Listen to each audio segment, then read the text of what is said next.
Mo's looking pretty. He's looking like the cyber guy that I have in that thumbnail. It's cold in this room, man. This office area is like on the edge of the house. It's the cold. Dude, it's called hot chocolate with rum. There you go. Well, we are here, you guys. We've been talking for about 7 hours behind here. We thought we were live for 7 hours. We're already live now. Welcome. This is it. This is the end. He's looking like the cyber guy. There goes my echo. Who's got me on echo? Is that you, John? Yeah, I had headphones on, but yeah. We got Show Me Pick a John here. Okay, let me see if I can do the corner thing right there where my finger's gonna point. That's Mo. He's reseller niche, and we have Procter and Gamble's Aaron Doctor here. He is the cyber master of webinars and all YouTube information. Tonight we're going to talk about everything and anything that's going to happen this year. We don't know what's going on, but we're going to figure it out. What's going on, guys? Introduce yourselves. Better than I did. Speaker's going. We are live, right? I think so. Live. Yeah, we've been live for about 1 minute and 27 seconds. Well, I'll go ahead and see how long we can go without talking. Okay, let's do this. I was trying to figure out my here. Kind of jumped in a little late. Aaron was like, that was 2 seconds until John spoke. Let me see here. We got 79 people in the chat. Welcome, everybody. Welcome, Donald Trump Jr. Welcome, Maria. Welcome. There's nobody here, is there? It's showing 3 watching. Wait. There's 3 people watching. Okay. Well, for all 3 of you, we're gonna start this off pretty naughty. Oh, here's somebody. We got one more. There she is, ladies and gentlemen. Nick. All right. Rev. Woo! Welcome. What's up, Nikki? What's up? How you been? I've been good. How are you guys? We just got here. We're trying to figure out what we're doing in life, and let me trade this way. John doesn't look like John was looking off the picture here, and Mo and I are like we're trying to figure out. I'm gonna put you up here because you got red hair, so you can kind of like play off of Mo's Red Riding Hood outfit. Yeah, that's me. I'm gonna give up on headphones. What's that, John? I said, how's everyone doing tonight? Everyone excited about the end of 2020 and the beginning of 2021? Oh, tonight's the end of 2020? It is. I didn't know that. Unless it's like Groundhog's Day and we just start back over in January 1st. Nikki's like, what's going on? I didn't freeze. Did you, Nikki? Oh, she may have froze. She might have frozen. If we start back over in January 1st, 2020, I would be rich. I'd be investing in Tesla. Everything I got would go into Tesla, and I'd buy swimming. I'd be doing that too. Yep. I'd spend the first 6 months of my year making money, and then I'd spend the next 6 years of my month or year driving my Lamborghini around. Oh Lord, wouldn't that be something? A leap year.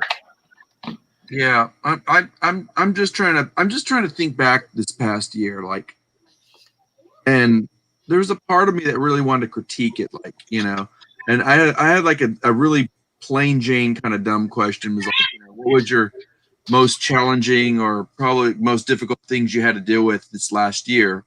And then on top of that, what was like your most significant, could be a good thing, what was the most significant thing that happened to you, this year? And I was thinking, I'm like, I could think of more bad things. So, and it's like, oh, this is fun. Nah, I don't want to write that list down. For me, 2020 wasn't that bad of a year. I actually enjoyed it. I got to spend the first part of the year with my whole family. Like they took all the kids out of school, so like the kids were home with us all the time, and I work from home, so like none of us think the Lord got sick. None of us got COVID. None of us had really any bad issues. So other than like for the most part, like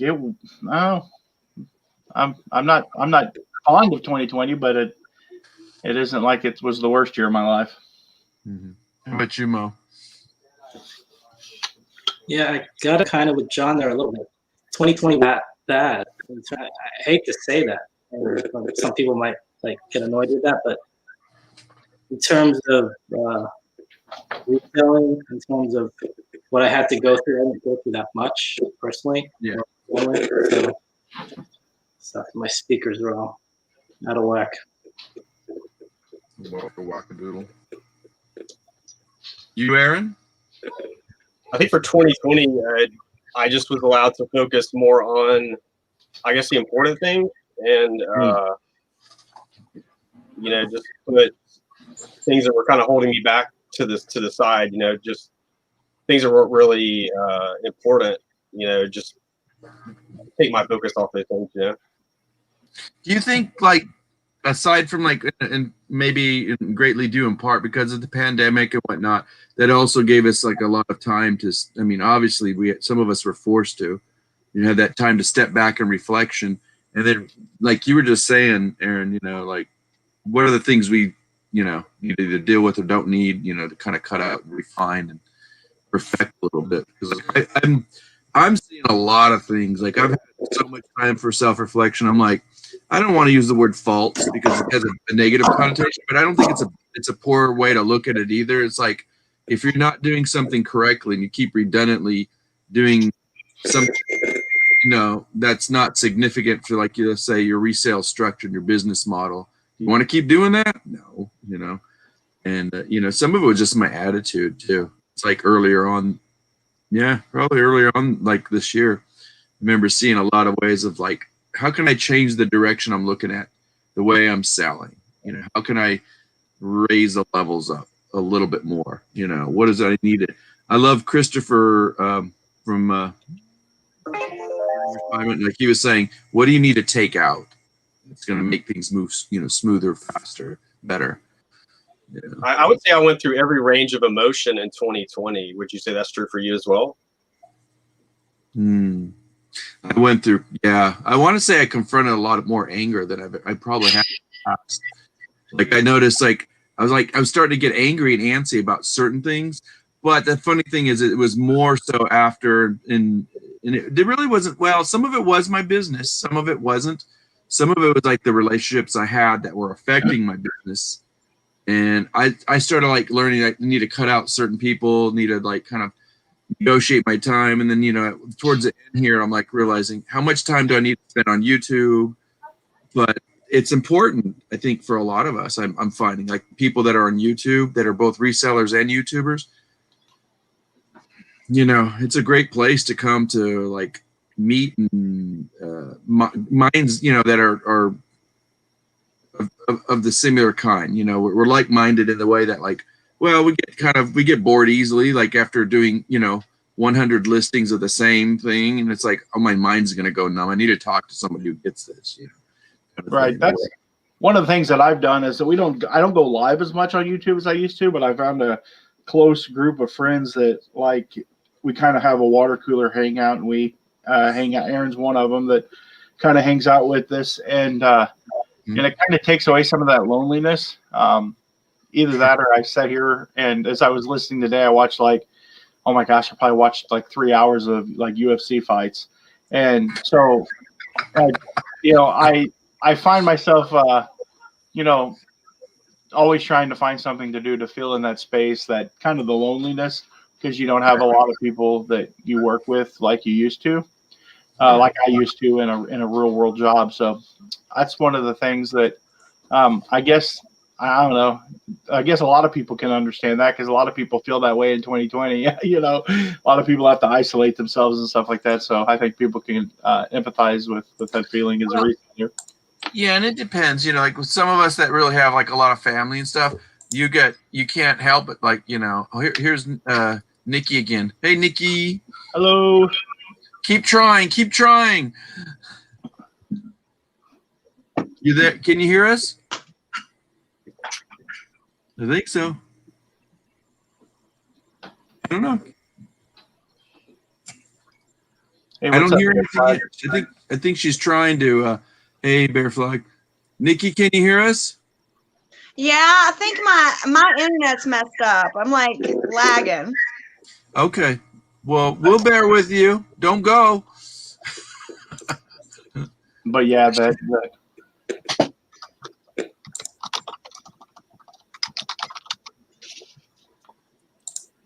Yeah, I think it's you know, being in like find a group of people that you can, you know, at the end of live listings, like the latest thing, you know, and you don't have to go on YouTube to do it. You can find people, you know, to hang out with, you know, in some of the reseller forums on Facebook or whoever. Just reach out to people, and you know, if you find yourself in that position.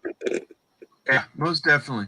I mean, some of them are. I have one friend, and he's like, maybe one live a day, you know, and even then, he's like, you know, sometimes I won't even engage, which I do that too. Sometimes I'm like, I'm really busy behind the doors, or you know, or behind the computer or whatnot. Looks like she's having major difficulties. Some people's net, it's going to be like a major pain in the neck. Mo, how is there's a lot of people on the internet tonight. There's a lot of lives tonight, but Mo? You hanging in there? Yep, I'm good. Okay. Is the internet going through okay, or is it stagnating? Mine is. I'm surprised. It's been choppy all day, so I'm surprised. Mo looks pretty good. He's looking like a Jedi sitting up there with that. He is a Jedi. It's cold in here. You live in in California. I'm near Sacramento. Yeah, Sacramento. Is that Northern California where it gets a little bit colder? A little bit. I mean, I can't complain. It's not. We don't get snow. It's probably like 45 right now, I'm guessing. Yeah, I have a couple friends that live in Southern California, and when they go, it's cold. I tell them to quit complaining about paradise. Yeah. I mean, it's probably like 55, 60 in LA. What was it the other day? A friend of mine, April Davis, she posted that she goes, there's a loud boom outside, and like 3 or 4 other people posted on her timeline, and they go, yeah, that was amazing. That was crazy. And I was like, what was it? I'm like, what happened? What was it? A sonic boom? Something happened? And they go, we had a thunderstorm. And I go, what?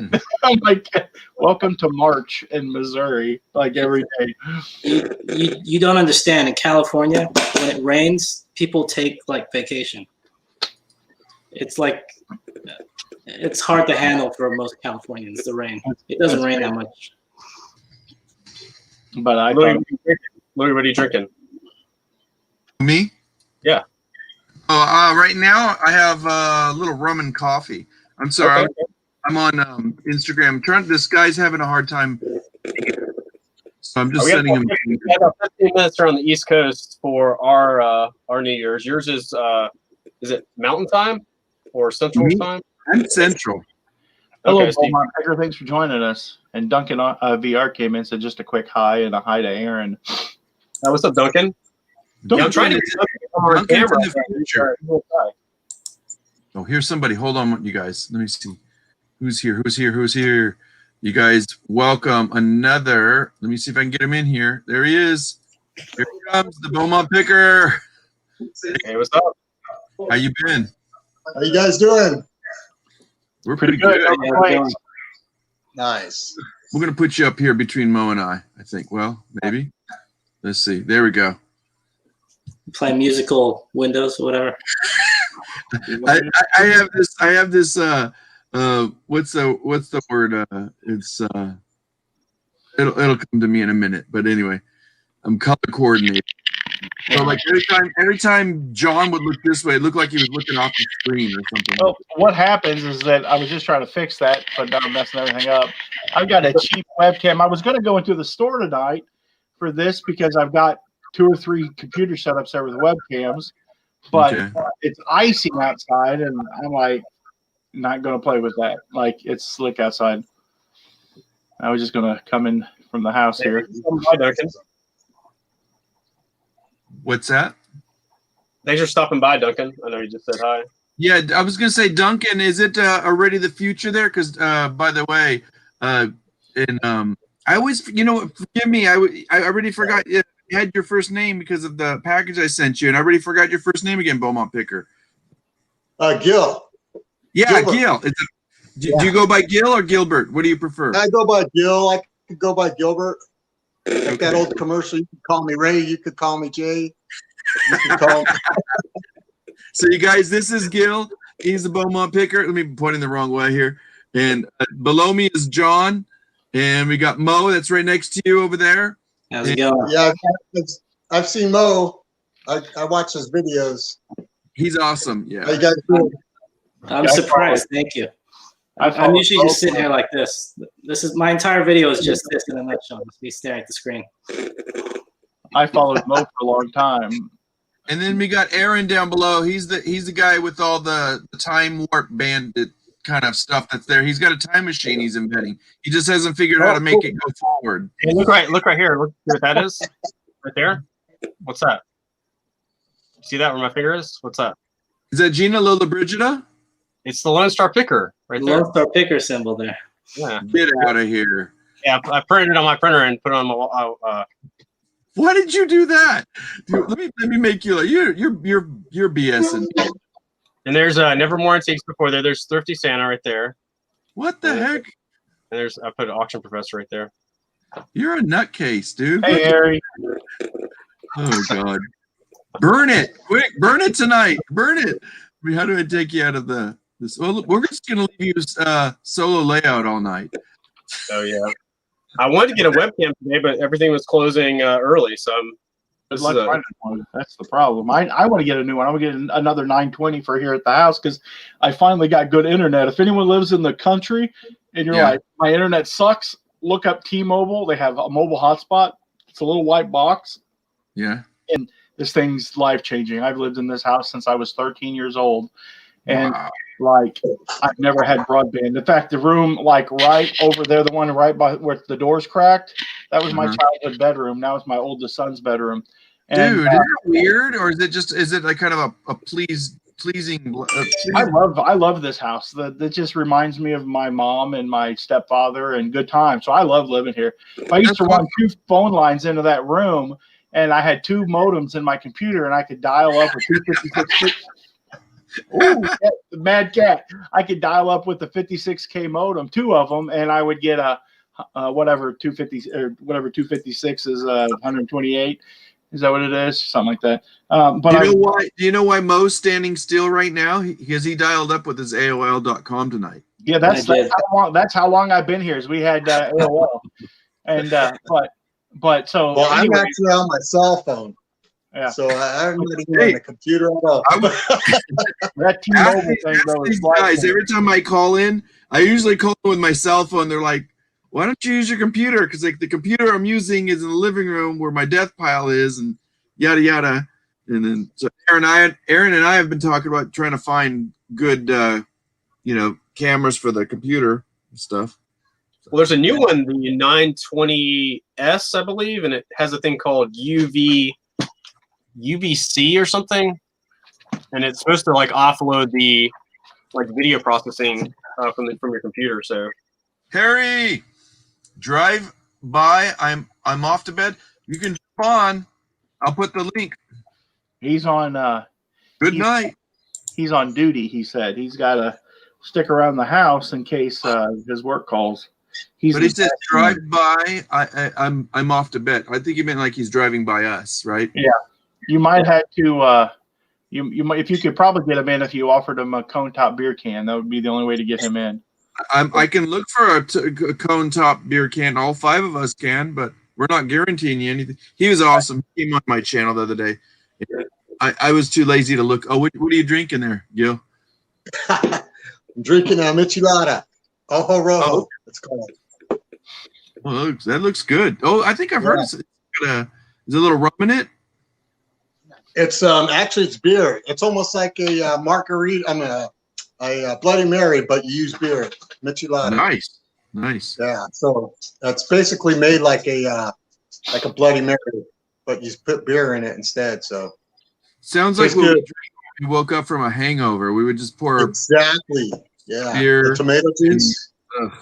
One friend always had a can of Clamato, and I was like, Yeah. "Are you kidding me? That's gross." It's like, you guys know what Clamato is, right? It's gross. Aaron Yeah, I drinks don't it in drink his it. movies. Yeah. Sounds like something else, but I'm not going to say that word on this broadcast. Yeah, we can't say anything bad to him. I want to behave tonight. Hey, I can go off There in the is- deep end. There is a michelada mix. It's called Ojo Rojo, and it's made especially to mix it with beer. So it Sounds good to me, actually. good. Kind of sounds good. We were, Gil, before you got here, we were just I don't know. What did we start? Reminiscing about 2020? Well, that's the question that for him, I guess. What was the question you asked? I don't even remember anymore. Where am I? It's like, is it 20? Back on 2020 and I guess where we've like grown. I think there's not a person that's gone through 2020 and not grown in some way, whether it's the president of the United States or, just us as individuals. There's been some level of, I think, self-realization. Yeah. Well, I mean, yeah, if you're going to be conscious about it, like, can you, when I say conscious, like whether that means you'll want to admit it, I would hope, as opposed to like you're saying whether the president, wants to admit it or not, or whoever it is. I know a lot of friends that just won't admit they change, but I see some good change, but I also see a lot of bad changes too. And it's like, that refusal to like, you had all this time and you could have did something about these complaints because, who wants to hear their friends complain all the time, right? Especially when you have those close friends and you see them repeating the same thing over and over, and it's like, how long have you been telling me about this? Since it's now November, and like you were saying this back in March, and it's like, when are you going to do something about it? Wow, and then the subject changes. But yeah, I think you're right, Aaron. There's been a lot of change. Some of it I don't want to recognize. Some of it is like you got to confront it. And we're not back to normal. We're not completely back to normal yet. That's the thing, is that we still have to readjust once we get past it. I love that idea. Let's talk about that, because like that's something that's the end of the way reality, how we seen it. That's why I joked and I said end of. Oh, Nitpick's back again. Let's give her a chance. Let's see if we can. But she's you made it. Hey. Just do your best. That's a good pose. She like held it. Sorry. I know.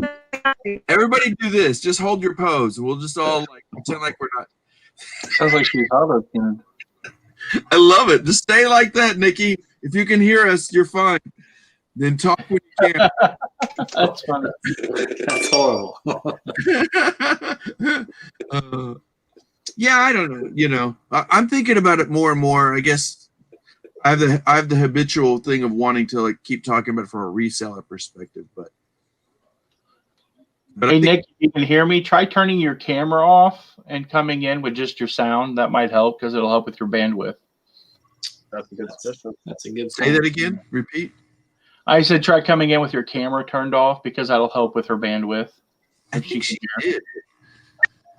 Let me. Just Should I text that to her on Instagram? That would be fine. Let me see here. But yeah, I'm hoping 2021 is a lot better for my eBay business. I have a lot of money now. Like for me, it's a lot of money. And I'm hoping that it allows me to be able to source and buy better product. One of the things I always struggled with is when I would go to auctions and stuff like that, I would never have the capital to be able to be pushy. And one of the key strategies at like farm auctions or wherever you go, if you're doing a live auction in person, is it's psychological. It's shutting people down to where they can't get anything, and then they get disgruntled or disheartened and they'll leave. And then that kind of gives you the opportunity to buy stuff at rock bottom prices. And this was my first year of really being able to do some of that. And I really scored some awesome stuff at auction, and my store is absolutely full. I'm just waiting for it to be able to open it again. And he's talking about you guys that may not know, and you know that you have a brick and mortar. So. right. I'm gonna try to move my camera because it's annoying me inside people's watching. And if you don't put pressure on your competition, they'll eventually run over you and sometimes actually educate themselves on niches that you're actually selling. So Heck Right. yeah. Auctions are a lot different game. I guess it's similar to yard sales. Is that if you're out? Sorry, I'm bumming all over the microphone. But if you're out at yard sales and stuff like that, but it's really difficult watching it on the live stream. I'm like, oh, that's a mess. Then if you're at yard sales, you want to get up early and get out and buy all the good stuff. And I don't know how many times that I've been buying stuff and allowed people to eat. I call it eating too. And then next thing you know, they're standing across the table at me at an auction, buying the exact same stuff I'm buying. I helped a guy one time learn how to do eBay, and he started buying what I was buying. Then he helped another guy learn how to do eBay, and his philosophy was, if you want to know what to sell, look at John's eBay page and then buy that stuff. And well, I mean, it is a kind of a common theme, if you think like, let's go around and ask, like, how do, it just depends on how each one of you sources. So when you go source, sometimes you're going to bump into the resellers. If you're smart, you're going to do what? You're going to stop and communicate with them, which is standard practice of humanity. You communicate with somebody, you're going to find out information so you can learn more. Like today, I went to the Goodwill bins. Part of my communication tonight had nothing to do with me learning, but it had to do with me selling something as I'm exiting the door. I bought, and not even 10 seconds before I got to the car, this guy's chasing me. He's like, excuse me. And I'm like, who are you? And he's like, and he explains, and he introduced himself, and he had a lanyard around his neck. Did I tell you this, Aaron? No, tell me. Oh yeah, because like I was talking to Aaron today for a couple minutes, and he helped me out. It was like, I talked to him on Instagram. I'm like, help me look something up. My phone's gonna die. And but after I left, I found this 1940s phone, and it was all metal, and it like somebody painted it red. Or it was red because maybe it was an institutional phone, like a fire department or a cop or something, whatever reason. But it was a rotary one. The ones you had. Do you remember those, you guys? Yeah. It's like it was heavy as crap. And so I asked the lady. I said, "Hey, Maria," and she's like, "Hey, I said, how you doing?" So we started talking. She's a manager lady, and I said, I'm good. I said, can I ask you a question? Can we weigh this and then take it out of the cart and see what the weight difference is? She's like, yeah. Because like if it's over 10 pounds, they give you a discount. So I don't know, Mo and Gil, do you guys go to the Goodwill bins? Do you have many in California? I have never gone to the Goodwill bins. No. There is. I live in a small town. Okay. Out here in California, probably it's about 100 miles from LA, actually. So you are 100 miles. Okay. I'm closer to Palm Springs. I don't know if you guys heard of Palm Springs, but I'm closer to Palm Springs. So about 30 minutes away. But I do hit a couple of little thrift stores around here. The good thing for me is I have no competition. I'm a part-time picker, and I just pick whatever I see and I throw it on eBay.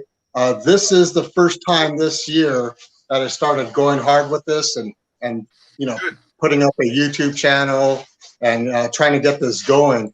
I don't want to work forever, and hopefully I can retire doing this someday. So, well, this I was going to say, continue your job. This is a great retirement, fund. Yeah, our goal is. I'm 52 now, so my goal is at 63. I call it quits from work, and me and my wife travel. She's my biggest supporter, actually. But me and my wife travel and go to different states. Go to different states, pick up some items, throw them on eBay while we're traveling, and ship them out. So that's my goal, to do that. So hopefully I get there. Well, yeah, I was gonna say hopefully we get there. Like I forgot. I guess we've been kind of running off on tangents. Like one of you guys just said wait till things get back to normal, and I'm like, is this the new normal that they keep talking about? Like, are we gonna be able to kind of go, or we just have to kind of eventually want to venture out? You know, like Mo, do you stay all the time, or do you venture out? There is no normal. You've got to make your own normal. Just do what you need to do. And Like if you want to go on a trip or a vacation. oh, I mean, no, I haven't gone. I'm not a really. I mean, we don't. Vacations for us are usually like staycations. We go to relatives' houses, that kind of stuff. So Yeah, we don't really go to like Disneyland or anything like that. nothing big like that. Not really, no. But I mean, your question about the bins. Yeah, I've been to all the bins in Northern California. Good. Some are good, some are terrible. They shut down the best one actually. It was in San Francisco, and I never actually got to that one. That was supposedly the best one though. Oh wow. Yeah.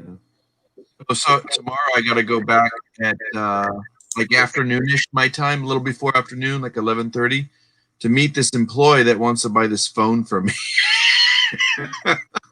I paid for that phone. Oh, it's in the trunk. I mean, I guess I can go get it, but it's freaking cold outside right now.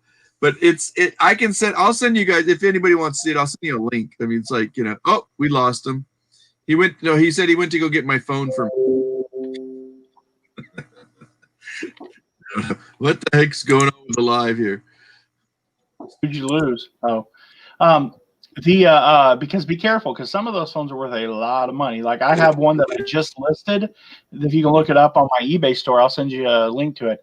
And I listed it for $250, and it's one of those powder blue ones. Yes, it's some of those can be very, very expensive. Wait, and that say red that again. It was a what kind of phone?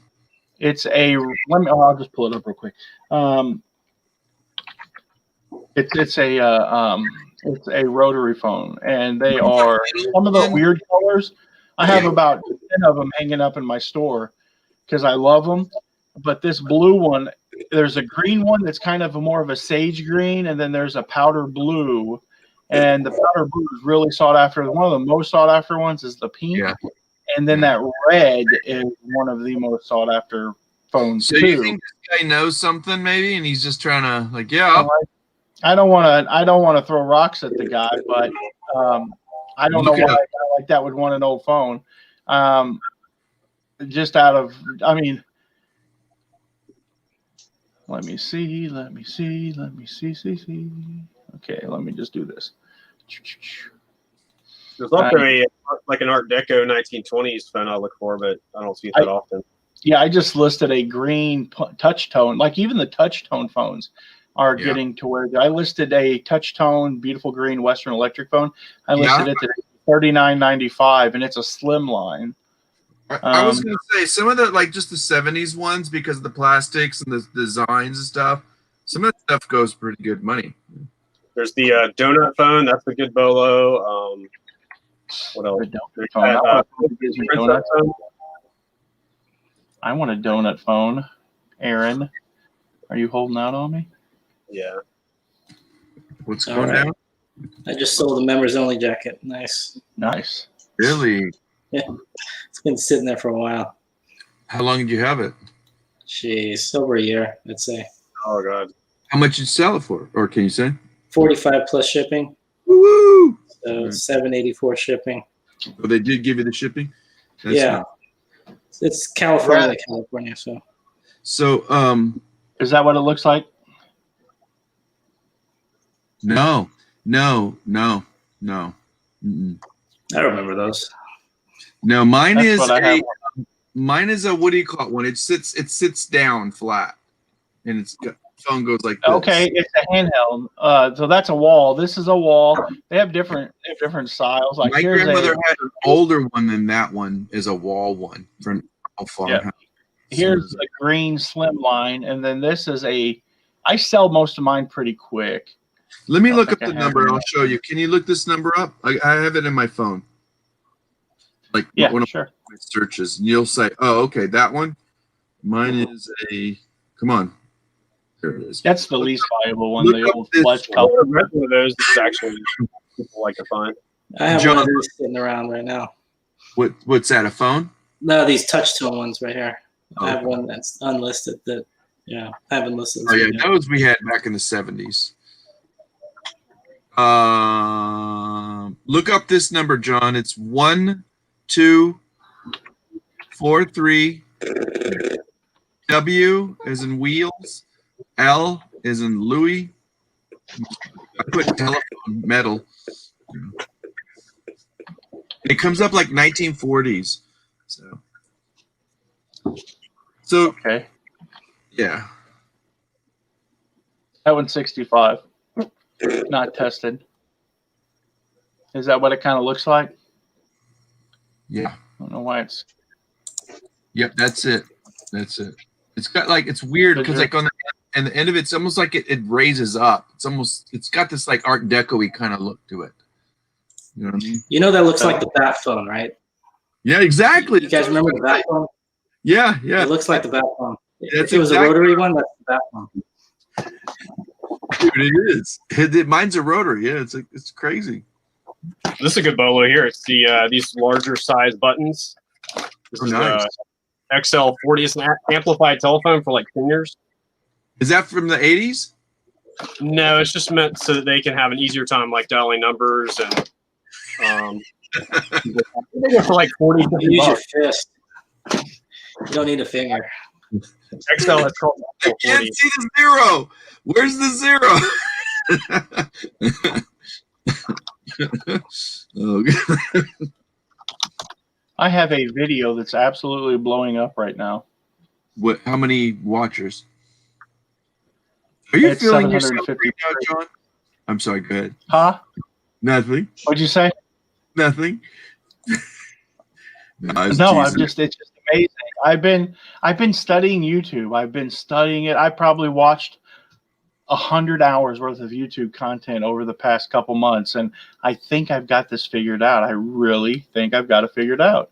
He's And- doing the Dr. Evil thing, going, and I'm going to take. Oh no, I just You gotta let me know then, because I haven't got it figured out. Well, tell us, I tell do. us more. We can talk. We can talk. I think I've got it figured out. I really do.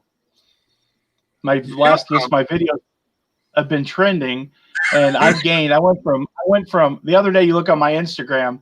I posted that I had 5,400 subs, and I just hit 5,460. And I think I posted that like 2 days ago. And the video that I just put out today has gained me 30 or 35 subs already. Nice. I think I've got it figured out. We'll just keep repeating it and rinsing and repeating, right? That's right. If I can get it to work here, maybe I can start my. You gonna share that secret?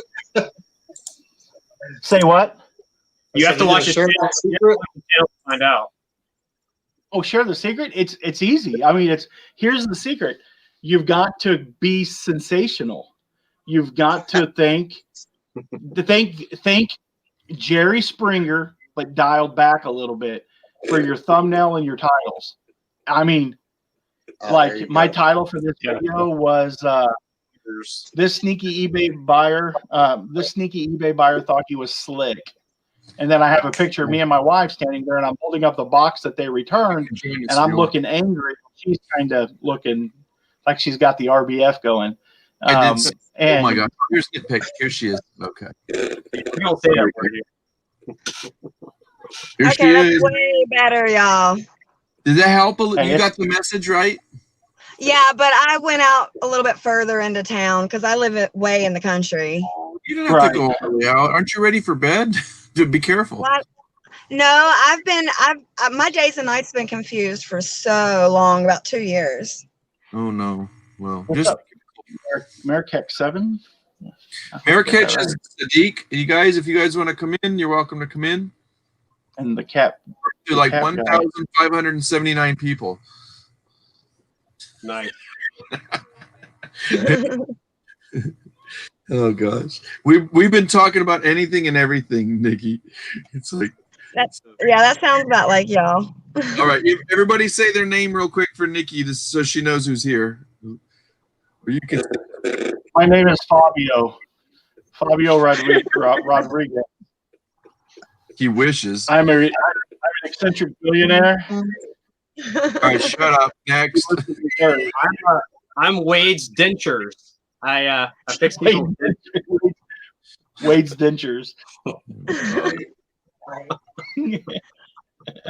I can't believe I name's don't know Louie. any of these people, Louie. I don't. You're the only one I know. That's crazy. I guess I don't Well, get I out. mean, And I just met these guys 5 minutes ago.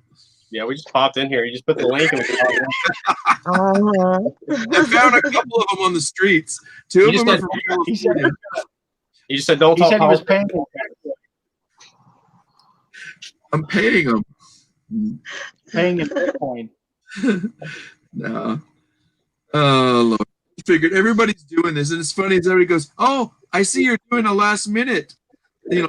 And I'm like, "Last minute?" I said, "Have you not looked at my YouTube channel? I've had this schedule for 3 months. I just keep changing the day." And this has been on for over a month. It's been sitting there for a month, and I got 2 more scheduled. One in the middle of January. It's called the Transatlantic Conversation. It's supposed to have Canadians and people from Britain and wherever, oh English. wow. And then, it's like, I don't know. So, Louis, let me ask you this question: where do you see your channel going in 2021? So that's a good question.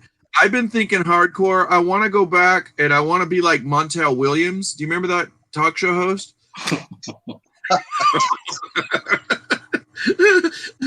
No. Oh, come on. I missed that now as you said that. He was awesome. Mo and I were talking about, what were we talking about that this morning? You talking about Montel Williams? Yeah, Leroy said he was on his show. So he said he was actually on an episode. So I need to find that footage. Oh, It's shit. gonna be hilarious. Oh my God. Oh, Montel Williams. we got to find that footage. Do you guys know who Leroy is? He goes by Blood, Sweat, and Sales. He's actually about 45 minutes away from me, so I'll try to meet up with him. Maybe we'll do a collab, maybe with Prison to Profit. Nice. Good. Well, he meets. He that'd be meets awesome. with Dante. You Yeah, should. he'll be up for that. He's always up for anything. What about the other guy from South Carolina? He's always going to the bins there too. Hello. Hello. Can you hear me? Where's Oh, everybody yeah. from? South Carolina. I'm sorry? I live in Monte Carlo. California, California, Sacramento. Southern California. I'm wanting to come out to LA. That's one of my goals for 2021 is to go to the LA bins. Nice. Okay. It's only like a 14-hour drive for me. Because you're up in Washington, right? That's about a couple hour drive for me, but I wouldn't go to LA.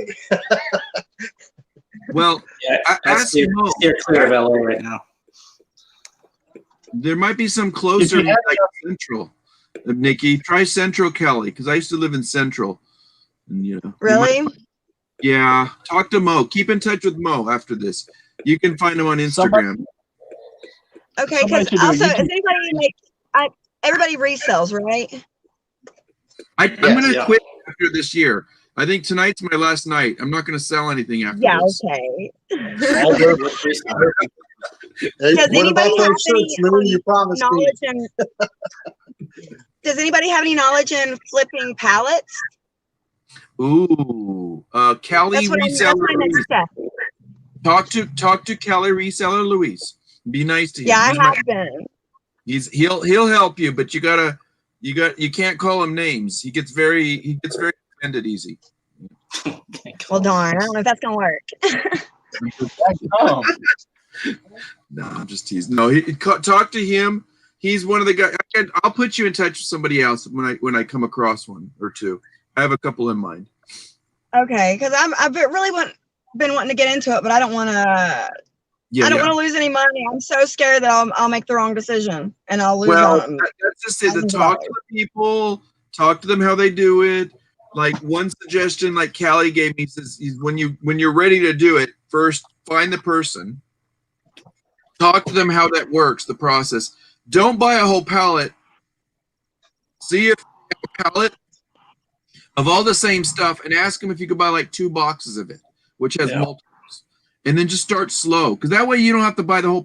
You don't have to rent a truck. You'll get it. You just put it in your car. You know what I mean? Sweet talk them into like Right. and say, hey, you know, I'll bring you a cup of coffee and extra box for. Just find you a bin store and then go there and buy all the stuff, and you don't have to worry about dealing with the pallet. Yeah, go to the bins first. But yeah, you do want to make the pallets. But no, I mean, Nikki's got a good point. Like, you really do got to be, you got to come in really conscious-minded, really centered that day. Like, you really want to make. Right, because I have like almost 3,000 active listings over on Poshmark, but I want to get out of selling clothing. Like, I don't mind selling it, but I really, really want to get into like health and beauty and stuff like that. Something that doesn't take up a lot of space, and it's easy just to, you know, do multiples over on eBay. Are you engaged with Amazon? Do you sell on Amazon, or are you engaged? Not yet. I like to, I've only been reselling for 2 years, and I'm the type, I like to perfect what I'm doing first. Like, it took me over a year and a half to get over on eBay, and I just recently started like the last 8 months, but I've been making bank. Like, I went dumpster diving, and I got these turbo taxes out of Staples dumpster. And I've already made almost $1,000 on just. Get the hell out of here! You're kidding me. No, almost, and it's up on eBay page. You can see it. 3 sales I've made. One sale was like $500. One sale was $300. Another sale was $100. And I went completely free out of Staples dumpster. Wow. So why do you want to do pallets? I'd continue doing that then. Yeah. No, I mean, like, yeah, I mean, like, well, I mean, she, you know, she could still dabble, but maybe like, but then, you know, I mean, if you're talking about doing replenishables, like where you don't think about it, you like, you list one, you got 700. That's a nice idea. And then like what Aaron was saying, maybe like ship half of it to, you know, to Amazon or something like that. Yeah, always trying to. That's a good thought, you guys. Maybe talking about like diversifying. You know, what kind of. I got a confession here. I went dumpster diving today in my own trash can because I saw my daughter throwing away a Steve Madden backpack, and if she's probably listening to this, I pulled it out and I'm gonna resell that thing because I know those go for money. Steve Madden, yeah. Didn't he go to jail? Hey, Aaron, the guy that has the group. Who's the guy that has the group? Real tall guy, lives up like in Ohio. What's his name? He does a lot of pallets. I'm trying to remember his name. Rabbit Resell? Yeah, or something? Yeah. Yeah, he has a group. What's the name of that group? I know you have a group. Yeah, he does have a group. But he buys a lot of I'll have to pallets. look into that. What is his name? Though? Yeah, I watched him. Like he does like these crazy sales. It's crazy. Blake, something or other. Okay. But he has a group. I've seen. Yeah, Walter Blake Knobloch or whatever he goes by. But anyways, he has a bunch. He buys pallets, and there's a bunch of people in his group that are always talking about pallet buys. See if I can find that here real quick. Huh. Yeah, he's a good guy. Check him out, guys. I'm gonna have to jump off here. I'll talk to you guys later. Happy New Year, everybody, though. Hey, Mo. Thanks for stepping in, man. Hey, John. It's good seeing you again, man. You too, brother. I always appreciate you. Mo, get some rest. I'll see you. Thanks. The Dark Lord has. And y'all make sure you subscribe to me, and I'll subscribe to y'all and watch y'all. It's gonna cost $5. I'm upset that YouTube took away the ability to go into chat and like view profile. Like that was so easy to do, to like go to someone's channel. Now you can't do it, right? I I don't know what's going on with that. Hey, Duncan, they have to make everything difficult for us. Yeah. They don't want frickin' sub for sub. Yeah. Walter Blake, no block. Hey, That's Marie. it. Oh, she says Happy New Year to you, but she won't say hi to me. Thanks a lot. She knows I'm gonna give her shit. Yeah. Oops. Is that a bad word? Do we need to give any shout outs in chat?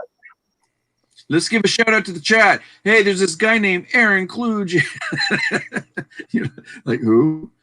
Let me go back to my stream. Oh, what happened to my StreamYard? Oh, because I'm on private chat. All right, we saw that go. Duncan is. I want to ask Duncan a quick. You guys, if you don't know Duncan, he's out of Australia. Duncan, is it the future there? Can we talk to the future? What is it like in 2021? Because it's not 2021 yet for us. Well, maybe. Is it? Oh, it's already 2021 for you, isn't it, Aaron? Yeah, I was trying to get your attention. You're what? I was trying to get your attention when it passed, but you're just gotta like tell me to shut up. That's okay. Sorry, I celebrated by myself. It's okay. Well, we were talking about pallets and Yeah. how to do stuff. And, That's okay. I was supposed to queue up a song. What was it? Phil Collins or something? They said if you started like at a certain time, it would like kick in like right at midnight if you started it by a certain time. oh gosh, I don't even know anymore. Like it's. I'm afraid it's going to start bleeding together these days. It's like I don't think I'm going to see too much difference at first with 2020 and 2021. I don't know. I'm gonna do. I have a friend. You're gonna laugh at this. I know Nikki might appreciate it. What do you guys think about a vision board? I'm making one. Okay, let's do it together. We got to keep tabs. We'll hold each other accountable. Yeah, definitely. Me and Jen are doing Jen's Gems, Closet Gems or something. We're doing a collab and we're doing a vision board together. You should Okay. join us. We're gonna go live on the 4th. Okay. Because I don't go live. I went live one time since I've been on YouTube because I don't want to get my feelings hurt. Like if nobody wants to show up, I don't want to get my feelings hurt. So I'm not going to put myself out there like that. But we're actually going to do it live. Go live. Let 2 people be there. The heck with the rest of them. Beaumont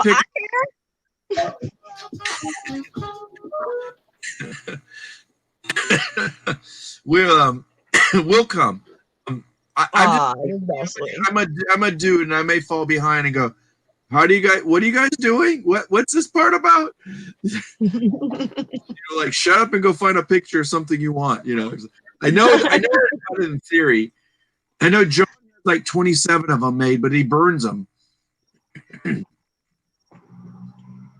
This is the first year I've done a vision board. I have so many great intentions for 2021. Like I know that I'm almost 40 years old. I'm almost 40. I'm so just now blossoming in life, and I have so much to look forward to in the year 2021. Since you've never done a vision board, and then I like to ask everybody else here on the panel, like whether they care about the vision board or I don't give a crap about, or I want to do one. This is what I'll do. But like for you said, you've never done one, but you have so many, like you said, good intentions. You have affirmations you'd probably like to kind of like really structure a little more deeply. You probably have these ideas of things that I would like to obtain, not like I want it, I need it, but I want to obtain a healthier, business model or something like right. that. So what do you think you want it to, in a nutshell? Like, what are you trying to do with yours right now? Well, the reason I want to create a vision board is because I have so many good intentions, but I have about 8 billion thoughts that run through my head every single day. I have a racing mind, and my mind never shuts down. So I have probably 8 billion thoughts that go through my head, and I cannot remember all of them. So sometimes some of my good intentions get pushed back because I can't remember. I don't remember all of my thoughts.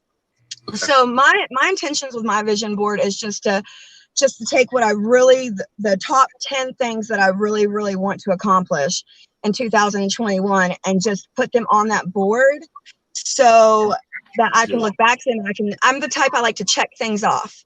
So if I check things off of a list, I feel like I've really, really accomplished something. And I guess that's more or less what I want to do. I want to keep tabs on myself. I don't want everybody else to have to hold me accountable. I need to hold myself accountable, and I have to rely on myself to do that.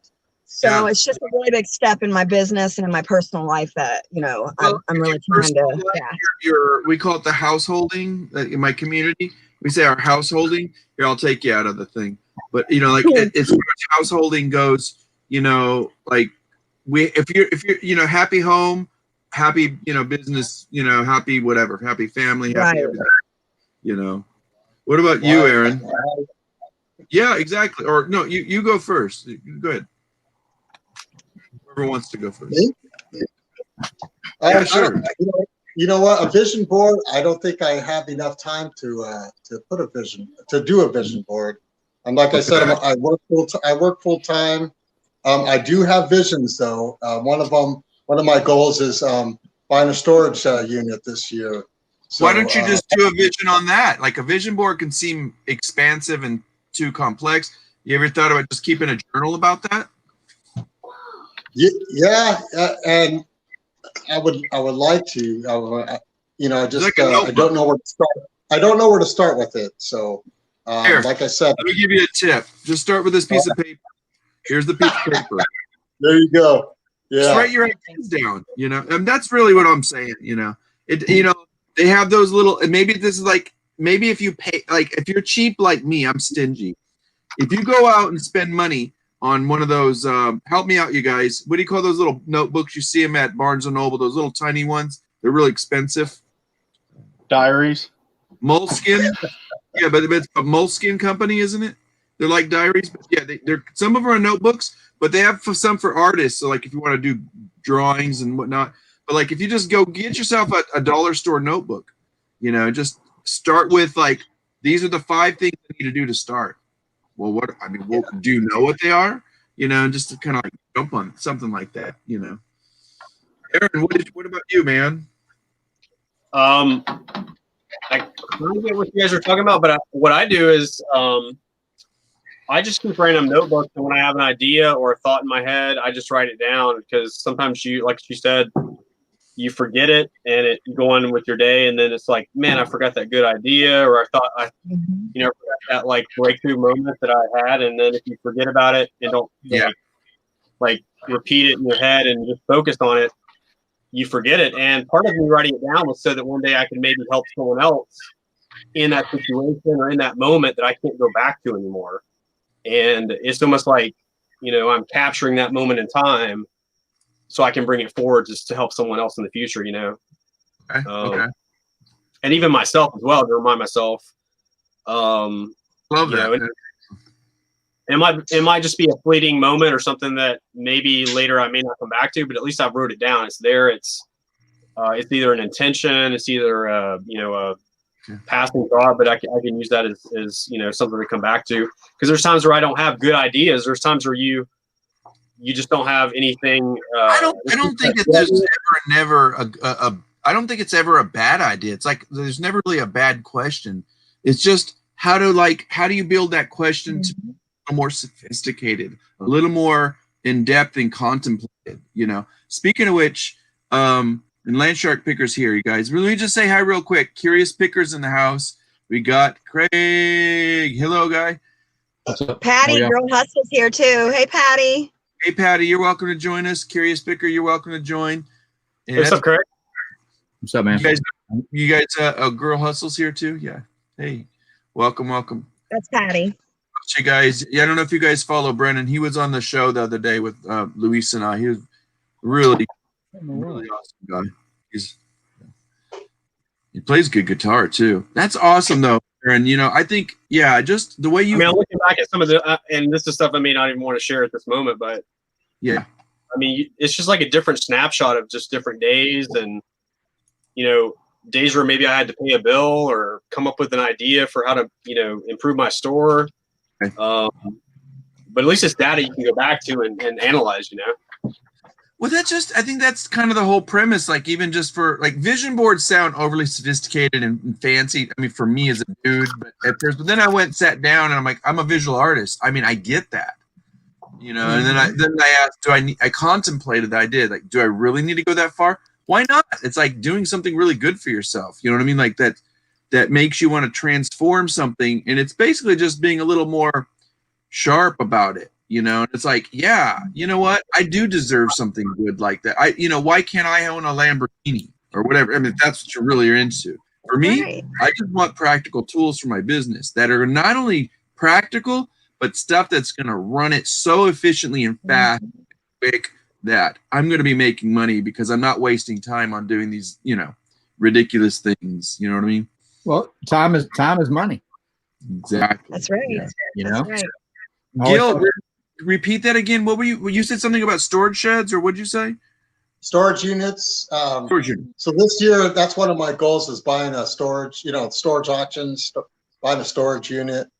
Never done it before. Like I said, I've always been part-time picking. It's kind of a hobby for me. But this is my year. I think I'm going to try to buy one or try to bid on one and see where I can go from there. that's cool. Are do you happen to be in Beaumont, Texas? No, Beaumont, California. I'm sorry. I didn't know there was one in California. I asked the same thing when I Smaller town. You know about Beaumont, Texas, right, Greg? I've heard of it. I know. I don't know a whole lot about it, but I know there is a Beaumont in Texas. I did not know there was one in California. Yeah. I didn't know. Yeah. About 30 miles west of Palm Springs. Gotcha. How about you, John? So, is this boring you, this topic? Are you frozen? No, I'm fine. I hear you. I'm just listening. No, I don't have a like, the only board I have is one that I have at the shop. It's a whiteboard, and I put it up to track my progress. I'll see how much I list in a day. My goal is to list 20, 25 items. Before the big United States Postal Service screw up, I was doing that, and we were doing about $13,000-$14,000 a month in sales on eBay. And then I finally was like, with all this stuff that's not getting delivered, I decided to take off the rest of the year. And now I'm getting back into the swing of things. But I have a notebook. For me, the thing for 2020 that I want to figure out is, I've put a lot of effort into, I want to figure out my YouTube. And then I want to. That's what you want. That's your vision. I mean, whether you use a vision board or not, that's your vision. Yeah. 2021 is to really. Here it comes with the YouTube. Yeah. I want to focus on my reselling business. We were about $3,000 short of hitting $100,000 this year. Wow. And by the time Right you count, by the time you count in our sales from our store and then stuff from our antique booth, and you count in Macari, because we did pretty good over there. We did over 100,000, but I wanted to hit 100,000 because we're just like this close to hitting $1 million in sales on eBay, and I want to hit that milestone. I would like to do that in 2021. I think we're close enough that we'll probably be able to do that. That's my goal. Yay. Wow. Thank you. Those are just things that I want to do. I'm motivated because I want to make sure that, I like being able to provide, like when I was raised on welfare. I was raised in poverty. I mean, I was raised in the trailer park, and that's it. We're changing your name to the welfare picker. Yeah, I mean, seriously, my mother and we lived with my grandfather, so that we could pool resources so we'd have enough money to heat the house and have enough food on the table, and that always motivated me. I was raised in abject poverty on welfare. They laugh at that. And there's that old hustle struggle saying about like hustle, but don't forget that you're still hungry. Like what you're hungry for. Like when you were. My stepfather worked for Terminal Railroad, and he never gave me a dime. And if I wanted money, I had to go. I took the lawnmower out and I cut grass, or if it snowed, I went and shoveled driveways, and that's how I got money. I would dig trash out of the dumpster, and then we'd have a yard sale, and I'd sell that stuff. And to me, I think that anyone can do this if they're willing to put in the work. It's like anything. It's not easy for me. It comes easy because it's something I've done my whole life. Right. But it's like something that doesn't come easy to me is playing guitar. At one point, I owned 30 guitars, and people are like, "You must really be able to play guitar." And I'm like, "No, to me, they're a thing of beauty, and there's a potential in that item that, in the right hands, it can just be a phenomenal piece of equipment that can make beautiful music and happy memories, and just bring so much into life." I said, "But in my hands, it does absolutely nothing because I never took the time to learn it." So John, for example, like the Curious Picker was here a little while ago. You guys know who he is, right? You've seen his stuff. That's John's brother-in-law, right? And when he starts his videos, he's like always he'll play. You could hear this guitar playing. Like he picks so good. Like, and I love it particularly because he plays more of like a bluesy style and stuff. And then, like in the middle of his video, he'll say "song by," and it's his song that he wrote. It's a non. John Cincinnati Picker. Yeah. That's right. Yeah. Brendan was just here. He was saying hi earlier. Yeah, and his guitar is just a phenomenal. So like, I think for you, John, too, is like, why not? I mean, if you still own a couple, just pick it up and just say between this time frame and this time frame. Say sometime starting in January, just start picking, and then just go on YouTube and just learn just a basic chord or something. I can play basic chords. But with the point that I was trying to make is that when I say anyone can do this, anyone can do it at a level of success, but not everyone's cut out to be a reseller. Well, it's like, I'm not cut out. I'm never going to be Eddie Van Halen. I'm never going to be, a lead guitar player in a big rock band because it's never too late, dude. But I can have one right now. Yeah, I don't have an ear for music, so I tried to stay in my lane. Yeah, but the thing about reselling is that one thing that you can do is if you're willing, if it doesn't come easy for you, if you just stay the course, and if you just learn and you just watch videos and you ask questions, eventually anyone can be a proficient reseller. You can get good at it.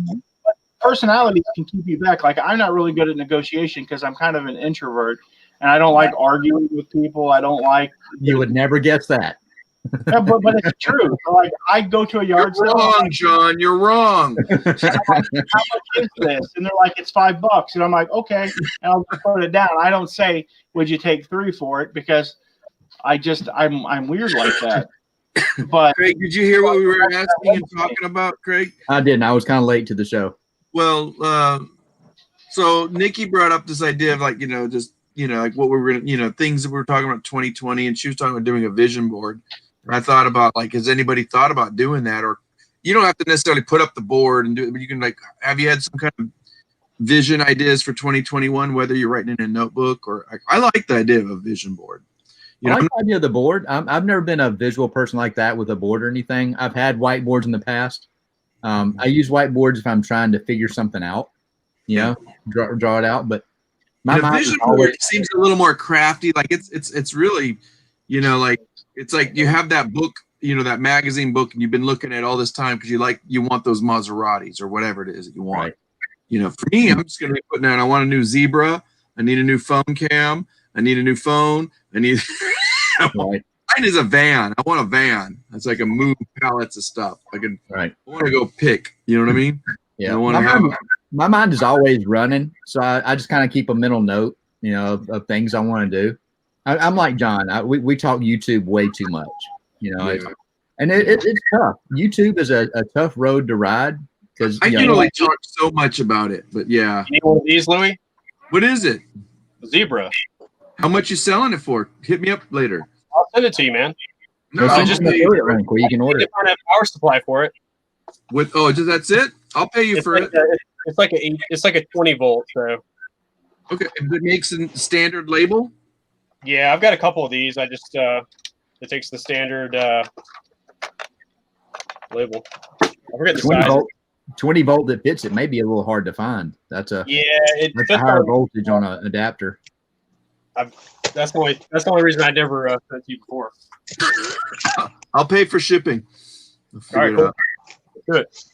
But yeah, YouTube is something that I've been semi-successful at.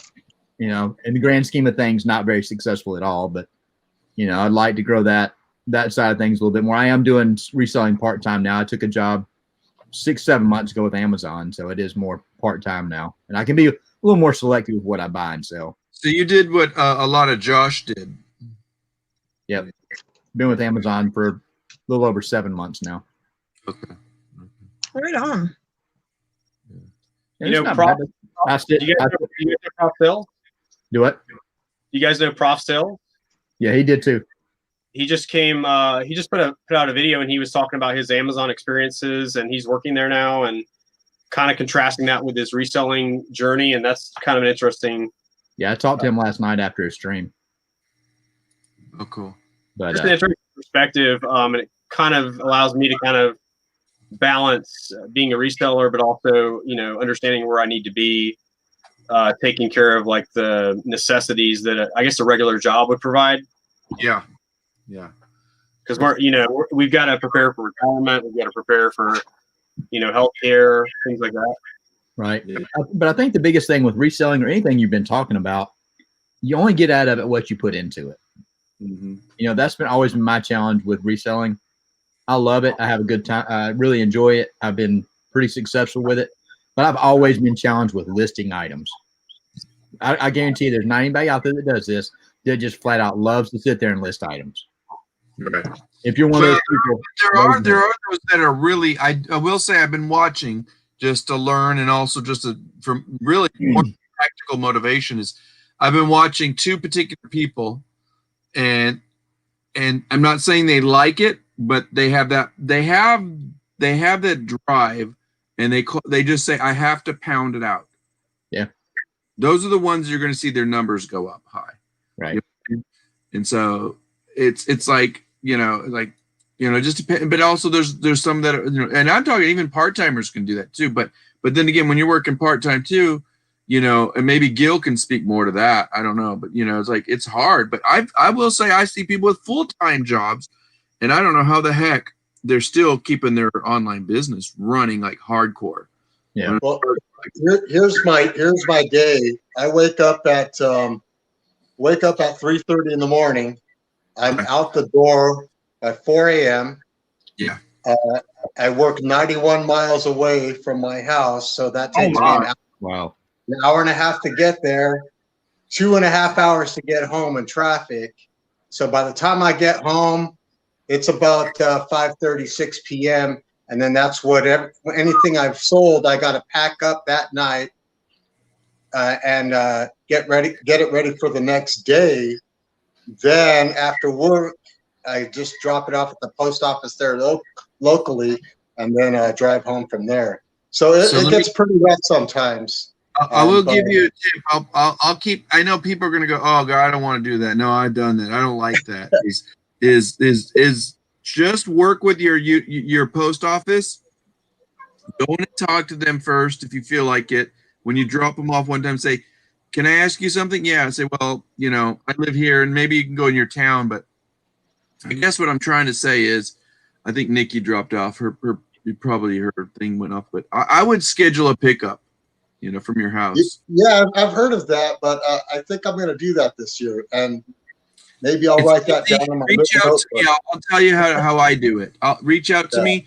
It's not that hard, and I'll tell you what. Sometimes I forget to put it on my schedule, and then if my carrier's not there, they won't even touch it. Like if he's gone, like he's off on the weekends, they'll let it sit there like on a Saturday, and it ticks me off, So, but I would say do everything you can to reach your business model to make it easy for you.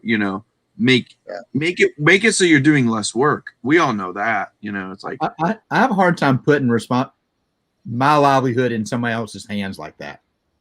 I do too, but I'm not saying it's a bad situation, but see, I told you there's a lot of I always hear a lot of resistance from this on resellers. It's 50-50. Right. But like Kelly Reseller, Luis, my co-host that I do the show with on Mondays, he's like, nope. And then all of a sudden I said, bro, I'm just saying, I'm not telling you what to do, but I would highly just consider you're at home all day. So he's at home. Why would you, if you're going to be home when the carrier's coming and you got a schedule, what, you know, you should actually have that working to your advantage, because then that way you can build a relationship. You talk, hey, good morning, how you doing? Can I get you a water? Whatever, you know, when they, I do that with mine, and all of a sudden things change. Like I'll give them a Starbucks card, you know, hey, I just want to tell you, I really appreciate you. You know what? I know what you're going through right now, because Thanksgiving has been crazy, and I don't even want to think what Christmas was. And when Christmas, you know, Christmas came, I gave him another one. You know, I seen such a big difference. I had a really awesome mailman, and then they left, and then we got another mailman, and she just hates us. Oh, you told me about that, John. Oh, I remember. Yeah. Well, you know what you need to do? Butter her up. Oy vey. Francis Let may me not like tell that. you, she wants to be my friend. She needs to bring the butter herself. Hey, Matt's here, you guys. Hey, this guy, Matty Cake. in Oso, Victoria. She was on Derek's show the other day. She did a really good interview. I love that. It's good to see her face, Oso. I always forget her first name. Aaron, so what time are you going to bed? Are you staying up all night again? Trying to think if I actually slept today. It's not good, I'll dude. probably stay up till morning. Maybe I'll. Who knows? Who knows? There's an auction in the morning I might go to, so who knows? I might stay up all night. You said there's an auction in the morning? Yeah, I'm gonna go just to meet up with a friend, but cool. Get a breakfast taco and just go enjoy the, you know, just hanging out. It's good to see somebody too. Matt says that his mail lady gave him a platter of sushi. I don't know how long it sat in her truck, but I graciously accepted. The question is, did you graciously eat it, Matt? I think I'd have to. What was, dude? You're welcome to come on, Matt. I'll throw the thing if you want to say hi. If not, I understand. You're busy. I constantly think of, that's what I was doing. I was just sitting here thinking, and I came up, who's the guy that cusses a bunch? Me? Gary V. Gary V. What was the name of his show? Doesn't he have a show called Trash Talk? it was. He called they made him change it. Remember, he was called Who Gives a Fuck, but then they said now it's called Trash Talk or something. Oh, really? I couldn't tell you. So. That's why it sounds. I've liked him, and now I'm back to disliking him. Really? Speak. Why? I mean, some of the stuff that he talks about with Google and paying 5 cents a keyword, I was doing the same thing he was. Right. I don't know. It's just that he's got the gift of gab and the gift of making. I think he's been doing it so long, he becomes what's the word I'm looking for? It just like now people are like using the F word way too much because they've watched the Gary Vee video. You know.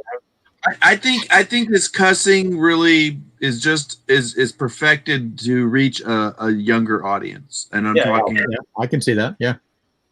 Like, because when he talks to the kids, they're like, "Yeah, can I tell you a story real quick?" I was at the flea market. The last time I was able to do a flea market here in Texas, it was the second Saturday of the month, and it's anyway. So it's where it is was where it is, and I'm there, and I meet this really young kid, and he's going through all my T-shirts, like he's going nuts because I have 5 bins at this flea market, and on the sign on the bin says $5 a shirt, or just pick 3 for 10, or if you buy more, come see me. And he's like, he's just going through them and this and that. And I'm like, I said, you looking for some, you know, good shirts? I said, I got more in the rack, but those are going to cost you. And he's like, oh, what do you got? You know, and of course he picks all the stuff that his generation wanted. Like it was like Bob Marley, and it's like really all, you know, blinged out and stuff. And then he finds something else and some Harley shirts. And I'm like, I said, dude, do you resell? And he's like, yeah. I said, well, you know, I'm trying to. I said, okay. And I said, I'll give you a deal. You know, he's like, oh, you'll give me a deal? I'm like, yeah. I said, keep looking and let me know what you got and we'll talk about it. So we did a bundle deal. And so as we're talking, I said, who do you listen to? Like, do you watch YouTube? Yeah, you know. And I'm like, are you into the reseller thing? You know, it's like, I said, if you're serious, here's my card. So I give him my card and I said, I'll introduce you to some online guys. You guys, you know, because he's like, it turns out he's like probably 16, 17 years old. his mom showed up. You know, and he's like really young, and I said, who do you listen to? And he's like, and he like rolls his head up like this. He's like, Gary V. I went, okay, close enough, you know. And I'm like, well, I can show you better ones than that. And he's like, okay, because I want to learn more. I said, okay, are you serious? Do you really want to learn? And he kind of like, he got quiet, and I said, yeah. And I'm like, come on, and I'll help you. So he did. He showed up, and he came on Instagram, and he came on one of the auctions I did and stuff. And the kid's hungry. Like I went, you're selling on Depop, aren't you? He's like, how'd you know? And I'm like, yeah, I know. You know, and it's like, I get you. It's that trendy platform. Well, it's not. Yeah, I mean, for us, it's trendy, but for them, it's that's where they go. You know what I mean? Depop is kind of like the men's Poshmark. It seems like. I Maybe wouldn't that's say that. I would. Go ahead. Who said what? What? Oh, I put like I don't know, crap ton of hats on eBay. I haven't sold a single one or got offers, but maybe it's just that they're on different platforms like Depop and Grail. So, yeah, no, I think you got a point, because like I talk to people that talk about like, oh, I don't sell crap on eBay, but when I put it on Mercari, it's sell. You know, okay, whatever works for you know. But with Depop, it's kind of like YouTube. When you figure out that one analytic that's working for you, keep doing it, tweak it, tweak it. With Depop, I know what sells. Now, you were saying trendy for guys? No, trust me. No, I know what they want on Depop. The guy stuff, it's got to be the hipster stuff. That's Grailed, and that's where you're going to make your bank. Like, maybe that's the site that I was thinking about. Yeah, John recently put out a video where he reveals a secret about what will actually help improve your sales that I actually tried. So check his video out for that. Yeah, I put out a video on promoted listings. It's definitely worth watching. I put some statistics in there, and it changed my reselling views on YouTube or eBay. eBay's pay to play. It's just that simple. If you want to sell on eBay, you're going to have to pay more, and if you don't, then you're going to be pushed down by those of us who do. And it's proven too.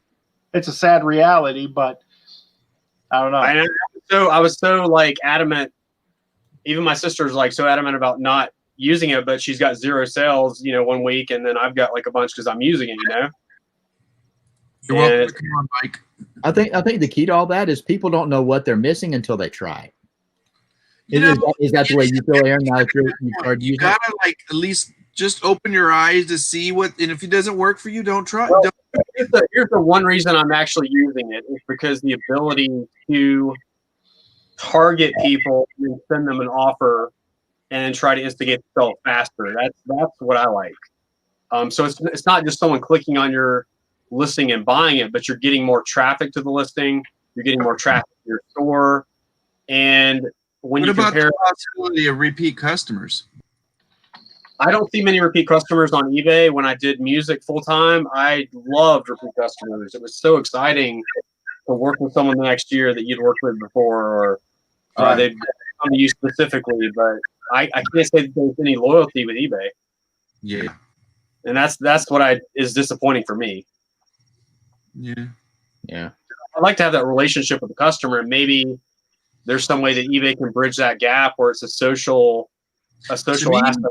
eBay is my flea market. You know, if you handle it kind of like that and you bargain with people, once in a while, I'm able to figure out, you know, if somebody asks me a good question, I can write a good email back to get their attention. You know, I mean, I love when they give information about like an item and you're like, wow, I didn't know that about, you know, this 1940s picture that you knew information about, or someone emailed me about a record and told me like the history.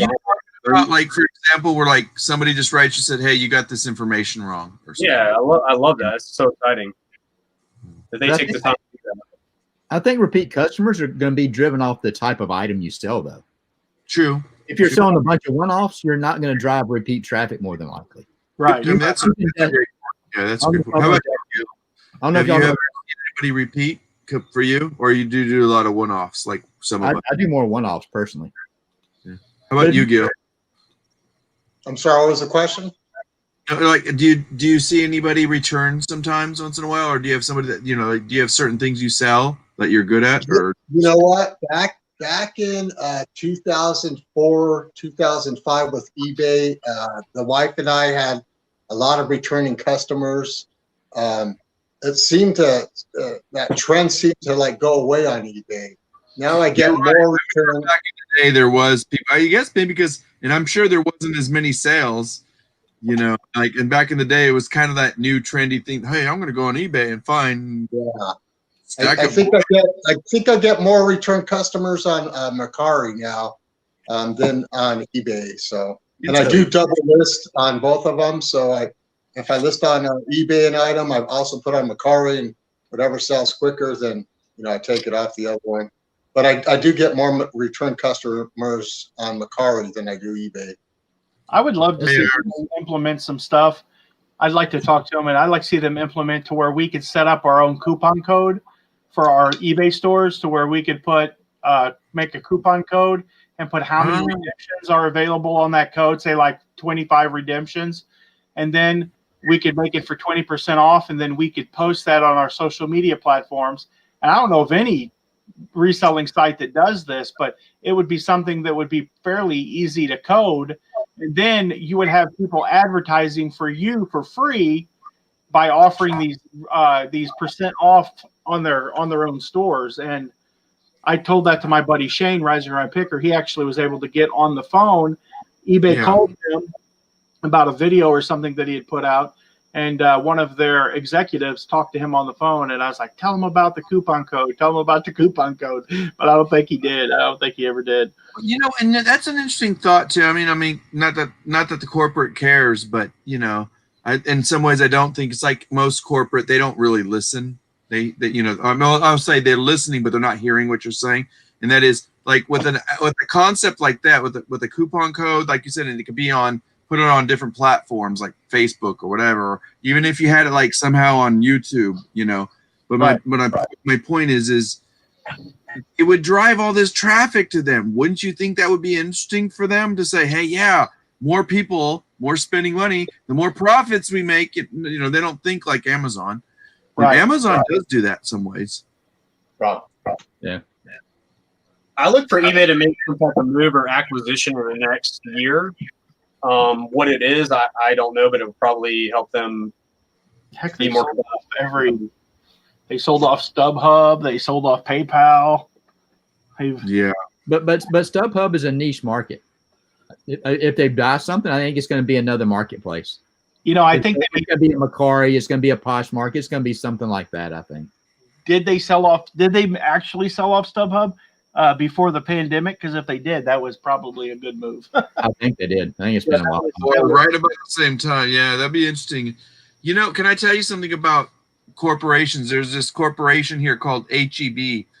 And ironically, it's named after a gentleman who his family started this supermarket. And I think it's mostly in Texas. I think it's only in Texas. There may be some in New Mexico. I don't know. But his name was Harold E. Butts. So imagine being a kid when he was young, Harry Butts. Harry Butts. And they changed that name to HEB, So the corporation there is so diverse and smart that when the first flooding in Houston came about, and they were actually semi-involved with Katrina a little bit, because a lot of Katrina people came and migrated into Texas by the millions, that. And I don't know if you know this, but like I'm far central Texas. So Katrina was way out in New Orleans, thousands of miles, away.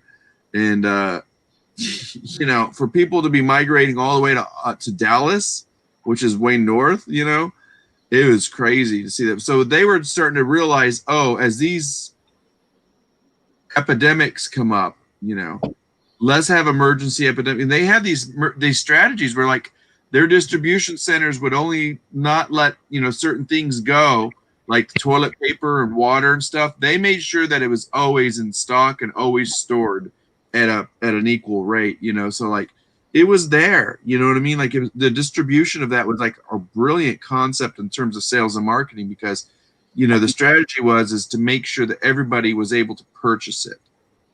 in a time of like emergency, you know. Right. And you think about that like as a sales and marketing strategy. I'm like, who thought to really as soon as the pandemic happened, they were the only store that had toilet paper on a regular basis. It ran out, but they were constantly like the place that people would go there, and they would say, and they were the first one to start the model, like starting in March, I think when it was. As soon as March came, they said one package per person. That was it, you know. And they started it off right away. And then they got on to the wipes and the, you know, and the medical needs and stuff like that, you know. There's a lot of people that didn't get caught for selling things that they shouldn't have been selling. I chose not to, but you know, it is what it is, right? I went to all the hardware stores during the pandemic in late January, and I go, man, there's going to be a ton of money in these masks. And I went around and I looked at them, and I'm like, I can't do it. I can't do it. I made a little bit, Matt, if you come on. I made a video about it and made some other YouTubers not really upset, but they disagreed with me about it.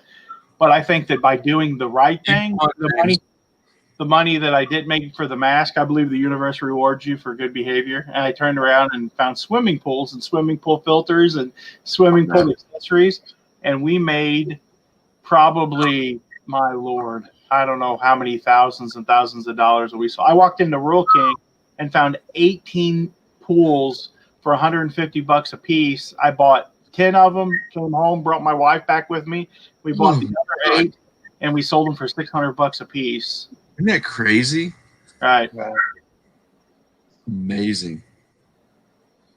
It just if you paid attention, there was ways to make money in 2020 that were just absolutely. I mean, I can run down. I mean, if you, it's all about where your ethics are. You could have made money on hand sanitizer, toilet paper, face masks, swimming pool accessories. They're really, you know, the what do they call it? I forget the non-PPE or non essential. Yeah, the non-essential stuff. But like, you know, even then they were still kind of clean. Some stores are being really nitpicky about that. You know, There were spices. By the way, it's 2021 here. So where do you guys see things going in 2021? What are your predictions for hot products, mindset, the market? What do you foresee coming this year? Like, what do you? I foresee strictly. I think I'm going to see a lot. I hate to say this.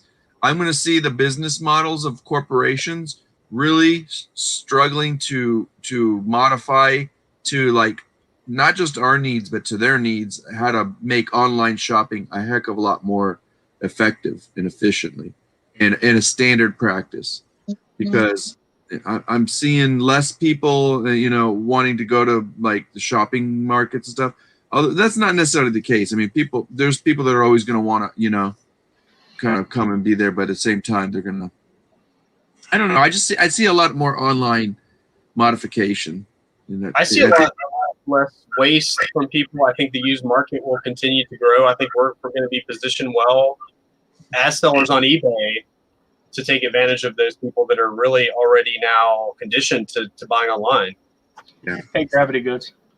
That's what I meant by like modifications. Like, how are we going to like really get this, you know, because like if you know, in order to get you in a store, you need a lead. You know what I mean? Oh, I want to go get that toilet, you know, paper, that whatever it is, blah, blah, blah, for really cheap. When you're really there for that, you end up buying all this other crap. You know what I mean? How are you going to do that too for people that are online? Amazon's already got that figured out. They've invested tons of money into marketing, you know? Long time ago. Like, what do you see off to the side and but like, how are they going to get you to really, because they know people's attention span, especially the TikTokers. Okay, you know, squirrel, boom, you know, click that button. Oh, I want to buy that now. Well, squirrel, boom, let me go buy that, you know, and it's like that constant gratification. That's why I'm impressed with eBay's plan as far as looking forward to the future, as far as just the way their app work, their website works. Amazon has evolved. In my opinion, eBay really hasn't evolved. It's the same. It's been the same for 20 years. Sure. You know, it's a list of products. You select them and you buy them. I mean, I will say that the they've really done a great job with the app. They've really improved the AI. I mean, even the listing process where it picks up keywords and inserts them in the right places, like that's phenomenal. Like they're really coming to age. I think. I think there's going to be some opportunities, and we're positioned well to take advantage of that.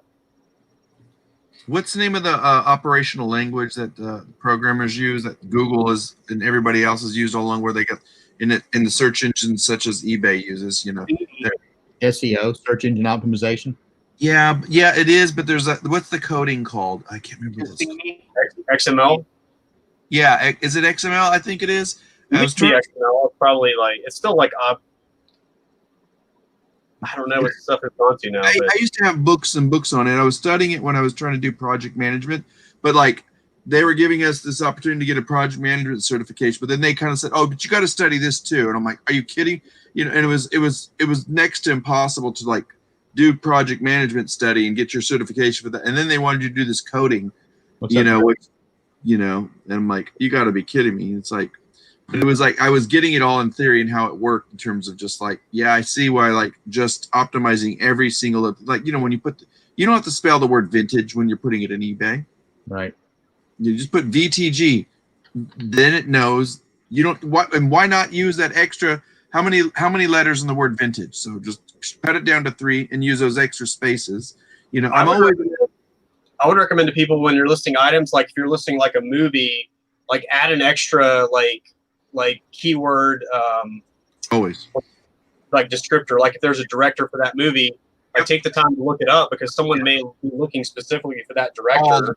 Always. Thrift Shop Hustler. Hey, Happy New Year. Sorry guys, I'm just saying hi. Let me say hi real quick. So Iris Collins came in. Thrift Shop Hustler. Matt Romero's here. He may jump on, but he wants to say a bad word. You can say poop. Let's who are we gonna pull on here? We got one spot available, right? If he comes in, he needs to come in as the pimp. No, I don't want that. No. Let's want him as Matt. Thrift Shop Hustler, you're welcome. Oh, Cameron was here a little earlier. Where did Cameron go? Gravity Goods is Cameron. He's a good guy. He did a live today too. Yeah, so that, that search optimization to me is really I think what I'd like to get a little bit more creative and a little bit more clever on it. I don't know if it's going to take more reading or research or just what, just do it. The first thing I did was to make sure that all my what's the fields they call for the data on eBay? It's item specifics. I made sure that those were filled out correctly, and then I tried promoted listings after that. So, figure out which part, what you need to work on first, and then you're going to drive more traffic to your store. People are going to find stuff easier, and then you're going to start seeing the sales results. I think the item specifics are going to become more important than the description at some point, and I can already see it moving that way. And you kind of learn when you're going through the item specifics. Oh, this is what a single reflex camera is versus a double reflex. I had to look that up and figure out what that meant. Oh gosh, I made a big mistake. There was this remote control. I guess I didn't look exactly. I mean, it had everything as this other one, and I still couldn't find the right details about it. And somehow I must have missed this one little small detail. And a $50 item this guy gets, he goes, close but no cigar. He was nice about it, but I was like, oh crap, this is a $50 item, And I'll be honest, there's times where I get lazy, but there's times where I want to be so tedious. How about you, Gil? When you do your optimization on your eBay or whatever you use, are you on eBay primarily? eBay and Macari. Okay, good. So use every single bit of information in terms of for searching. I do as much as I can, but on Macari, you're limited on what you put on there. Okay, yeah, I didn't know that. Yeah. So and then eBay, you have what I think it's 100 words you could put on there. So I utilize as much as I can. Charging us to that second line on eBay. You think they'll ever stop charging us for that? Why not just give it?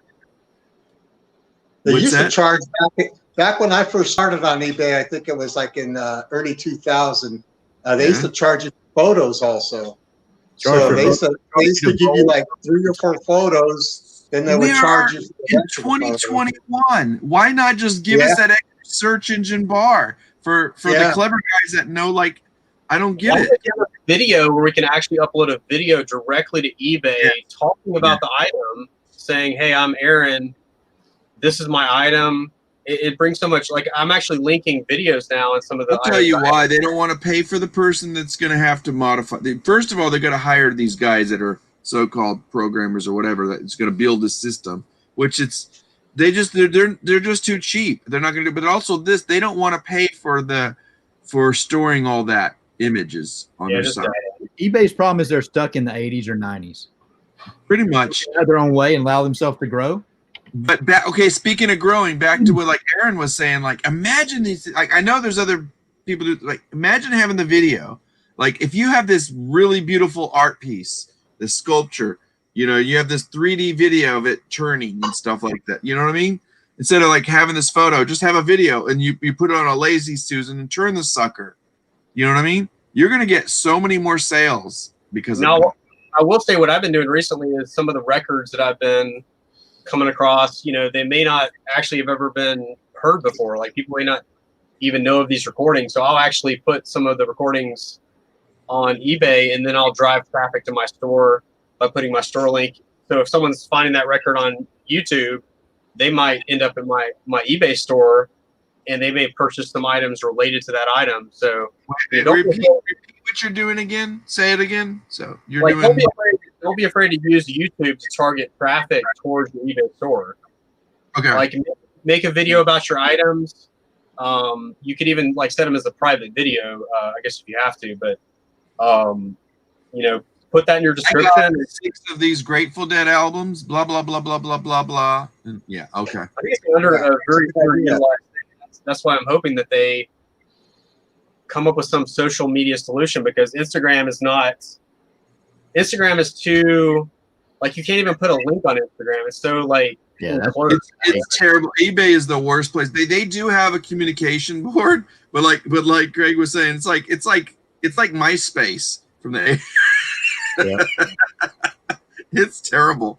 You know, I don't know.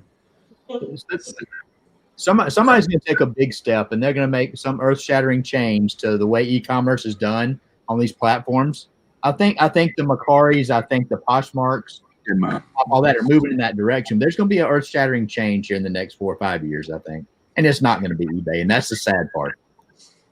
I think it's eventually going to go decentralized, and that's when we have what we call a trustless system, meaning I don't have to trust you to do a transaction, but I can still do the transaction and know it's going to happen. You mean blockchain? Yeah, it's going to have to be blockchain. Like Cardano is probably one of the blockchains I would watch because they're developing a platform a lot of people will build their products on. And when you've got like a currency built into that, an exchange of value, like you're really getting somewhere where you can build some value, build products and services. And even within eBay, like I don't think we've fully utilized some of the services, especially cross-listing, that could be put out there. I know listing perfectly is one of the. You reminded me. I won a free service from Bolo Buddies. I feel so bad. Well, it's because of her. It's not, but what's that cross-listing? List perfectly. There's several of them. Yeah, I think it's a list. The one you just mentioned, List Perfectly, whatever it is.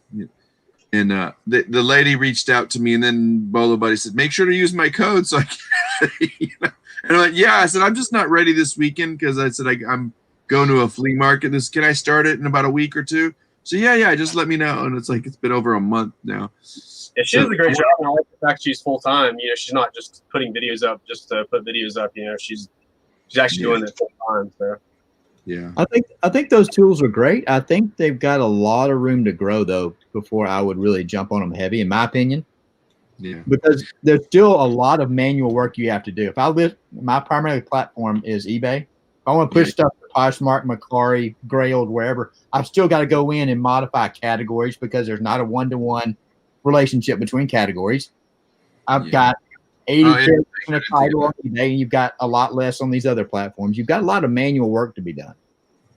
I actually shut down my Bonanza from my eBay store this week or 2 weeks ago because I think it was actually holding my store back because eBay probably knew that those listings were being duplicated and might have been penalizing me. I can't prove that, but I've heard from some other people that use like tools that they were somehow being penalized by a certain percentage, and my sales went up accordingly after I disabled it. So, and I was making no sales on there anyway, so I'm not going to pay them money to make sales. So I can follow that logic. It's just like any other platform. eBay is doing a good job, so why not focus on eBay? And I don't really need Bonanza in the mix, YouTube wants you to keep people on. YouTube wants you to keep people on YouTube. Facebook wants you to keep people on Facebook. They're gonna shadow ban. You might not see it, but I think it happens. Yeah. I did make it. I'm going to cut out. I'm going to spend these last 2 hours with my wife here. I want to wish everybody Happy New Year, and God bless everybody. Good luck next year, and hopefully it's prosperous for everybody. And thank you for having me on the show. I'll see you later. Be safe. Enjoy. Hey, thanks for coming on. You've done lives before, right? This is my first one, actually. So. Oh God, we probably bored the heck out of you. I was a little camera shy, so maybe the next one I'll do better. No, you're great. Thanks You're for cool, having man. It's just about repeating it. Have a good one. And then there were four. Our apocalyptic. The four apocalyptic, whatever. I remember my first live stream, talking about first live stream. It was me and I think one other person. It was about 2 o'clock in the morning. Just a working hangout. We were sitting there. I attracted all kinds of trolls. It was a mess. Did you let any on? Well, that was back when we were using Google Hangouts. And I made the mistake of dropping the link in the chat, not thinking anything about it. I quickly learned how to edit a live stream that was already on YouTube. Oh, wow. Wow. Is that the case of Jessica Simpson or Jessica, what's her name? I don't know. This is a guy that he moved North Carolina, South Carolina. Used to be up in North Alabama. Wow. But man alive. John, you still there? Yes, sir. You frozen? He looks like he's licking the corner of the thing. Yeah, it's over. My camera, it's going to get upgraded soon. He's like right in that corner. He's just like.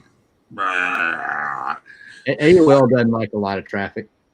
I've already listed 3 items in the new year, guys. So, wow. Suck. This guy is like killing it. And that's the thing is once you get that momentum of listing the items, it's so much easier to do that next one, And that's what I like to do when we're in the private hangouts. Is just I have to have a clear table space. Like it's kind of like almost like prepping for dinner. I got to clear my space, clean it, and then just go get those items all lined up, and then just go at it.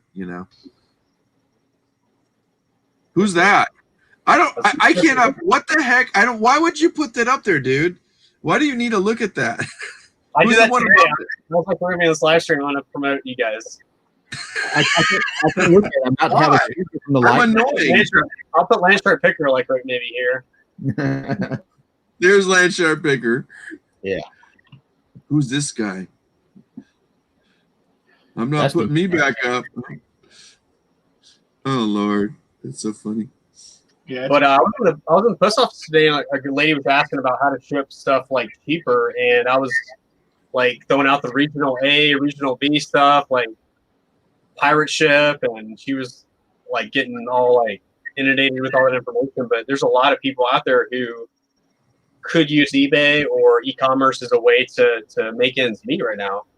So there might be those people you come in contact with that you need to say, hey, check out eBay. For Christmas, I gave my dad a gift card to eBay because why do I want to promote another platform? Why do I want to give him an Amazon gift card? Why not give him an eBay gift card and support the platform I'm selling on? That's a good idea. Out of your store. Give them a coupon code for 25% off anything out of your eBay store. Yeah, I would say, hey, here's a whatever. You're giving them a $20 eBay gift card, and you show them your store and say, that's the other thing is I don't like about eBay for somebody who's really searching for somebody's store. I mean, you got to know how to do it, but I feel But go ahead. there myself. I think you should be. It should be treated like a mall of sorts, where you can go look for sellers in your area if you're looking for something local.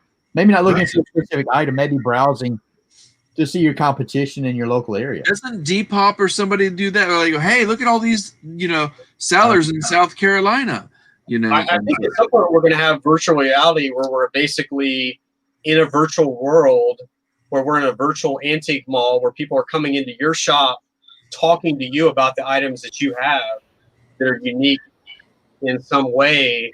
Here's the thing: like if they would introduce this YouTube-ness to it, and let's say, I'm not saying eBay, but that would be awesome. Is, hey, like you said, do this antique mall thing where they go in and like, hey, I want to see, like you type in the specifics, like Craig was saying, and you go, I want all Texas and Louisiana shoppers. Okay, boom.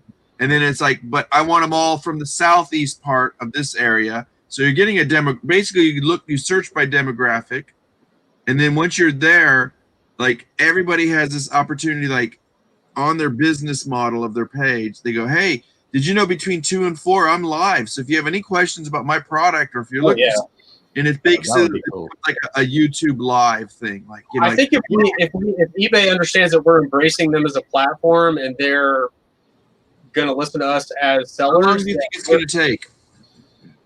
How long do you think it's going to take?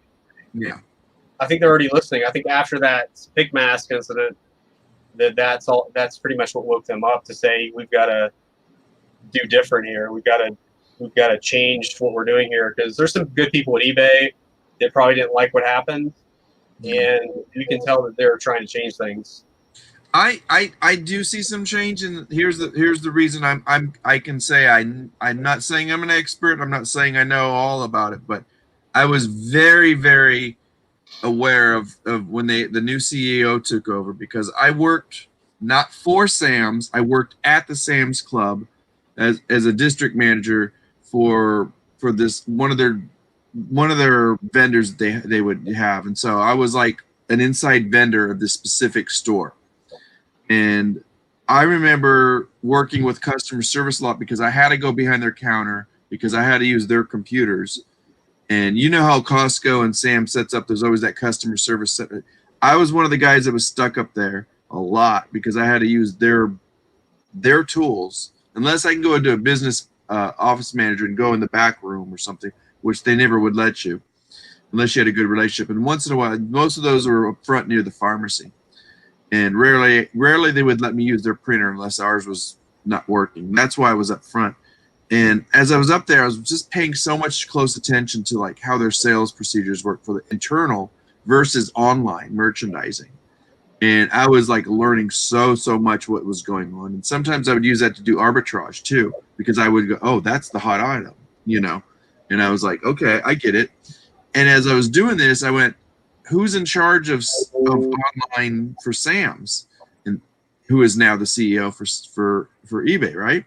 He was the CEO for Sam's Club online, and that guy's he had some interesting things that he did for Sam's, but I also had things that I was kind of like, I was irritated. I didn't like, I don't think that every CEO was ready to jump into the position after that incident with obviously what happened. He took it, and you saw changes happen, and I think some of those were. Go ahead. I'm sorry. The way I see eBay, I think they're too reactive. They react to problems. I don't think they're forward enough thinking in some respects. So in that respect, they're non-reactive. Well, I mean, when I say reactive, I mean they're reacting to problems. They may not be reacting in the speed that we want them to, but I'm saying most definitely not. Yeah. There's so many other sites out there. I don't think they're looking 5 to 10 years down the road. I think they're looking at, what am I going to do to make it to 2021? They are, but they're also they got to look at their competitors and how they're going to stand out from their competitor. I think they're just chasing Amazon. I don't know that they're doing that so much anymore, other than like how to like get rid of the little barking dogs behind them, like Posh and. I mean, there's so many powerful things that eBay has the capability of doing that Amazon has not even tried to compete on. Like, there's no I mean, I guess they have the handmade market, but they really aren't targeting some of the like the used good sales like eBay is. Like eBay is the site to go if you're looking for, you know, stuff that's like one-off items that you're not going to find anywhere else. So Yeah, but the eBay used goods on eBay only makes up like 15 or 20% of their sales. oh, really? I don't know that that's necessarily the case at all times. I think it fluctuates. And it is. They really used goods does not make up a large portion of eBay sales. Well, I don't know. I mean, I don't know, but I mean, it's their bread and butter. I think it's running the machine's gas, so to speak. But like, there is a lot of wholesale crap on here. Yeah.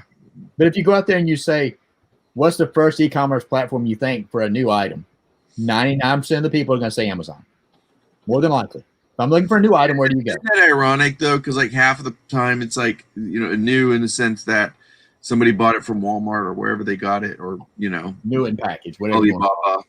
And then they throw it back on Amazon, and as if Amazon made and created the whole thing, What's up, Lobster? But yeah, and on the same hand, if you say, where would, I'm looking for a used item, 99 times out of 100, what are you going to hear? eBay. I'm looking for a collectible. I think that's eBay's market. And I think that's what they really need to focus on, is that collectible, that, Read what Iris Collins wrote. I mean, look around. Look at all the stuff I have behind me. I mean, we have plenty of stuff in America. Like, we're not hurting for like secondhand merchandise. So it's like being more like a better steward, not like putting stuff in landfills, like recycling secondhand clothing. Is helping like the economy. It's helping the environment. Helping, like it's a good thing for everybody. Like, right. We don't really need to buy new merch, like new. I have to go out and buy a new shirt. This shirt right here has actually got some holes in it, so I may go on eBay and buy a used one of this one to replace it. I don't need to go out and buy a new one for $30 at the store. I don't know. So you can jump on if you want. Happy New Year! Yeah, Happy New Year's, everybody who's ever's listening. All 8 in the chat. Is it New Year's there for you yet? Yeah, it's been quite a while ago. It's 12:27 here. I guess I should have known with all the dogs barking because of the fireworks and stuff. I'm sorry, what'd you say, Craig? I say it was 12. That's what happened a minute ago when I muted myself. That was the dog going crazy. Are you Central? I am. I'm in Alabama. Oh, you're in Bama? Okay, that's still Central, is it? Yeah. Okay. Yeah. Because wait a minute. Yeah, you're right after Louisiana, right? On the other side of Mississippi. I'm in between Mississippi and Georgia. Okay. Oh, that's right. I always think. I don't know why I think Alabama's closer to Louisiana. What part of Texas you in? I'm in Central. They call it the Hill Country near Austin. Okay. Yeah, I'm really in Austin, but yeah. We drove from Birmingham to McKinney up above Dallas a couple of years ago. Oh, okay. And then made our way down through, where's the thing? The TV show, the Waco, went down through Waco. Yeah. And ended up down in San Antonio, spent New Year's Eve and New Year's Day in San Antonio, and then turned around and drove all the way back the next. That's fun in San Antonio. People don't know, but San Antonio has its own little different Christmas. There's even a church that does a mariachi Christmas. It's an old mission church. But the water, cool. Did you go down the water walk down in San Antonio? Yeah, that's nice. That's fun. It's a fun city. I was pretty sick that day, but yeah, it's funny because like people have these big expectations what the Alamo is. They get there. Like bunch of empty rooms that have a lot of history, but it's like okay. Exactly. It was a neat area though. We really enjoyed it. Are you still listening, John? No, I was sitting here. You're taking the rest of your off? Banana split? What are you eating? Okay. Iris, you want to jump on? Jump on. He's eating with my kids. The lobster said, blood, sweat, and cells. You're welcome to jump on, Leroy. Hey, got some people popping in and out. People are popping in and out all night. That's funny. I don't know how long I'm going to be able to stay up. I'm like already falling asleep. Ugh. It was a long day, but of course I don't know why. Today of all days, I got up at 6. And I'm just like, you guys gonna listen? I was up at 4:30 this morning. Yeah. What time did you go to bed though the night before? About 2:30. So you got 2 hours of sleep and you're still up. Got 2 hours of sleep. I worked a 10-hour shift and probably won't go to bed for another hour or two. Oh, that's right, because you did the Amazon thing. Between his phone calls. What's that? He takes naps between his phone calls. Yeah, exactly. Are you doing the Amazon phone call stuff? Yep. I sit right into it. So you get to do it from home. Yep. Are they? I don't want to know a number, but like, are they? It's pretty decent. No. Well, but it's compared to what I'm used to now. Yeah. But I don't think that wrong. I'm very thankful to have it. I was considering doing something, but I know they'll be like, "No, we want you to do it full time." Or I'm like, "I don't want to do it full time." They do have some flexible shifts where you can kind of. They set a minimum, and as long as you work that minimum, you're in good graces. You have to shift bid and all that, but it's not. Of course, they'll call you and, "Hey, can you feel this day or something?" Yeah. Sometimes I'm on a full 40-hour week. But you got your lock time, and that's it. Yeah. Did they ever ask you, like during the peak times, like Christmas, to work a little longer? They ask us to pick up extra shifts. It's not really. I've been at it 7 months, and they haven't gotten to the point where they just demand it. They say, "Hey, can you pick up a couple hours here or there?" When they do, that's when you quit. Whatever.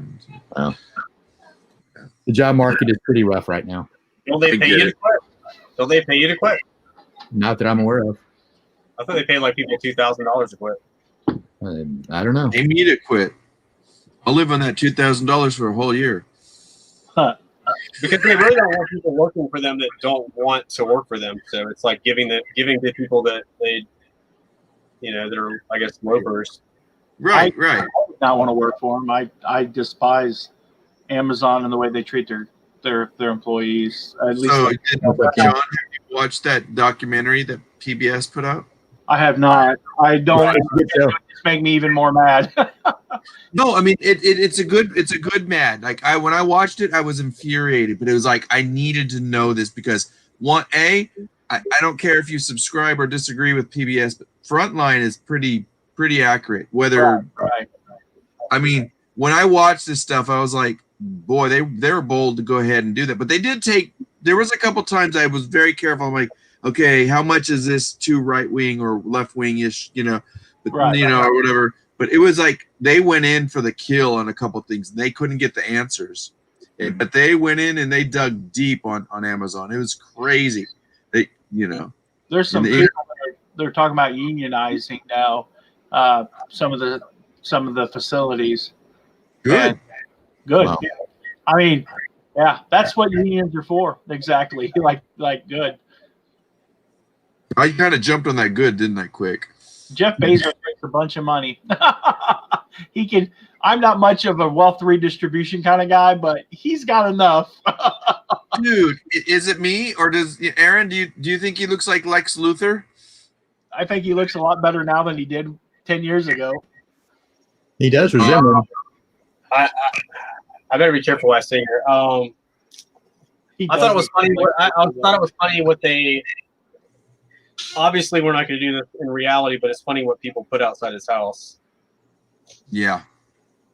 I mean, it just goes to show the level of frustration that we've had this year with both politicians and the companies that have had windfall profits while people have suffered. We really needed stimulus in August. Everybody needed stimulus in August, and that's what's been holding me back last 6 months. Is just it's been harder to just that little bit of and I heard somebody told me that the 2,000 went through, and they said no, it's only 600. Yeah, I mean every little bit helps, but I mean there's people that were getting unemployment they were having to live off $100 a week. Happy New Year, Sal. $100 a week, Yeah. Happy New Year, Marie. And if you're paying freaking rent and stuff like that, and it's easy to say, well, don't pay the rent. Well, what about the guy that has the mortgage? He's got to pay the rent. It just sucks. That's why I'm glad I don't interesting. have. That's why I'm kind of like, interesting. Like, is this, that's why I'm joking. Like, people are like, what do you mean by, like, is this the end of the e-com? I think it's the end of the old e-com as we know it. I think that the new stuff that's going to happen, I really think that, I don't know. Like, if you're talking about like what you said, Aaron, like, or whoever said about you unionize. Like socialism and communism, but I think that for me, it's an economy of compassion, like for people that maybe have less than you. Like we need to be helping those people. Isn't this a redundant thing historically? Like back from it's like the turn of the century from the 1800s to the 1900s, when give better working conditions, make sure that those buildings have exits that are not going to be fire burned, whatever, like in New York, that historical fire, just making sure that. And it's funny is because Amazon did get in trouble a little while back. Remember that one place where people couldn't even, they were passing out because the warehouses were so hot. Air conditioning, I believe. I'm like, get out of here. What are we living in? It's like, I don't know. I mean, but technology is going to come so far that, I mean, there is going to have to be the need of some type of universal basic income, because the jobs are not going to be there. Like, we're not going to be able to sustain the amount of jobs that we've had in the past. Like, it's just not going to happen. Like, with technology, with the robot, with automation. I wonder if we're going to see the reemergence of bartering at some point. Kevin, you're welcome to jump on, or Richard, you're welcome. There used to be a company called Trade Bank, which was out of Atlanta, I think. Here's the link. Just inviting a couple guys. Kevin, Happy New Year's. Richard, Happy New Year's. Iris, Happy New Year's. Sal, if you're there, Sal makes great dispensers. Have you guys seen his dispensers? I haven't. What does he dispense? Go look on Instagram, and he does his little. He gets these tape dispensers, and he like modifies. He'll put your logo on it or something, or if you certain. If you like Pokemon, he'll make you a one with Pokemon or like whatever. The desktop, was it on the desk? What's that? Like the ones like this? But the handheld ones, yeah.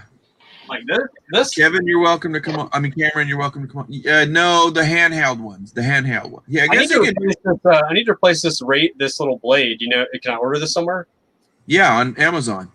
I've got an affiliate. I'm dropping an affiliate link for you. No, I'm just kidding. Yeah. He's gonna drop you an affiliate link. That's funny. Happy New Year's, professional. Kevin. You're welcome to pop on. The link's there, buddy. I'll put it again. We'd love to have you on. You guys, Picking in the Hood he's hilarious. I love him. Well, hey, Lloyd, I just want to say thanks for asking me to come on. I know this is this our first live officially? I don't know. Yeah, I guess so. Well, no, I've been on a live with you once. Okay. We were in private room. John. It was in John's. Okay, it wasn't live though. Yeah, he did a live once, and you were in the background. He was talking, and there was a couple other guys, but you were back there wrapping packages or taking pictures. Cool. You got to take off? No, I was just thanking you. Oh, you're not. He's just a gracious individual. I was like, what do you think of me for? It's like, I demand to be here. John pounded his. I don't know how he found the StreamYard. No, there's people that do get their feelings hurt, and with good reason. But like I said, I'm not one of those people, but I do appreciate it. Oh, you're welcome. Yeah. Well, I don't see you. I mean, I see you in the lives. I don't see you on the lives a lot. And I know you guys don't always want to do lives. I mean, it's hard to be everywhere. I just figured I'm actually going to try to work on doing less lives, but at the same time, I need hours. So what lives I do, I'm going to do them long and hardcore, like 4 hours. The live listing is the way to go. And like a year ago, I knew that was the trend. And well, that's what I meant by like less lives. I mean, like I'm not going to jump on other people's lives so much. I'm going to do my own. I hate to say it, but I need to get greedy with my hours, just for a little while. Company. Well, see, the thing is, you can actually do both. Like, you could actually stream.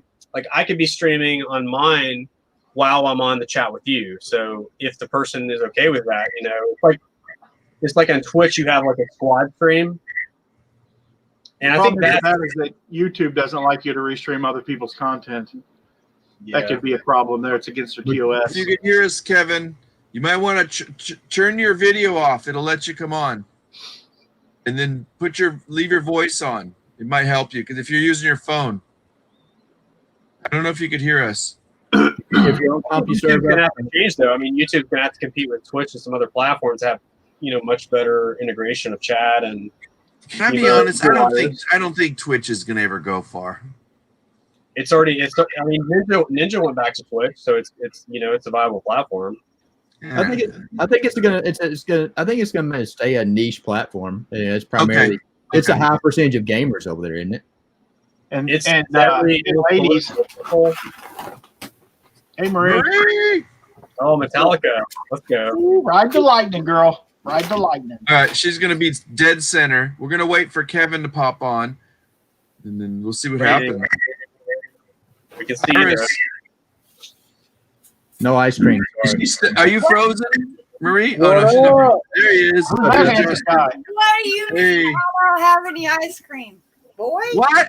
Sorry. Get your shit together. What's your I got guys? some- I Okay, got here we some go for 2021. What is the new ice cream you want to try that you've never tried? And what is going to be your favorite new ice cream flavor? I have one. What you got? Peach ice cream. Peach? Yeah. Peaches are big about one county away from me. That's what the county is known for. And they have wonderful fresh peach ice cream. Oh God. Yeah. See, fresh peach ice cream. Straight off the tree. You're No, right, you Kevin. had your fucking peach trees down in the south. Let's see. I need a little bit of caramel mixed in my chocolate chip mint, Craig. You know what's funny is I'm not all big in that caramel junk, but I couldn't find I usually buy hazelnut creamer. That's the only sugar I'll use. I couldn't find it, so I bought this caramel one. It's like Louis don't get it, does he, Craig? He just I don't get it. I don't We get did it. get this today. No, you did not get that. You got that. Oregon You wound up not wanting nothing to do with that. Justin, how many of those hot toddies did she have? 2, 4, 3. 5. I was saying 2. Hey, she's moving up. She's moving up. Dude, I was at 2 at 7 p.m. It's only 10:42. Let's Okay. slow down a bit. Slow down a damn bit. She's moving Yes, up in the ma'am. world. She's drinking out of a solo cup. No, I'm drinking out of a Husky cup. A Let's husky. I'm not sorry. move me up that quick in the motherfucking world. I'm just here. We're gonna have Pepsi. It's okay. It's 2021. It is 1 in the morning. No. It is 10:42 here. And if you wanted this to be a child's video, you should not have even let me in. Oh Just Lord, because- Justin's there. I feel safe. Just be glad she still has her clothes on. Oh, Lord. Craig, I love you. I love you. Yeah, I do. I do. I She's always saying that. have She's my saying that in clothes front of her husband. Oh my Kinda God. on. Here's the one thing that most people don't know. I generally have my clothes on. It's the amount of clothes I have on. Yeah, I saw that jacket. I saw that. Lacking. Marie, I saw that jacket that Justin took from work that he said he found in the Lost and Found. I saw that. no. the other night. Craig, has he seen the other things that have happened? No. Kevin, What's up? What's up?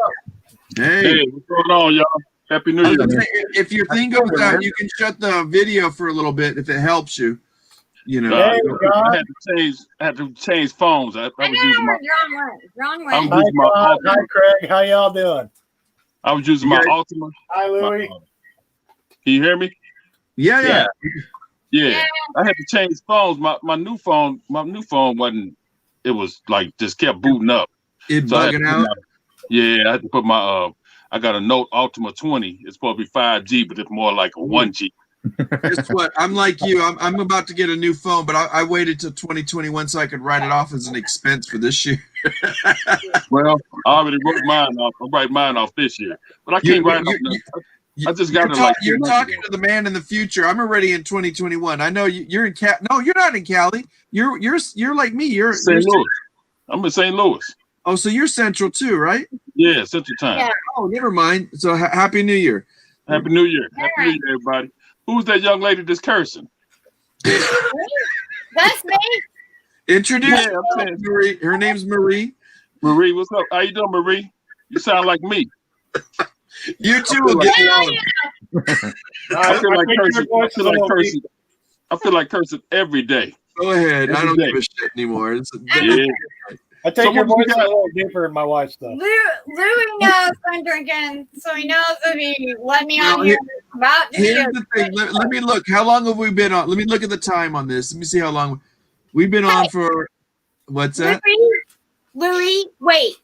You've been on, and I welcomed in the new year with Jake Yaga. So I welcomed in the new year. I cursed him and welcomed him. Kevin, Kevin. She cut you off. She talked more than me. I thought I talked a lot. You've been on at least an hour. You found your competition. Yeah. But anyway, how long you guys been on? How long? Because I didn't know you all was on tonight. About 2 hours. Oh, we've been on for like about.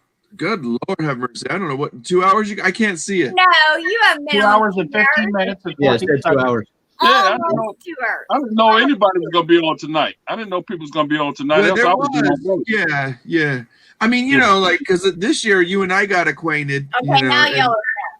And so, like, yeah, I've been trying to do something different a little bit every once in a while, but like this one, I rescheduled. I was gonna do this in like October, and then I moved it to November, and I went the hell with it. I'm gonna put it up on the 31st of December, and There's always a train wreck on the 31st on YouTube somewhere. That's why I said, I said, fuck it. I'm going to let it go. Just you can go. So when I understand, let me in is a little crazy. Anybody else talk? What the hell? Can we talk?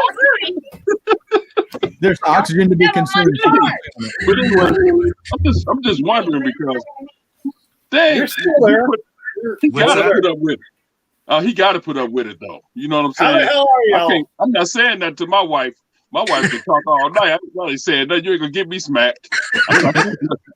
Hey. Everybody talking about they the boss. You ain't no damn boss. I can knock it out any day of the week. People keep saying how they the boss of their house. No, you not. Hold on. Let me pop people up. By the way, I'm the boss of my house, and I have her permission to say so. You should probably check your ID at the door and make sure I'm not the boss. I'm never gonna say I'm the boss. You have more than 4 of those. I know you have more than 4 of those. No, I only have like 3 and a half. That's okay. I'm okay. My clothes are stored.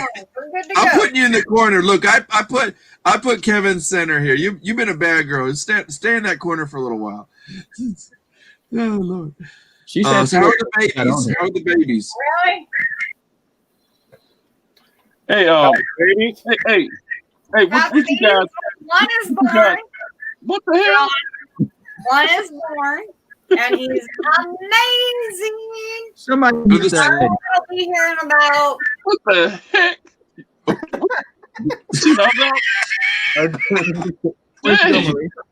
I didn't do that. I did not do that. Hey, what you guys plans for this year? We were talking about it earlier. Mine is I got to get me a van or a truck. I got to get a van and a truck. I got to get a new phone. I got to get me a Zebra printer. Yeah, because I saw you load that stuff in your car. You loaded that stuff in your car. What else do you need? Yeah, you need to get something. You know what you could do though? You could just go ahead and get one of those put on the back of your car. You can pull a trailer. You know? Do you see that small car I got? Yeah, but I'm saying no. I seen a guy with a Corvette motorcycle. With a motorcycle trail. Yeah, I seen a guy with a Corvette. He had a motorcycle trail on the back of his Corvette, and he pulled the motorcycle with his Corvette. On a Corvette? I know you could do it, but I'm saying you make the little small trailers from Harbor Freights, those little bitty small ones. I'm saying you can hook it up to your car. Hey, you got to be able to survive out here, man. You know what I'm saying?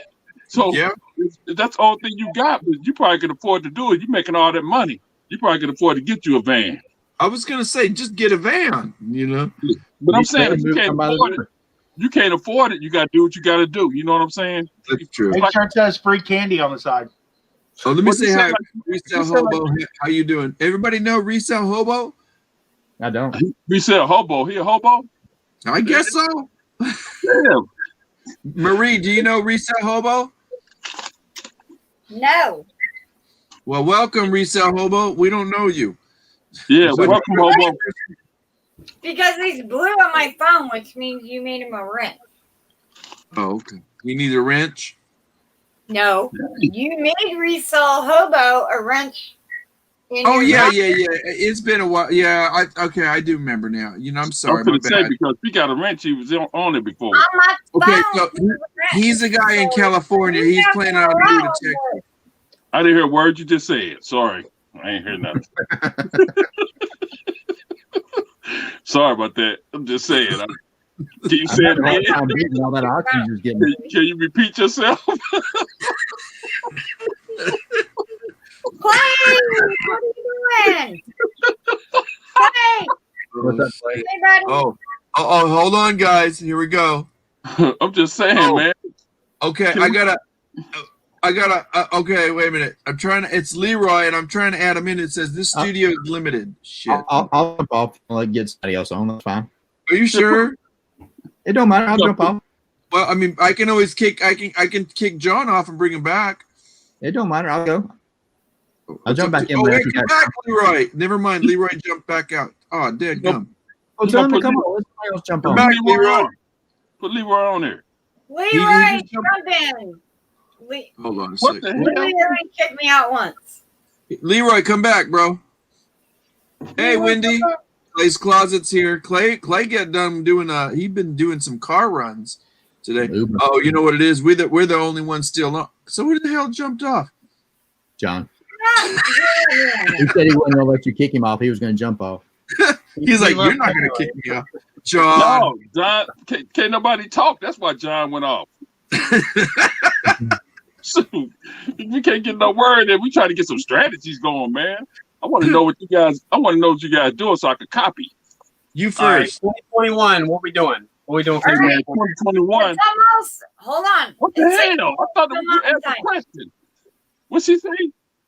Hey, it's 8 minutes till mountain time. I have another hour until it's my time. Oh, she I'm not wears gonna clothes. crazy boys that long. What's he I'm saying? not gonna do it. Hey, what's 8 up? minutes. Who's in mountain time?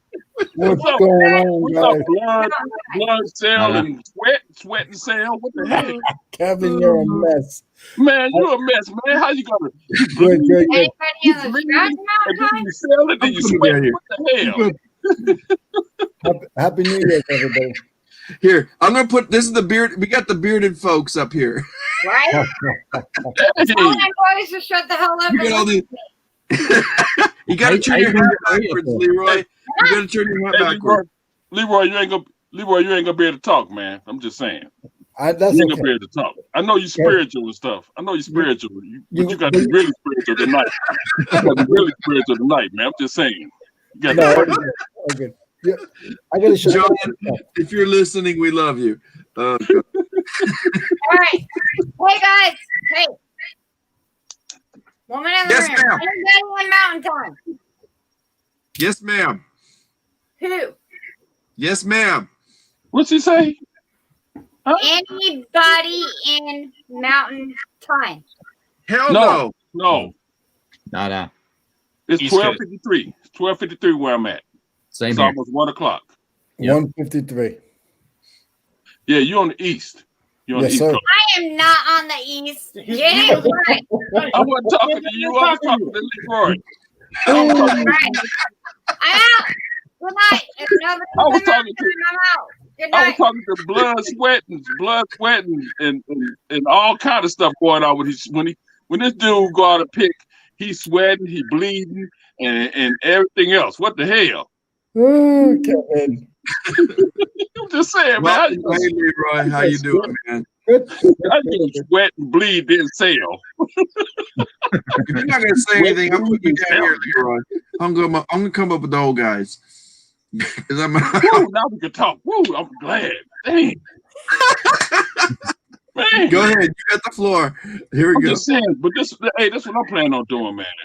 I'm planning on getting on Amazon Okay. and selling on Amazon because I tell you what, I've been selling a lot of books and stuff like that. I've been lucky with books, but when I go to the bands here in St. Louis, I hate going though, man, because it's such a mess and people be fighting over the band. But anyway, yeah. With the books, you got to be careful because. But I go in there and buy books.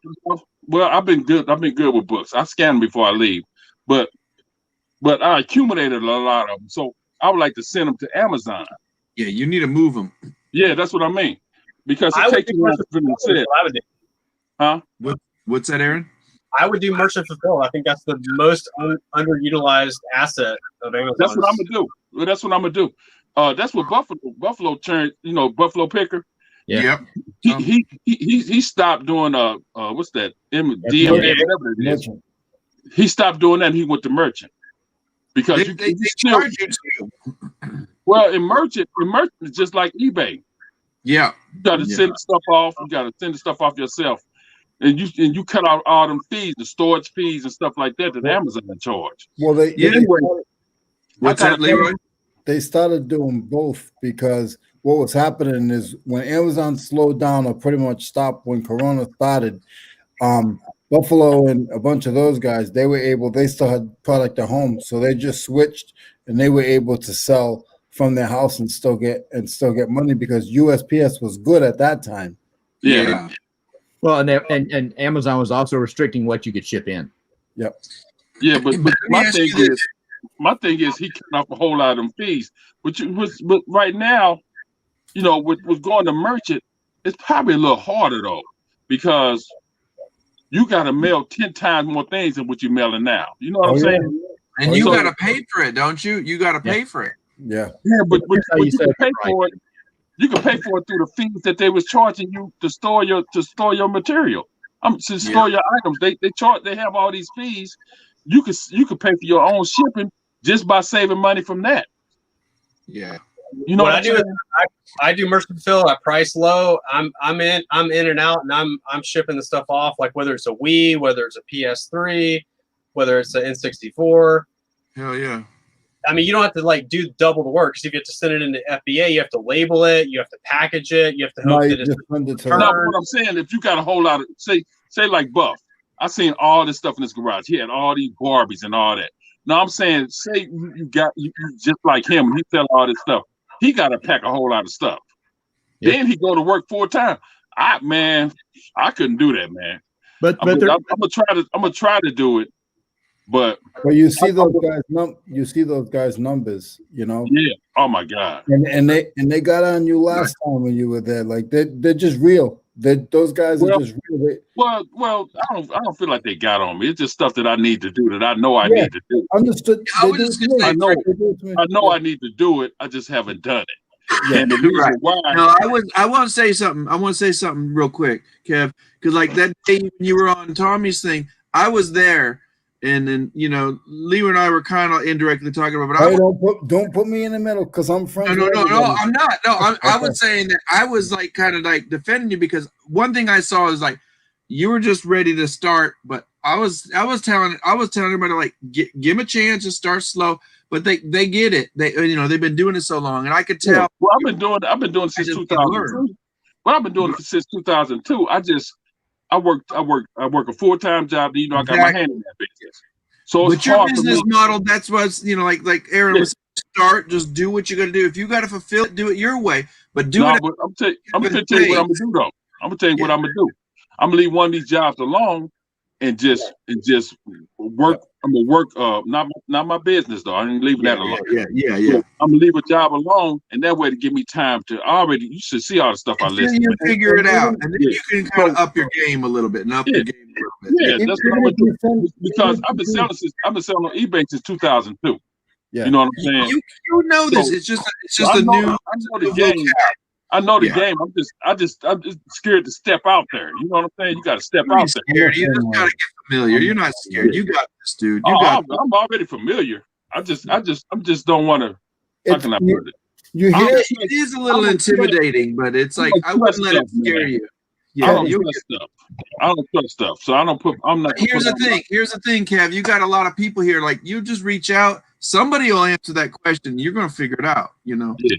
Well, I know how to figure it out. I don't think I need to do is make time, because that's what I want to do to sell full time. That's the hard But I part. know I can't do it. But I'm at least do it more part time than I was doing it before. You know what I'm saying? You gotta start. You just gotta start. So one of these jobs got to go. One of these jobs got to go. So when they go, one of them got to go. And when that go, I'm just gonna hit it hard. I'm hitting it hard already. Since then, man, I done loaded. I probably average about 20 a day. Yeah. Loading items. But it still haven't put a dent in my stuff. Can I ask you a question? Which of the jobs? I'm not saying you have to say it on right now. Truck driver. Which of those jobs you're going to let that one go? Truck driving going. My business gonna stay. My handyman business staying, man. I'm staying in my handyman business. So truck driving got to go. See, I drive at night. I drive at night, and I could be at night. I could be loading. You can pack. You can get that stuff ready. Yeah. But see, since I got my own business, I could do what I want. You know what I'm saying? So after, what the hell are you doing? He's adjusting his camera. It's a little special. He's smoking something. I don't know. That dude he tried to distract me or something. What the hell? He put a phone up to a phone. But anyway, whatever, man. Focus. You got to cover it up and make it focus. Anyway, so I'm gonna go ahead. I'm just gonna go ahead and do and try to hit it hard, man. Dude, you got this, man. You got this. I got so much product, man. I need to get it out. I need to get it out. Do not go there. All right, how about 2021? Who has a lot of product? I know Leroy does. Leroy got a lot. What are we gonna do to get 50% of our product out of there? How are we gonna do it? Man. Call a rollaway dumpster. He said a dumpster. Well, honestly, I'm gonna donate. I'm probably gonna donate 1/3 of the crap I have, because I got this idea. My threshold is if it ain't $10 or more, or actually I got it $20 or more. But like, if it's $10 or less, I ain't got time for that stuff, because like all that time I got my $20, my $100, my bigger ticket items. Well, there's that's in that pile, and it hadn't been listed. That's one of my plans. That's one of my plans is I got to make at least $10 off everything I sell. After all the fees and stuff. I changed this year of 2020, which is no longer here. I started hitting those $20 ones. I'm not saying I won't take a $10 one. Unless it's fast, its return has got to be quick. Yeah. Another thing I want to do, try to get a niche, try to get just a couple of things that I could sell that because I've been looking at a whole lot of what do you want to do? What's your niche? What do you want to do? Well, my niche, I started off doing was selling video games. 2002, I started selling video. Every Christmas, I buy video games throughout the year. Then the fourth quarter, I get on eBay and sell all of them. Okay, that's why I got an Amazon game. Get in that Amazon game, and then wait till you get ungated. Once you ungated, you got that video game thing going. Yeah, but see, I probably got about 1,000 video games, man. But anyway, the thing is, that's what I used to do. That's what I used to do all the time. They sit about 50% of them listed, But my thing is this, man. I've been listening to a whole lot of people. People on YouTube that's got a niche. Like some people sell shoes, some people sell clothes. You know what I'm saying? And the more what they talking about makes sense. You know what I'm saying? Like I was listening to this one dude. People give him computers, man. He take them apart, sell the parts. And sometimes they pay him. Sometimes they pay him to take the computers. These businesses, and he makes damn near $1 million a year just by taking the computers. Man, that dude had to hire people, man. I forgot his name. I sent him the information. I seen the information, but they give him computers. He go through dumpsters, everything, and he take them apart, sell the circuit boards. He sell the some guys. If you good at that stuff, man, I build computers. I set up networks. I do all that. When I was a fireman, that's what I did. Okay. I did all this stuff. But anyway, the thing is, I was saying that he got a niche. You know what I'm saying? That's his niche. Taking computers apart and selling the parts. You know what I'm saying? $30 here, 20 there. He's selling like probably over 100 parts a day. Yep. So, but what I'm saying, I'm thinking about getting a niche after I catch up, get rid of some of this stuff. I'm gonna get a niche, man, because.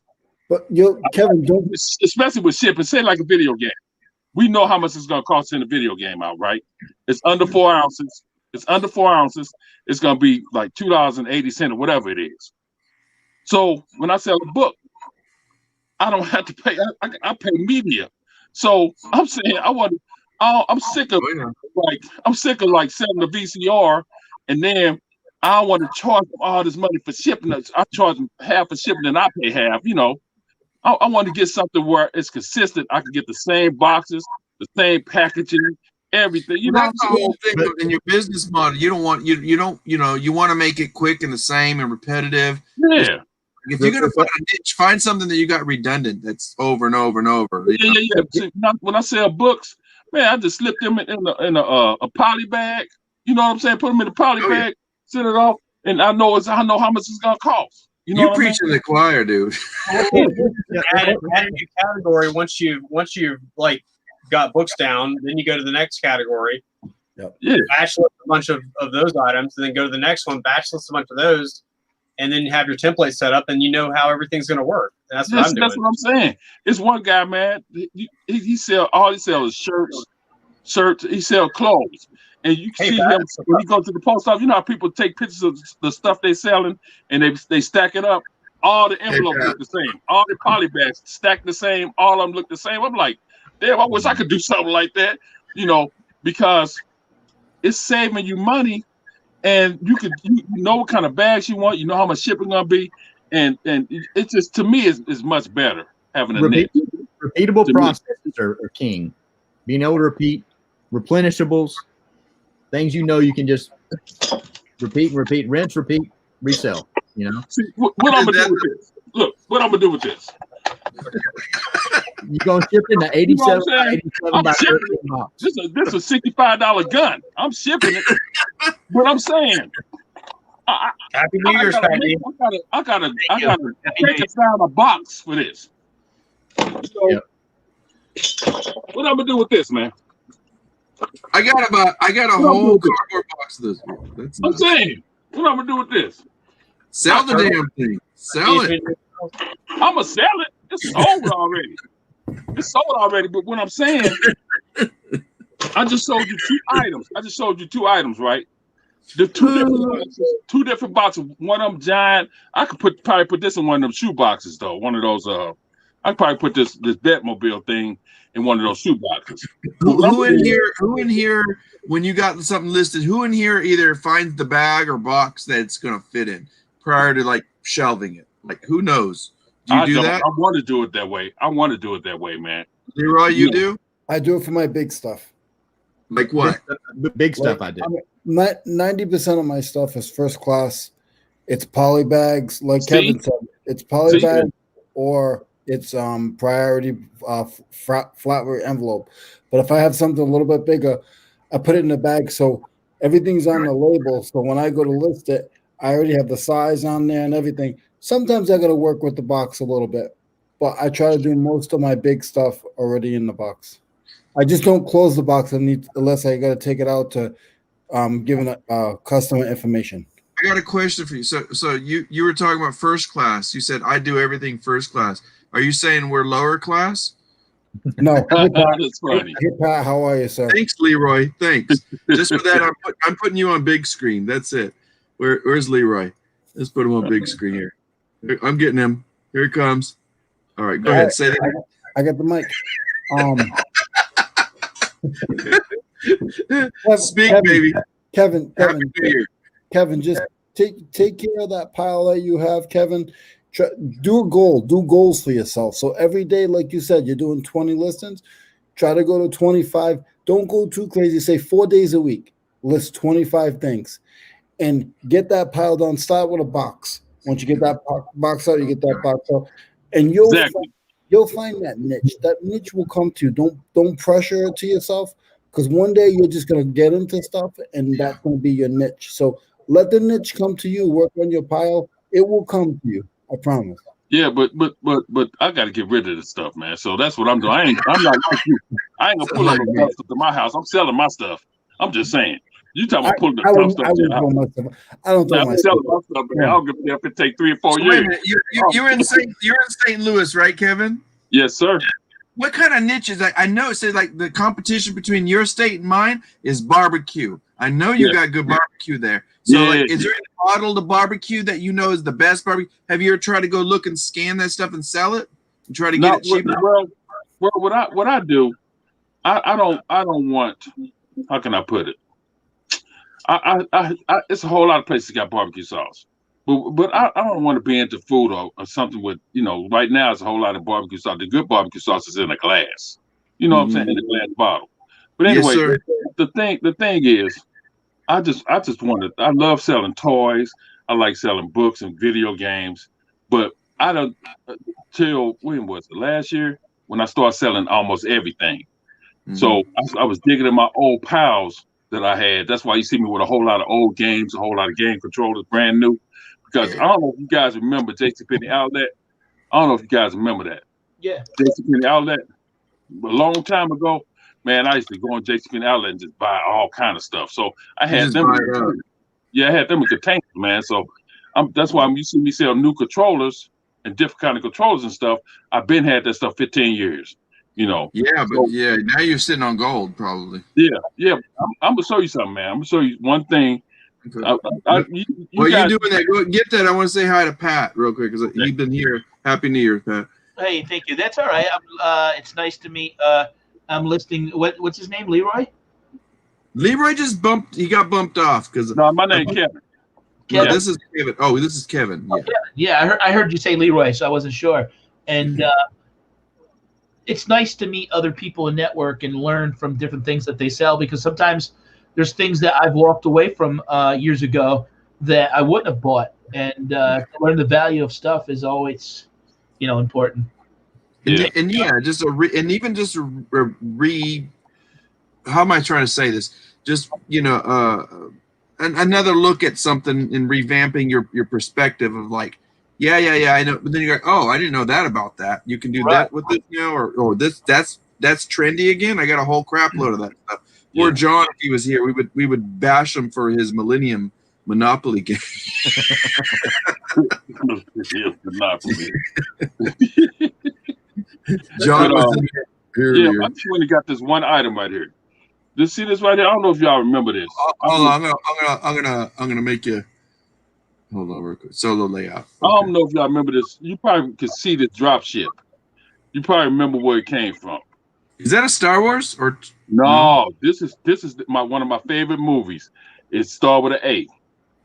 Aliens. Oh, Aliens. This is the Marine Corps drop ship. That's a part 3 one. Yeah. Or no, the part 4. No, it's part 5. This is the part 4.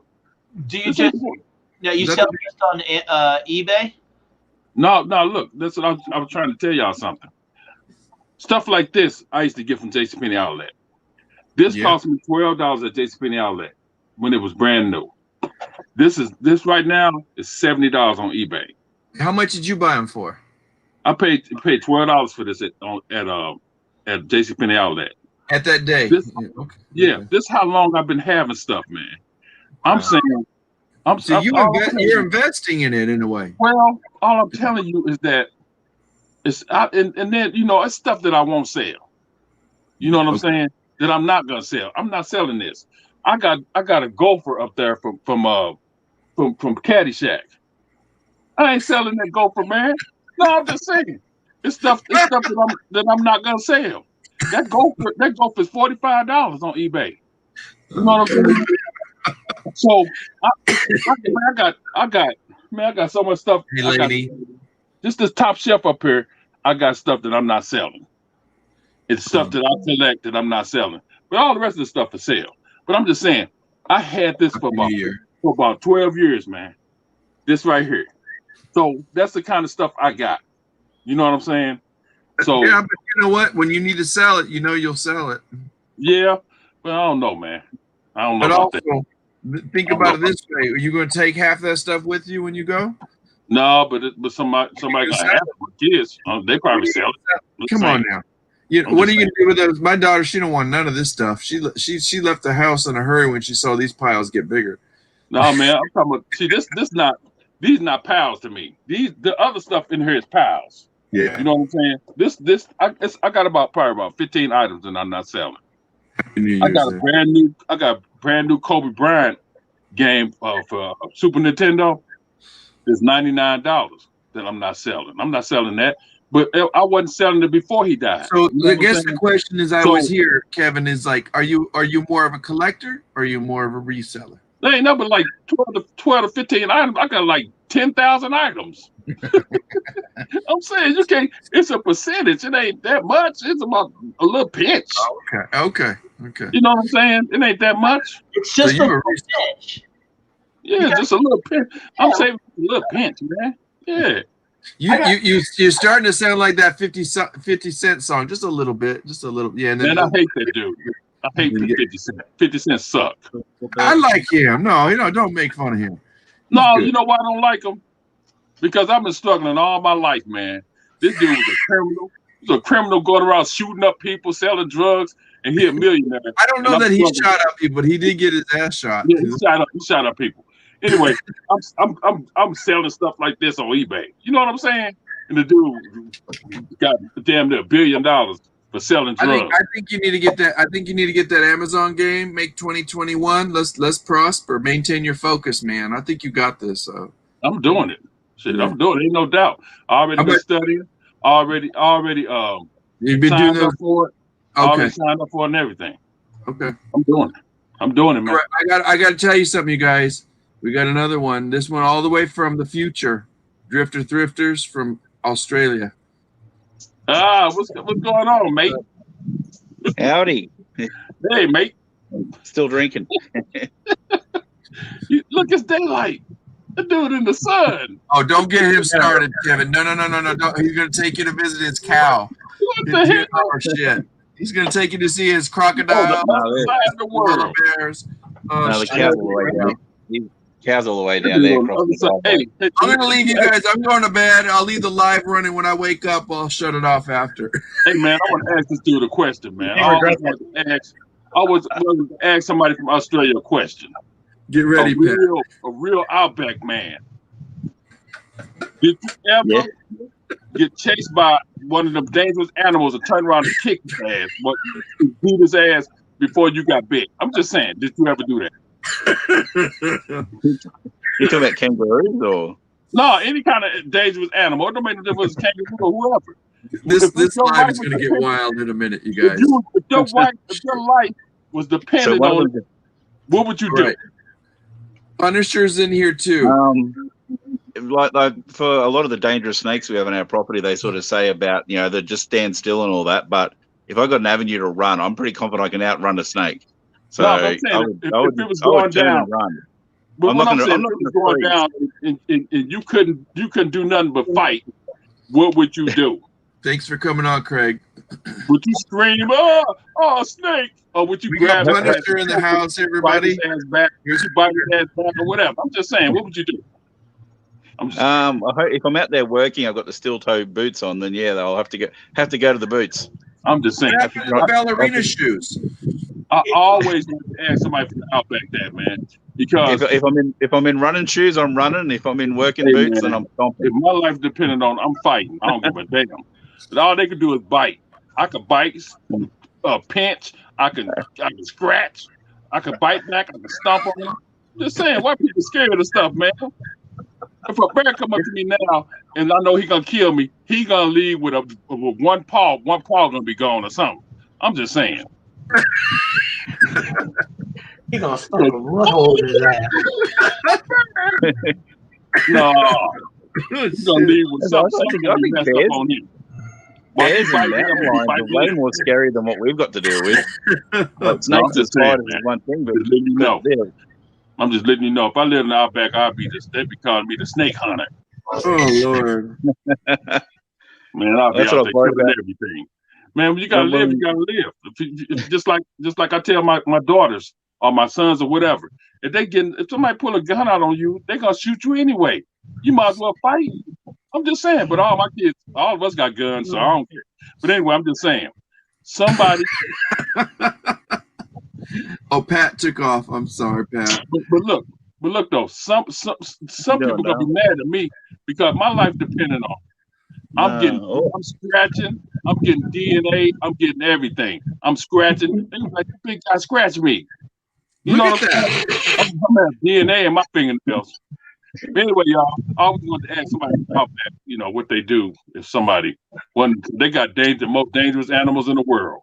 You know what I'm saying? And I'm pretty sure he's seen some of them. Plenty of them. You turn over a rock and there's like 10 spiders that can kill you. See what I'm saying? But you got to get them you have first. Gloves on, you're all good. Step on them first, man. I'm just saying, get them first. We were flipping rocks up in a back garden, and my wife said, "Oh, be careful. There might be they're called red-bellied black snakes. They're like in the top 5 deadliest snakes in the world." And I laughed and said, "As if there's going to be a snake under the rock." Sure enough, the next one I flip, it's a red-bellied black. Damn. So all we're worried about is get the dogs. So we're quickly scrambling to pick the dogs up. Man, you worried about the dogs? Yeah, kill the dogs. Damn. We had a dog that was one of our girl puppies. She was killed by a brown snake. So yeah, man, it does happen. That sucks though. That sucks. That's sweet, man. You look beat, man. Yeah, you man. Look very tired. What's going on, Peter? Just hanging, just running around everybody's channel, wishing everybody Happy New Year's. Happy New Year, dude. Happy New Year, Outback. This is Punisher down here, y'all. I'm the Punisher. You the Punisher? What you punish on? What you punishing, man? What the heck? You know what I punish? I punish mental health. Oh, okay, cool. Hard. Yeah, get them out of here. Get that mental health out of here. Get that mental health out of here. You know what I'm saying? I'm glad you're punishing that. I'm glad you're punishing mental health. Here we come. Mental health sucks. Oh, geez. Yeah, Leroy, too. This is some people say I'm mentally crazy. Some people say I need some mental health. What you punishing, man? What I punish mental health. I'm just saying. Get them out of here. This is a full-on sausage fest now. I'm glad you're punishing that. I'm glad you're punishing that. Somebody's got their rookie mistake. Some people are playing people over and over again. I need some mental health. People are playing me over and over again, man. Why you playing me over again? I'm just saying. Get them out of here. That's Leroy. Sausage fest now. Punishing that. I'm glad what the hell going on with the sound? You doing Leroy? What's going on? What you doing with the sound, Lone? Lone, what you doing with it? You mixing? I didn't do nothing with the sound. Man, I kept hearing my voice over and over again. That was Leroy. That's Leroy. Tell your boy Leroy. He got that Google going on or that YouTube thing. He had the YouTube going on at the same time. Yeah. Put the knife down. Put the knife down, Leroy. Calm down. Oi. That's not a knife. Oh, yeah. Kevin, hold on a second. Let me ask Kevin a question. Kevin, you didn't know we threw down like this. No. This crazy, man. This crazy. This right up my alley. Right up my alley. Damn. We got a drunk Australian over here. We got this drunk pirate. We got Leroy cutting out the knives. What the hell is that? A rusty putty knife.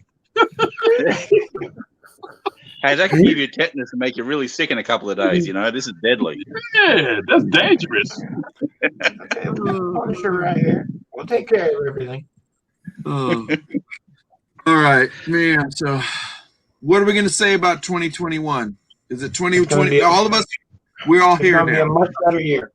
It's going to be an incredible year. Everybody's going to be blessed, and we are all going to do great. That's my positive outlook on 2021. We are all going to do a fantastic year. Yeah, without getting into man, too much, I because- think you Americans need to look forward to February. Like January might still be a wash, but hopefully by the time February rolls around, when there's another idiot in charge, a different idiot. But you know what though? You know what though, man? Yes. I just hope because I always look at the brighter how can side I of put it? I always look at the other side. If somebody say it's gonna be great, I'll be like, I hope so. You know what I'm saying? I'm positive, but I ain't that positive to think that Well, ain't I nothing mean, yeah, wrong. you got to have a reasonable doubt. Like Yeah. you want to make sure. Hey, I let's hope keep so, an man. eye on the ball. I hope so. But as an outsider looking in, like every other election in the world that I know of, someone gets voted out, then they're gone. That's it. And the new person, the next morning, they're the president. So I've never understood the American system where it's like there's 2 months of like It's something, nothing. man. It's something. You know another it's thing. bizarre. Another thing that's bizarre. Every election, even in the states, your own neighborhood, your own city, people vote, and the most people that got the votes win. You know what I'm saying? The most votes win. Period. And everything except for the presidential election. Everything. Dog catcher, sheriff, doo-doo pick-upper, whatever. I'm saying the most votes win all the time. One vote, one count. That's it.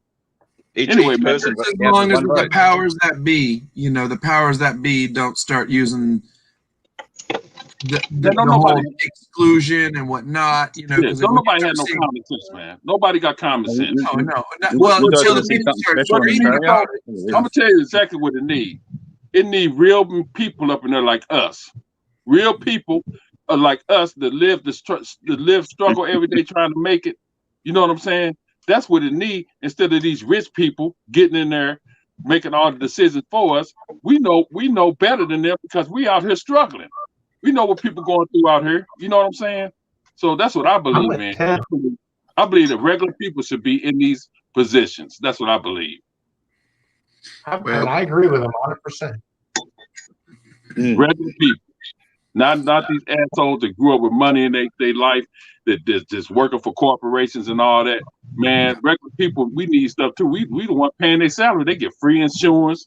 They get. Did you see Derek? Did you see Derek's talk last Wednesday on? Yeah, it was yesterday. Well, now it's whatever. It was on Wednesday, and he had that dude from California. He came in as a business person talking business, like what it was to run a business, sales and marketing. Of course, he was in the marijuana industry. Marijuana business, yeah. But still, like you said, it's like all these powers that be in all the legislature and all this stuff like that, working against the little man. And it's always got to come back in where everybody got to have their handouts and cuts and stuff. It was an amazing talk. Yeah, but look, I was a fireman 25 years. 25 years I was a fireman. Wow. I never seen somebody get in a car accident that smoked marijuana. That's true. It's always some drunk guy like this guy from Australia. Always some drunk guy like that lady that was on, and like this guy from Australia right here. It was always some. No, I'm just playing. Or somebody was on their phone texting. No, back then texting wasn't bad back then. But the thing was, they would get drunk and they would kill people, and they'd be standing up there talking to us like, I would want to whoop this guy ass. He just killed 2 people. And he standing up talking to us like he didn't know what was going on. You know what I'm saying? He didn't know what was going on. No, but what I'm saying, the booze makes you floppy. So you get in a car accident when you're drunk. You're the one that just, What I'm saying though is marijuana. It's always the opposite. When the government feel like they can't make no money, they don't want. Because I don't smoke, drink, or do drugs. I never did none of that. Right. What I'm saying though, when they want to make money, when they know they can't make money off something, they let it. Just look how long it took them to legalize alcohol. You know what I'm saying? They look how long it took them to do that. Marijuana ain't killing nobody. I got marijuana stocks, man. I got stocks from the fertilizer. I remember you were asking that day. You kept writing in the chat, and you're like, "Hey," what? And they were nobody was. Yeah, they weren't paying attention. But my thing is, I got like 75,000 shares of these marijuana stocks that make the fertilizer for $7 and something. I'm saying I got like 70-some thousand shares, and I don't care if I make no money. That's 2 bags of potato chips. I keep that stuff forever. You know what I mean? So if it go up or go down, I don't care. That's $7.20. You know what I mean? So I'm buying all that stuff, man. Normally in Australia they always talk about, that's only 2 cups of coffee and all that. I like that your economy scale is a bag of chips. That's like 2 bags of chips. I'm just saying something. Coffee, bag of chips, bag of That donuts. car's like 10,000 bags of chips. 10,000 bags. What the hell? $7? You get 10,000. For Leroy, it's a cup of coffee. Can I ask you guys a question? Go ahead, Leroy. I like him because him and I are both smoke eaters. I was a firefighter and an EMT paramedic for 32 years. Yeah, see, I was an EMT. I was fire marshal. I was deputy chief too. So I moved up to the fire marshal. Hold on, Leroy wanted to ask something. Go ahead, Leroy. I'm not trying to switch the thing, but we're all family here, and we all try to build each other and make each other better. So I had a question for you guys. What are you guys trying to do, like better, like healthier for yourselves for this year? Does anybody have any healthy goals for this year? Yeah, I do. I'm gonna turn 60. I'm gonna turn 60. I'm gonna turn 60 years old. Oh, so my goal is to lose 60 pounds and get back the way I used to look before I retired from the fire department. And you can do it, buddy. You can do it. Yeah, I am. I'm gonna do it. I got gym in my garage and everything, but all my eBay stuff piled up on it, so I'm gonna get that stuff out of there. But anyway, all my containers and stuff back on my.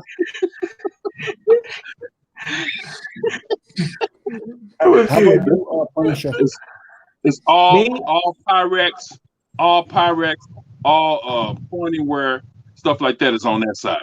So I'm gonna try to get rid of that this year. That's what my goal is to work out and lose 60 pounds before my birthday, May 31st. I'm gonna hold you to that. Kevin, I'm gonna follow your ass. I'm gonna make sure every day I'm gonna be like, how many pounds you lose today? I might go ahead and just make a video like them other dudes do. I dare you. I don't think you're gonna do it. You ain't gonna do it. I ain't showing my stomach though. I ain't doing all that. Hold on. Punisher, go ahead. What were you gonna say? Well, I actually lost all my weight this past year. I went from 340 something pounds. I'm down to 245. Good for you. Been working out, lifting weights. So, but my goal is to get a little better control of my mental health. I deal with it every day. So when like Leroy was asking about how, I love that Leroy just left it general, like health. It's body, mind, or spirit, or about all. Yeah. It's all contained in one. Yes, sir. I got my body fit. Now I need to get my mind 100% straight. Yeah, but I like being crazy, man. I don't know about that. You ain't crazy. I like it. I know crazy. Here's a big old grizzly bear. That's all. I had to send my girlfriend home. She crazy. He's like, dang. That's every woman though. She answered the door. She answered the door today, and guess who came to the door? My ex-girlfriend. Oh. Damn. Yeah, you're a playboy? No. I said X. Oh. She didn't know I was dating. And guess what? I didn't know. They both knew each other. I was like, oh, snap. They were yelling at each other, and they were like ready. My girlfriend was ready to throw down. I was like, no. She's kind of ghetto like that. But she was ready to attack. Who stayed though? Who stayed for the clean? My girlfriend. So okay. I'll be honest. I'm not really good. I don't play no more. I have one girl, but my ex anymore. I did say my ex came. She came knocking at that door. She knocking at that door. She's like, "Is Louis there?" And she's like, "What the hell are you doing here?" And they were like, "Oh crap!" And I was like, "No, come back in. No, I got to tell this something." She left. She left the car. She peeled out that rubber. She hit a dog down the road. You almost didn't have no New Year's, buddy. Just saying. Your New Year's would have been messed up. I was going to say, my goal is to get myself in a bit of shape and help get this guy into shape because he's about 3 kilos heavier than what he should be. Who's that? That's a pug, game. That's a pug. No, it's not. That ain't no pug. So we're gonna get in shape together, me and him, because every time he goes to the vet, they always talk about him. Kevin, that's a koala, Kevin. That's what the koala is. Like, I'm gonna come over and bite you right on the ass. He had his head turned, and I saw the back of his head, so I thought he was a pug. That ain't no koala. That's a kangaroo. Oh, he's a big baby. He's so cute. Look at him. Is that what the kangaroos look like there? He had his head turned. He looked like a pug from his head turned. Nate, how old is he? He's 6. Oh, okay. So we know what Louis is gonna do. Louis is gonna change his butt lock because he got too many girlfriends. And she's texting me right now. She's like, "Are you coming over?" And I'm like, "What do you mean?" I was like, "I saw you tonight." She wants That's beyond locks. Louis got to move. There's no arguing. You got to move. You have to do something. You got to do something. You got to get it. You got to get out. I need to get it. Came up for a reason. His ex-girlfriend came up for a reason. She wants to know how he did reselling. No. She wants that stimulus check. She's looking for that stimulus check. No. Louis got to move so far away that he's no longer the Lone Star picker. He can be the Oklahoma picker or something. Yeah, he ain't slick. I've been a man a long time. You got to get out. He's still messing around with her. He's still you got messing to change states. I've been a man a long time. I need to go to St. Louis so I can be the St. Louis picker. You can't get Louis to shut up, but now we're talking about him and his girlfriends. He got nothing to want to talk. Yeah. I'm telling you, he ain't slick. I know slick when I see slick. That dude still messing around with that girl. No. Came over. No. She got open invitation to come over anytime she get ready. That's the first time I saw her in 2 years. Come on, Louis. 2 years. Come on, man. Come on. 2 years. It's us, man. Ain't nobody else around. She showed up, and you know what it was? She's like, "What are you doing for New Year's?" I'm like, "You need to get the hell out of here." You know. That's the first time you saw her in 2 years. When's the last time you spoke to her? 2 years ago. 2 years ago. When I told her to get out of here. She was lonely, and she thought he was lonely too. So they was going to make that's the sad thing, you know. And she don't have my phone number, thank God. I don't know what's going on. I don't know what's going on, Louis, but I can figure it out. I'm gonna figure it out. That's my New Year's resolution to figure out what's going on in your business. All right, Marvin Gaye. What's going on? Louis picking next week, you know what happened. Did you say? I said, if you're the St. Louis picker next week, we know what happened. Yeah. They don't call him Lone Star for nothing. They don't call him Lone Star for nothing. Lone Star.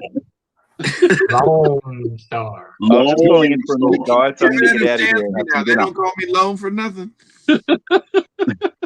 When I'm ready, I'll be alone. It's like, go. Next. Hey, man, let me tell you something. I don't believe none of that. I'm going to find out, man. I'm searching social media. I'm searching all your background. I'm searching everything. I'm going to find out what's going on. Because I don't believe it. You better take a week off. A woman after 2 years is going to show up on your doorstep. After 2 years? Come on, Long. Come on.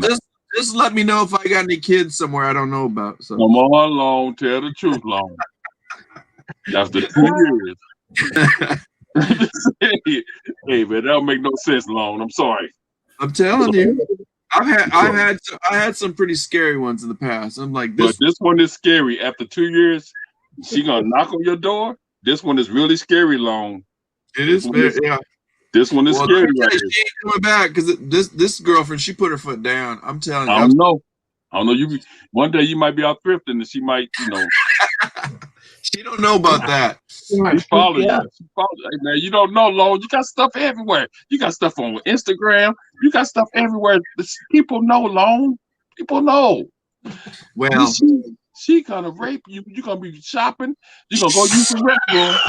You're gonna go use the restroom at Goodwill, and she gonna come in there. And we gotta end this. We gotta end this quick. We're gonna have to end this quick.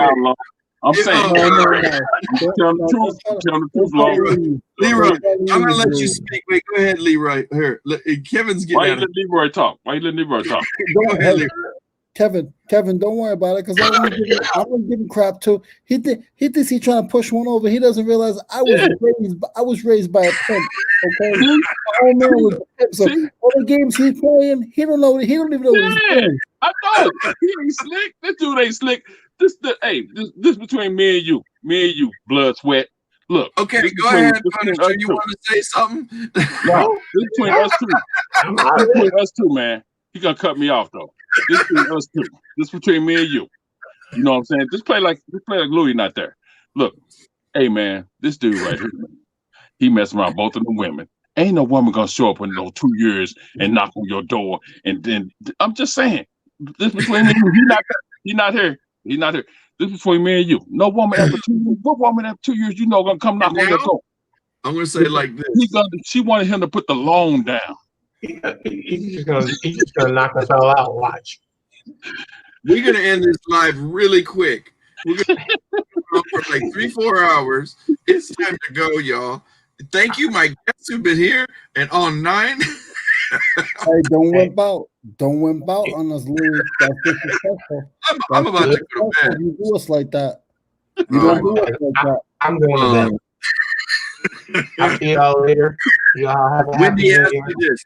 Does my current girlfriend, does she? Yeah, she supports it. She don't like my death piles, but she supported it. Yeah, no, she support the girlfriend, the other girlfriend. She ain't in the picture no more, so thank God.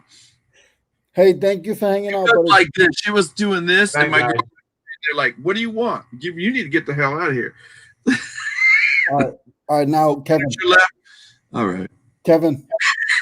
Now it's an intervention. Now, hey man, I don't care what long. All I gotta do is this. What? I'm gonna put the end broadcast. The It's end not broadcast adding up right. is right here. It's not adding up. It's not adding up. Here it comes. It's not adding Everybody up. say, hey, Matt, are you gonna come on and save me? Come on, bro. Who? Mateo. Mateo. But This Louis, guy right here.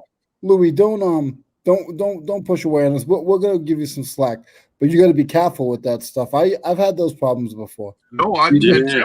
Yeah, you just Yeah. brother to brother. We're just giving you a hard time, but it's tough, and you like literally gonna find that lady again and straight up yourself tell her. She knows she's not coming back because I already No, told her. you need to find her. You need to find her and tell her what you did. That's not okay. Oh, I already did. Trust me. She gone. That's not okay. You let her know if that's the deal. You just let her know that's not okay. I don't believe that, man. See, you all nice and stuff, man. Forget that. If you see her again, get one last hit. Get one last do one last time. I think what she did, when she was speaking to my girlfriend, she heard me. I said, "You better get the hell out of here because she's gonna throw you down." And she's like, "But I'm like, you need to get to your damn car and get the fuck out of here and don't come back." So Damn, see, I can't be rude like that. I got daughters. I can't be rude like that, man. Well, thank God my daughter moved out. I'm My daughter going was off here. my daughters That's the other thing. And trust me, if my daughter was here, I would have been worse. Like I can be rude, but I I'm did. just saying. I'm just saying. Somebody talk to my daughter like that, man. I'll probably go off on them. But anyway, because I love my babies, man, and I try to treat women the same way that I want somebody to treat my daughter. But you told me I got to tell her straight. No, I ain't say. Leroy said that. It's nice ways you can say I stuff. asked Mateo. What's going on, dude? What's up, big dog? What's going on, man? I'm gonna put it like this. Shit, you gotta go. Let me put him on mute. This dude got the player look. Look at him. He got that player look, man. This is a pimp. This is a real pimp right here. I know. That's what I'm saying. He got that look. Louis is a quarter of a pimp. What quarter? Damn, a quarter. I'm a revised pimp. I'm no longer a pimp. A quarter. He's a quarter. He said a quarter. He said a quarter though. What the hell? A quarter? Like a quarter. A quarter of a pimp. Let him finish. Damn, that much? He that much? That much? Kevin, give him a tail. He talks slow. He from California. Give him his money. He definitely hit her Facebook or something with the like. Left the avenue open. And I a long time ago. Bullshit. You hit her with the second page request. Yep. I knew it.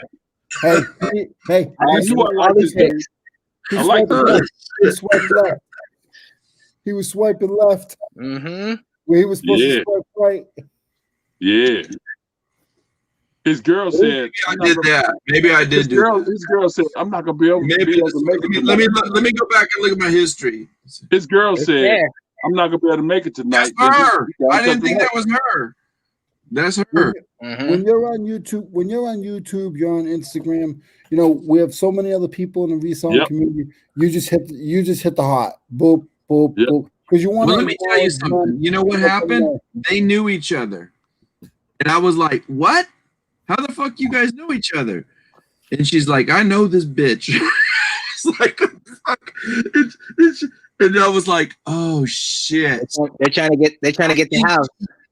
No, I think she was just trying to get me to break up with my girlfriend. This is what I told my girlfriend. I said, she's like, why do you think she came over? I said, I think she must, if you guys know each other, she follows your ass on Facebook or wherever the hell you are.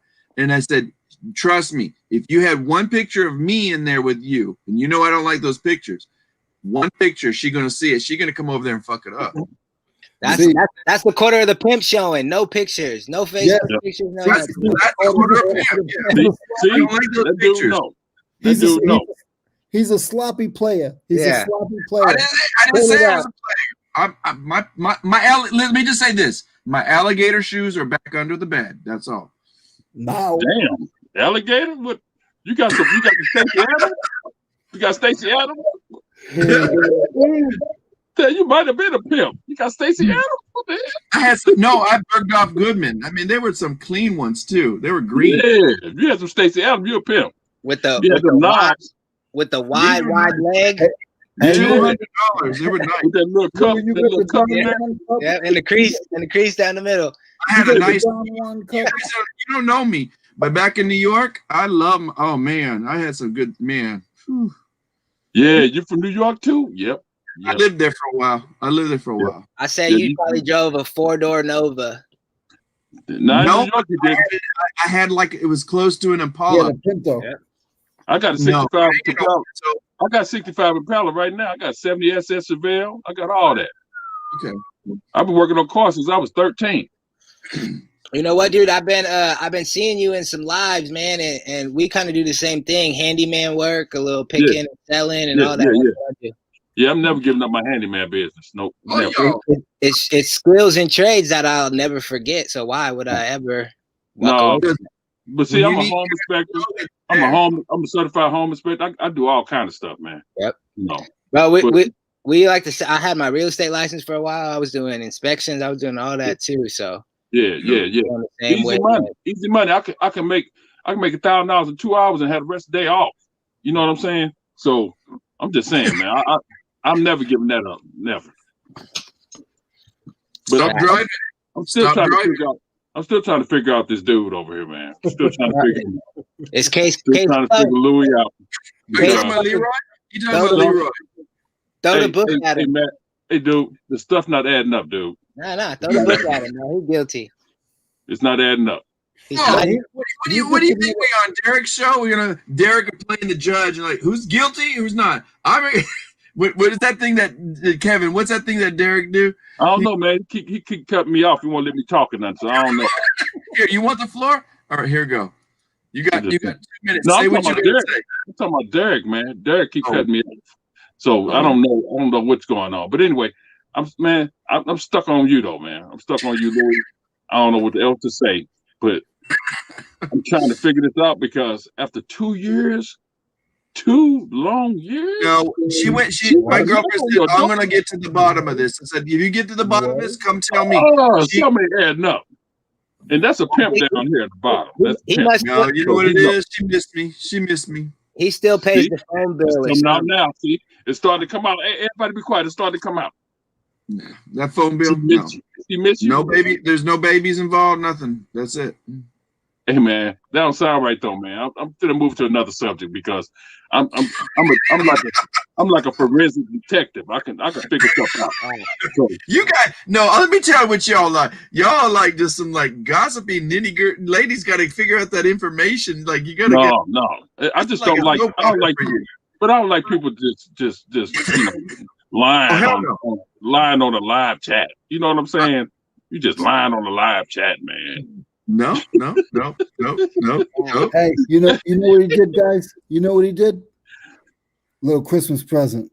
The He cash sent app. me cash app, $5 for coffee. Venmo. I'm broke. Look, I'm broke. Damn, He y'all sent send me each other cash money. You still owe me. You still owe me 5%, Leroy. Y'all sending each other money on Cash App. What the hell going on with that? No, we be playing bets. We're waging.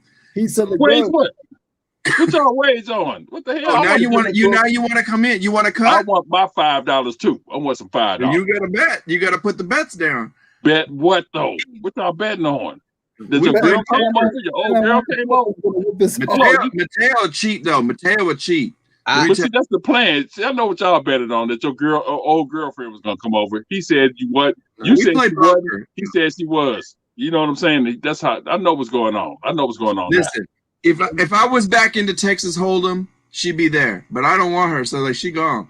So you hit her with the text Why on the phone or something. Why you gotta bring you know Texas? what I think? You know what I think? I'll be honest. If I had to figure it out, she think I got a stimulus check because she was greedy with money. $600?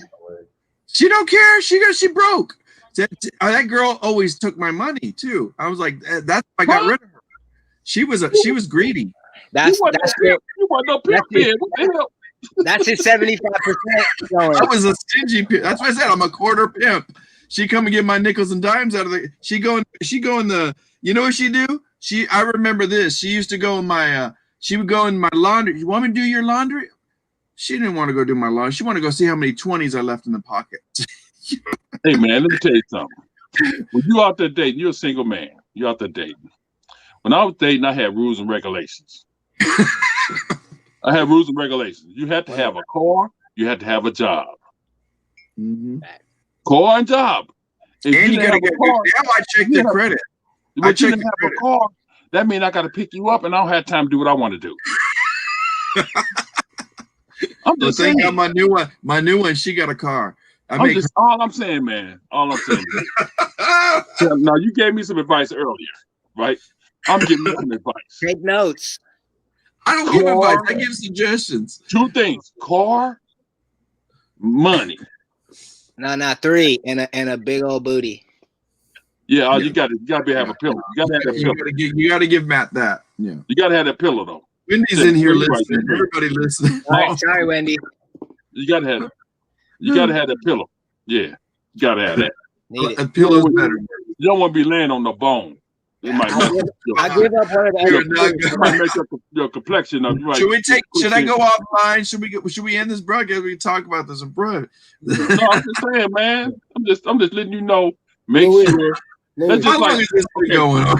Hold on. Let me tell you a story. Then I gotta go. That's just like when I was going through a divorce. I divorced the devil, right? I was married to the devil. I got a divorce. She was hitting me with all this child support, so I started working the door at nightclubs. I worked the door at nightclubs, right? So what I'm telling you is that I was out there. Not one bad as you though, man, because people knocking on your door without What calling. the heck? What do you mean I'm bad? They had to call me, but I'm just saying they had to call me. I'm just letting you know. But anyway, I have rules and regulations. And those are the rules and regulations. The rules, what regulations, the job, car, and I ain't want to argue. I ain't want to. As soon as they reminded me of my ex-wife, I left. I didn't even call them no more. So I'm telling you, man. And I worked at strip club. I did all that. These chicks come in, they riding off skateboards, getting out of cabs, and getting off buses, and then they want a man to have all this stuff.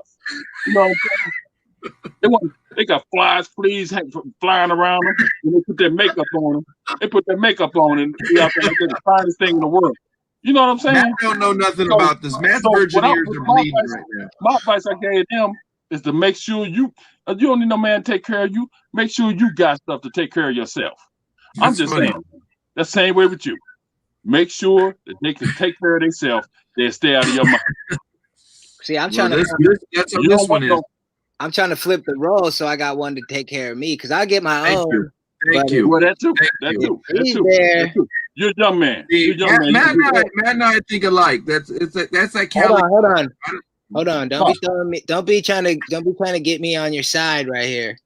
Hey, I tell it like it is. You omitting some facts of just because you like the 49ers. Listen, you're omitting facts. You're trying to change the subject. You're trying to change the subject. He just sitting there so quiet. Louis, no matter what you do, it don't sound right, Louis. It don't. No matter, you can do all this confusing stuff all you want. You can confuse us all kind of ways, but it don't sound right, Louis. Right. It doesn't sound right. This is what I think. He's not telling the truth. He contacted her, or it was the other way around. He showed up at her house. Oh hell no! And was knocking on the door. Oh hell no! Either way, I think that was it.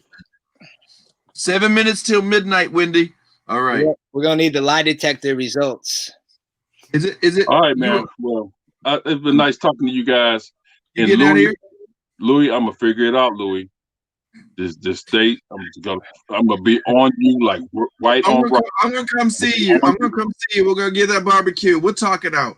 You talking about barbecue now, Louis? I'm talking about saving your life because this chick. I'm a church going man. You're gonna fight. You're gonna figure this out. This chick gonna follow you around. I'm trying to tell you, watch your back. She gonna follow you around. It's called. We got the voodoo doll at home right now. It's called restraining order. If they come to the. I'm just saying, hey man, something going on, Louis. It ain't right. It ain't right, Louis. The corona be doing stuff to people. Well, you better hope she didn't give it to you. She knocked on your door and talking to you in your face. Oh, God. No, she had a mask on. Thank God. I'm just saying, you sniffling this stuff, man. What's going on? Oh Lord have mercy. I'm ready to go to bed. I'm saying, man, can you get your will done yet? Can you sign your stuff over to me? Just put my name on there, man. Let me get like 25%. Let me get 25% of that stuff, man. Because she gave you the Leroy and I, we got this 5 and 6% thing going. So. And you know what I started doing? I started calling it what Kevin Hart called the vid. He gave you the vid. Oh Lord have mercy. Oh. Yeah, that dude called it the bid. He said, I had the bid. He called it that? Yeah, you used to see his new comedy, man. People say I haven't watched Kevin in a little while. I've been so busy. Well, he made one in his house. Busy hiding from the women. That's he made one in his house. He got like a little room in his house, looked like a comedy room. Anyway, and that's his new show. But everybody giving it thumbs down, man. But it was funny as hell to me. It was funny to me. You know what I'm saying? I'm a connoisseur. I'm a connoisseur of comedy, man. I love comedy. Oh, you know wait a minute. How about this? You like these guys? I just sold a t-shirt, vintage from the 90s. You like these dudes? Yeah, the Kings of Comedy. Yeah. Cedric from St. Louis. Matter of fact, one of the nightclubs I used to work in. He was my favorite.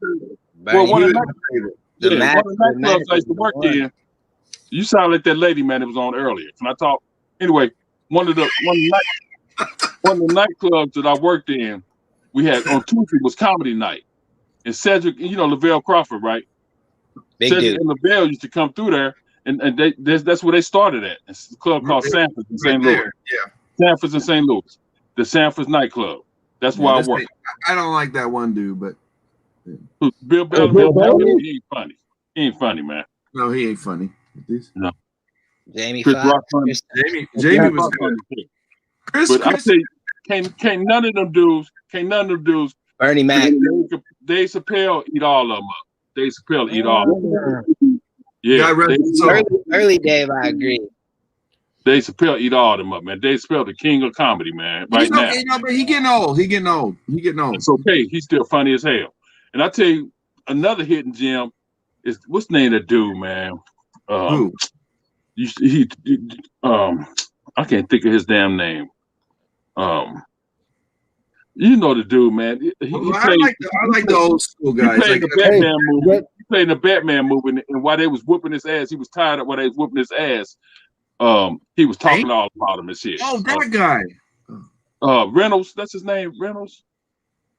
Yeah, Right. anyway, he played in another movie. When he was real fat and he left, and he went back to try to pick his girlfriend up. He lost a whole lot of weight. What's the name of the damn movie? What the hell are you talking about, kid? No, I'm trying to tell you. These y'all pick up Leroy. What is he talking about? Hey, you got a countdown right here coming up right now, I think. No, I was trying to tell y'all some hidden comedies, man. Some hidden comedians that y'all don't know about.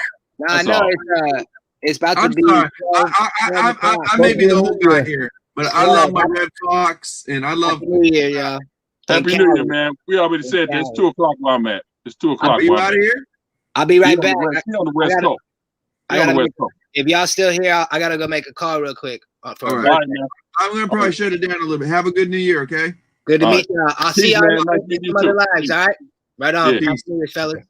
Yeah, that dude on the West Coast. He on the West Coast. Yeah. We just This guy. You want to know about T-shirts? You want to know about good stuff? He'll look at that. He'll look at your room and he'll go, "Where you get that shirt from? Where you get that shirt from?" And you're like, "What shirt?" And you're like, "Look," and he'll spot it like in this little pile, and he knows. So what? He got a YouTube page? Yeah, and he's new, but like on YouTube, but he's good. He knows his shit. It's I'm saying because I'm just now getting a whole lot of T-shirts. I got a whole lot of see his name down there. See it said Matt Romero. Look him up. I thought that was somebody else in Dude, the chat. let me tell you something. There's this guy, Storage Auction Pirate. You ever hear about him? Yeah. He was on one of his videos. He was. Yeah. Listen, want to tell it, Leroy? You tell it. No, you could tell. I know. I've seen him on his. He's with them at the flea markets and stuff. So yeah, and Storage Auction Pirate only usually does storage, but for some reason he was at a flea market one day, and he'd be going through this bag, and he pulls this little shirt out, and he's like, "It's all tie dye," and he's like, "How much is these shirts?" And the guy was like, "Oh, like $5 each," and he's like, and he looks at it's dead stock, like it's brand new, and he's like, and he kept pulling them out. Another one. It was all Grateful Dead from. Damn. It was a big ass bag, and then he goes, "Oh, I got a couple more bags down there." What? Long story short, Matt happened to be at that flea market that day, and I guess they're acquaintances. And he asked Matt something. Matt was like, "Ho." And the guy's like, "Oh, you know about the And so Matt educated him. Damn. Right? And this guy got like 100,000 followers or whatever. Yeah.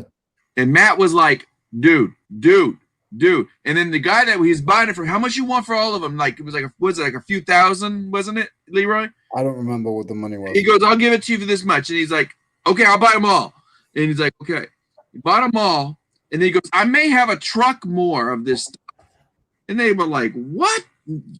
I'll send you the video, Kevin. You're going to trip out when you bug out. You're going to bug out. This guy bought all of them? He got all this. At the end of the video, you see Matt in the background. Matt's like, and he goes, "How do you think I did?" He goes, "I think you did terrible." And he's just, he's jiving him a little bit. And he's like, "What?" They go through all those things. He probably had over $100,000. So he bought the truckload. He bought the truckload for it too. Well, that's another story. Yeah. Okay. But like when you see this stuff, it's so fire. It was crazy. I mean, like. So you guys were saying comedians. So real quick, I just wanted to ask you, Red Fox or Richard Pryor? I think Richard Pryor. That's an easy one. Funny. That's an easy one. That's easy. Richard Pryor, man. I think Richard Pryor. It's hard because you know what? They're two different. You can't. How you compare them? You know how you compare them? Because Richard Pryor had more. He had more. He had more content. He had more. He'd be doing that too. He had more. Right? He had energy. He just did some routines. He did a couple of routines and stuff like that was funny. But Richard Pryor. Do you remember listening to old Red Fox records? Some of his stuff was. Red Fox was funny. I ain't saying he wasn't funny. I'm saying that Richard Pryor just had more. He had more. More. I think he spoke But yeah, he spoke also. He spoke the truth. I ain't talking about material. I'm not talking about more material. I'm saying he had more oomph. You know, he had more. Yeah, I think the more oomph he also had was more of a social context for its time too. Like he didn't. It's real funny. You know, I'm a comedian person, man. I like my favorite, one of my favorite comedians. Y'all probably know. Y'all too young. Y'all don't even know him. But he made Spaceballs. Who made Spaceballs? Who made Spaceballs? The Jewish guy you talking about? What's his name? Oh shit! See, y'all didn't know him. No, anyway, I know. I just don't remember his name. Mel Brooks. Mel Brooks. The best movie he ever made. The best movie he ever. Hey, but the best movie he ever made, the funniest one he ever made, was a movie called Life Stinks. Yeah, I see. Y'all need to look that up and watch it. It's funny as hell. Crazy though. Yeah, man, that dude's funny. Can I tell you something? When I lived in New York, that motherfucker stole my cab. Excuse my language, there. Hey man, your girl was chasing you. You had to get in the cab. I should have put her in that cab. But my thing is, man, when I watch comedians, just like Rodney Dangerfield, Dangerfield was funny. I don't know, but I didn't like his style. Yeah, he was funny, man. Dangerfield was funny. But the thing is, he didn't have like, he was just making jokes about how his wife and people making fun of him. He also had that shtick, you know, that same shtick.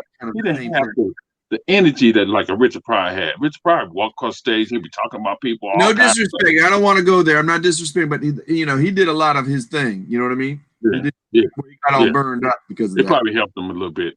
But I also think that his mind was like so highly conscious of what the hell he had to say. Like when he made a point, like it was funny, but let me you both love comedians, so this is what I've talked about in other past lives. The thing about comedians like Rob Williams, they live such a sorrowful life. They live such a sorrowful life. It's like, the symbol for an actor, it's happy and it's sad. They get that. Yeah. So all the truth that's the pain and the suffering or anything that's troubling them, it comes out. Like you said, that little extra oomph. Yeah. But what's this comedian name, man? His last name Dane. I can't think of his name. I can't think of his name, man. But anyway, he's real funny. He like a modern. What era? He's like probably in the late 2000s. Okay. I think his name will come to me, man. His name will come to me. But he's pretty real new. funny, man. He real funny, and he got what the stage is round, and he got when he do his comedy, it's a round stage so everybody can see him. You know what I'm saying? Like he's not up front and there's people in the back watching his back. So he got a round stage and everybody on the floor seeing him. Oh, so he's doing like a 360. Yeah, and he walk around, talk to everybody. I forgot his name, man. It'll come to me though. But he's funny. He's funny. The dude, this Reynolds, I forgot his name, man, but he played in the Batman movie, and he was talking about all the criminals. He was just talking to them. They were beating his ass. He was talking, but he hit like a 50. No, he played that. What's that dude named? The real dude that can break his bone and straighten it back out. What's that? Now you're making me wonder. No, I don't know. No, the movie that just came out. He made a second movie, man. He wear a mask over his head. He got burned and wearing a mask over his head. Freddie? No, man, he was a superhero. I can't think of his name, man. Not the Scarecrow. Not the Scarecrow. No, man. This dude, I can't think of the name of the movie, but he would. We gotta do it. We gotta do another talk another night. We'll do it again. Yeah, because I'm sleepy, man. I'm sleepy. I can't think of the name of the movie. But anyway, he funny as hell. That dude is funny to play that character. That dude is funny to play that character. Uh-oh. I tell you, I'm about to pass out. Dane Cook. See, he know him. Dane Cook funny, man. Ain't Dane Cook funny? His stand up was good, and then he started doing movies, and then his movies suck. But what's the dude name that played that character, man? The superhero character be cussing all the time, and he break his bone and push it back together. He got burnt. Deadpool. He was burnt. Deadpool. Oh. That dude funny as hell. He ain't even a comedian. That dude funny. Man, in that Batman movie, when they was beating him and he was cursing them. didn't know he wasn't in Batman, was he? Yes, he was in Batman. They tied him up. He was in the not Batman. What's the name of the damn movie? Blade. He was in Blade. Yeah, that's different. That ain't Batman. Yeah, man. I'm sorry, man. I'm sorry. I'm sleepy. But anyway, he was in Blade, and they tied him up. You don't remember they tied him up, and they was beating him, and he was talking all about their mamas and stuff. But he was young then. He was so young. Yeah. But he's funny as hell, man. And I never seen him do a stand up. Did you hear they're making a new Blade? No, I ain't know that. That's what somebody told me. I said, I want to see it. Let's go. I like all the Blade movies. You know, usually I don't like movies. I like the comic books. Yeah. Usually I don't like movies that make the third and fourth movie, but all the movies was good. All of them was good. There's no real comedians now in this generation at all. No. Like Kevin Hart's been there for 10 years. He started. Wait. Would you ever see? There's a couple. There's two new ones. One lady, she's Indian, and she's like a late night talk show host. After the late, and she's nasty. No. I can still watch a Def Jams set from back in the 90s and still crack up. Yeah. I can watch a Def Jam from 20 years ago. Yeah, and ain't nothing like it. Ain't no comedians like that no more. None of them. None of them. No. Ain't no 90s was like the gold peak. Like it was like everybody eating off each other. But Everybody ain't no up-and-comers or nothing. Then when they get to a certain point, most of them can't make it. Like that dude. What's that dude name? Used to play like he was a pimp. Cat Williams. Kit Kat, whatever his name is. Anyway, man, that dude. Did you notice something about him? It was short-lived. It was. He wasn't never funny to me though. He wasn't never funny to me, man. Thank you. I was like, I never got him. I was like, are we supposed to laugh at him because he dressed like a pimp? Dude, I was glad that little kindergarten dude beat his ass. I was glad. That was funny. That was funny. Yeah, that was hilarious. I used to like Michael Baxton, but he fell off too a little bit. Michael Baxter. They all do fall off a little. You know what? Remember when Tucker was real big. Remember Tucker thought, I'm going to come in and do the comedian thing. It's the society now. You can't talk about certain things, and you can't even make fun of certain things that are. You know what I mean? Unless you make light of it, then everything's so serious all the time. And if you look, I know this sounds cliche, but if you look at it like Eddie Murphy when he did which one was that? Like he was racist on everything. Like he just went on. He was going off against gays, and he was going off on this, and he was going off. That's comedy though. That's just like Dave Chappelle. There was also a time. But that's just like Dave Chappelle. Dave Chappelle talk about everybody, and they get on about talking about everybody. But that's comedy. He's a comedian. He's a comedian, man. You know. The crazy thing is, it ain't like he picking out two people, one group, and talking about. He talking about everybody. Here's the thing. The crazy thing is the people who they're making the jokes about aren't even offended. It's other people who are offended for people. And or the one person that thinks I need to be politically correct and but they lose it. They do that canceling, you know. But they lose it. They losing all what it's about though. It's comedy. Everybody, every race, everybody got something funny about them. You ever go to that party? You ever go to that party? Everybody Jewish or not, but Jewish people know me. I'm just saying.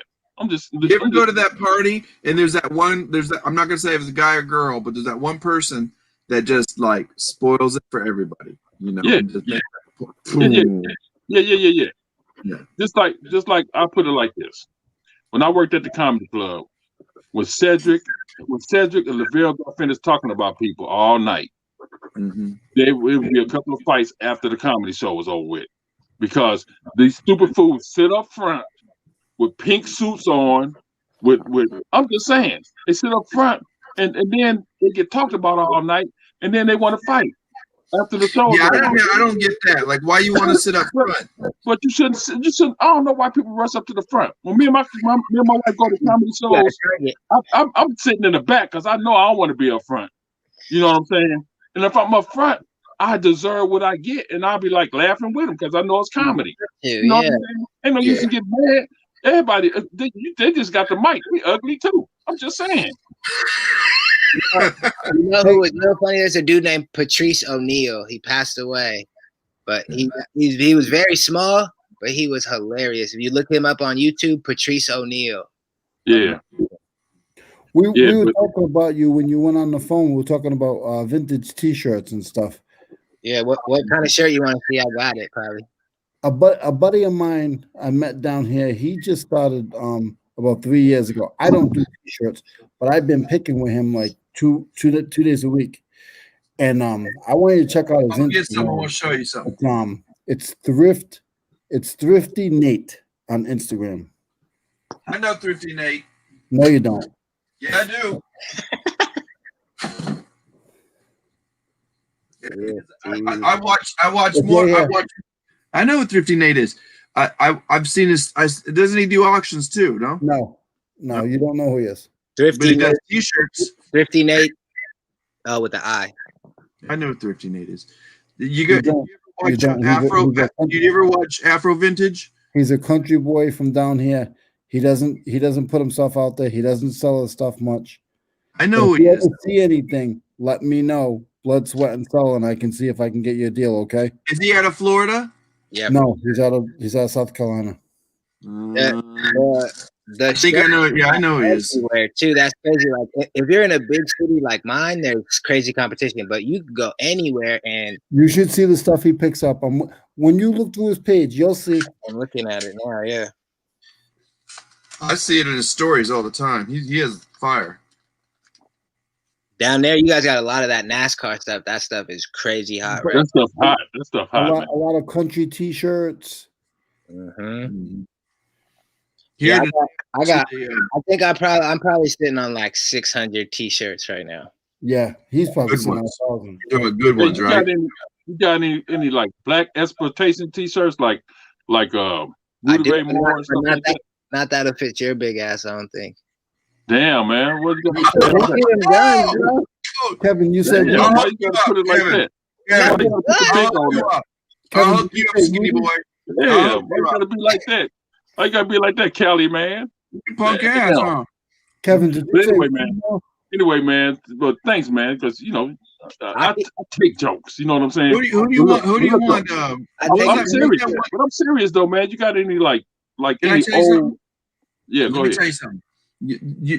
What is that movie that they made for Netflix that Eddie Murphy did? He made the guy that does all that. Dolomite. I met a man about 7 months ago.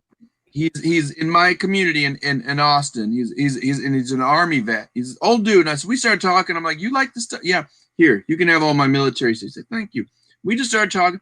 He saw Dolomite come through. He actually he was doing a circuit and he came through Austin. He said, seen all his shows. We had to go back. Kevin, yeah. I got all this video. I got all this videotape. That's why I wanted to ask him if he got some of that old stuff. That's what I was saying. Yeah. I haven't seen it. I haven't seen it nowhere. Did you say Rudy Ray Moore? Yeah. That's you know Jeremy from What the Hell's got his locker about 3 years ago. What? Yes. He got his storage locker up in Ohio. He still has stuff from that unit. Damn. If you go to What the Hell's and type in, I don't know if he'll respond because he's so big, but he still has stuff. He has like his bank statements. He had t-shirts. It's still on his YouTube. If you go on his YouTube, I'd love to see those damn t-shirts. He has. That's what I'm saying. I've never seen it. Do you have any like you young man? You remember Jim Kelly, right? You know who Jim Kelly is? The quarterback? No, Jim Kelly was the Bruce Lee karate movie. He's the only black dude in the movie. He had the big afro. That's a little too far back for me. No. You never seen Bruce Lee? Enter the Dragon. You never seen Bruce Lee, man? Oh, I do. Ass fucking afro. He was the Enter the Dragon. He was the only black dude in there. He had a big afro. He dressed like a pimp.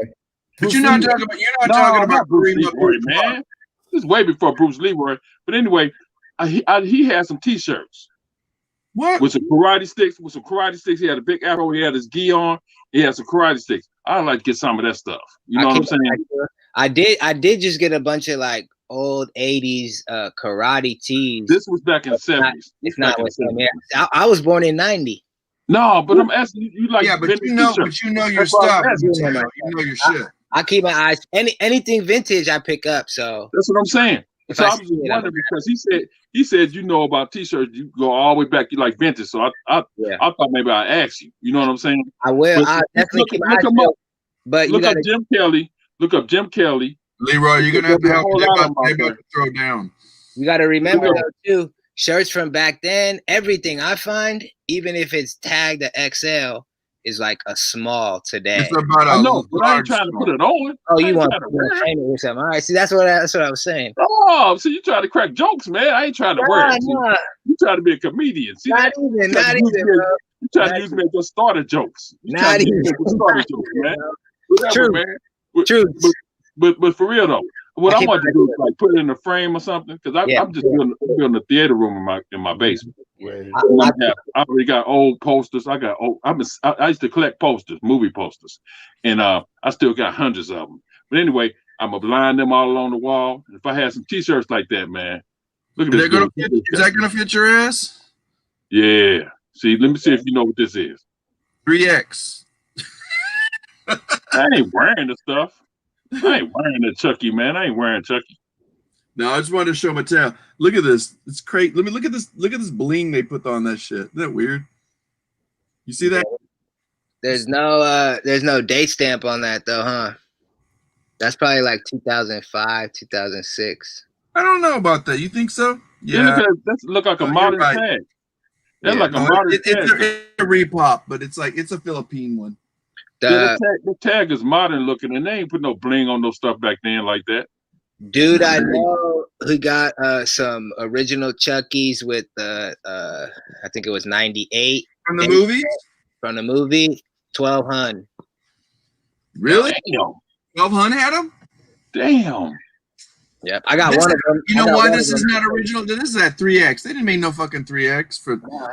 No, not back then. Not back. They had extra large. Large they got. This is 3X. This is not 2X. This is 3X. No, I'm saying back in the day they didn't make no 3X. They had extra large.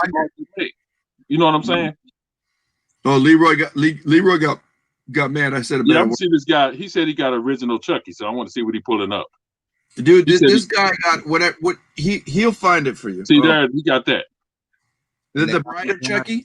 Get a load of Chucky. Yep, that's the Bride. Yeah, I knew that one. I found one of those once. I got this one right here. I think this is early 90s. Nice. The Bob at the Gold Dust. Okay. Did you find that album, the yellow album, this one right here, bro. The only recent sold was $450 on eBay. It was a size medium, and it didn't have. This is like a puff print, the Air Jordan with the for $450. The big Nike. With the big Nike. With the big Nike 87 on the sleeve. This is nice. dead stock. 19 like 87 to 89. Yeah, you don't see those no more. I can't even find a picture of one. Yeah, you got it. So you got all them 600 T-shirts hanging up? Yeah, nah. I got like my best, maybe like 200 hanging. You know what's gonna happen, Kevin? His ex-girlfriend will come knocking at that door one day. See, you trying to crack jokes again. See, you shouldn't have brought that up. I had lost that, man. Now you brought it up again. I'm just saying. You don't know how to do it, Louis. See? He's looking for a girl. I gotta be quiet. Here he comes. That is beautiful. I hate you, man. I hate you. What is that? That's Grateful Dead. Grateful Dead. Grateful Dead. Yeah, and it's my. How much is it? If I let this go, it'll be like 8. Damn. See? Why you telling him not to collect stuff? Damn. Why you not telling him not to collect stuff, Louis? I know where you got that. Louis? What's that? Louis, why you ain't telling him not to collect stuff? I didn't say not to collect stuff. Yeah, I showed you what I was collecting. You told me to get rid of it. Yeah, but when you got $800, how much is that worth? That's what I'm saying. I'll get rid of that $800. This 90.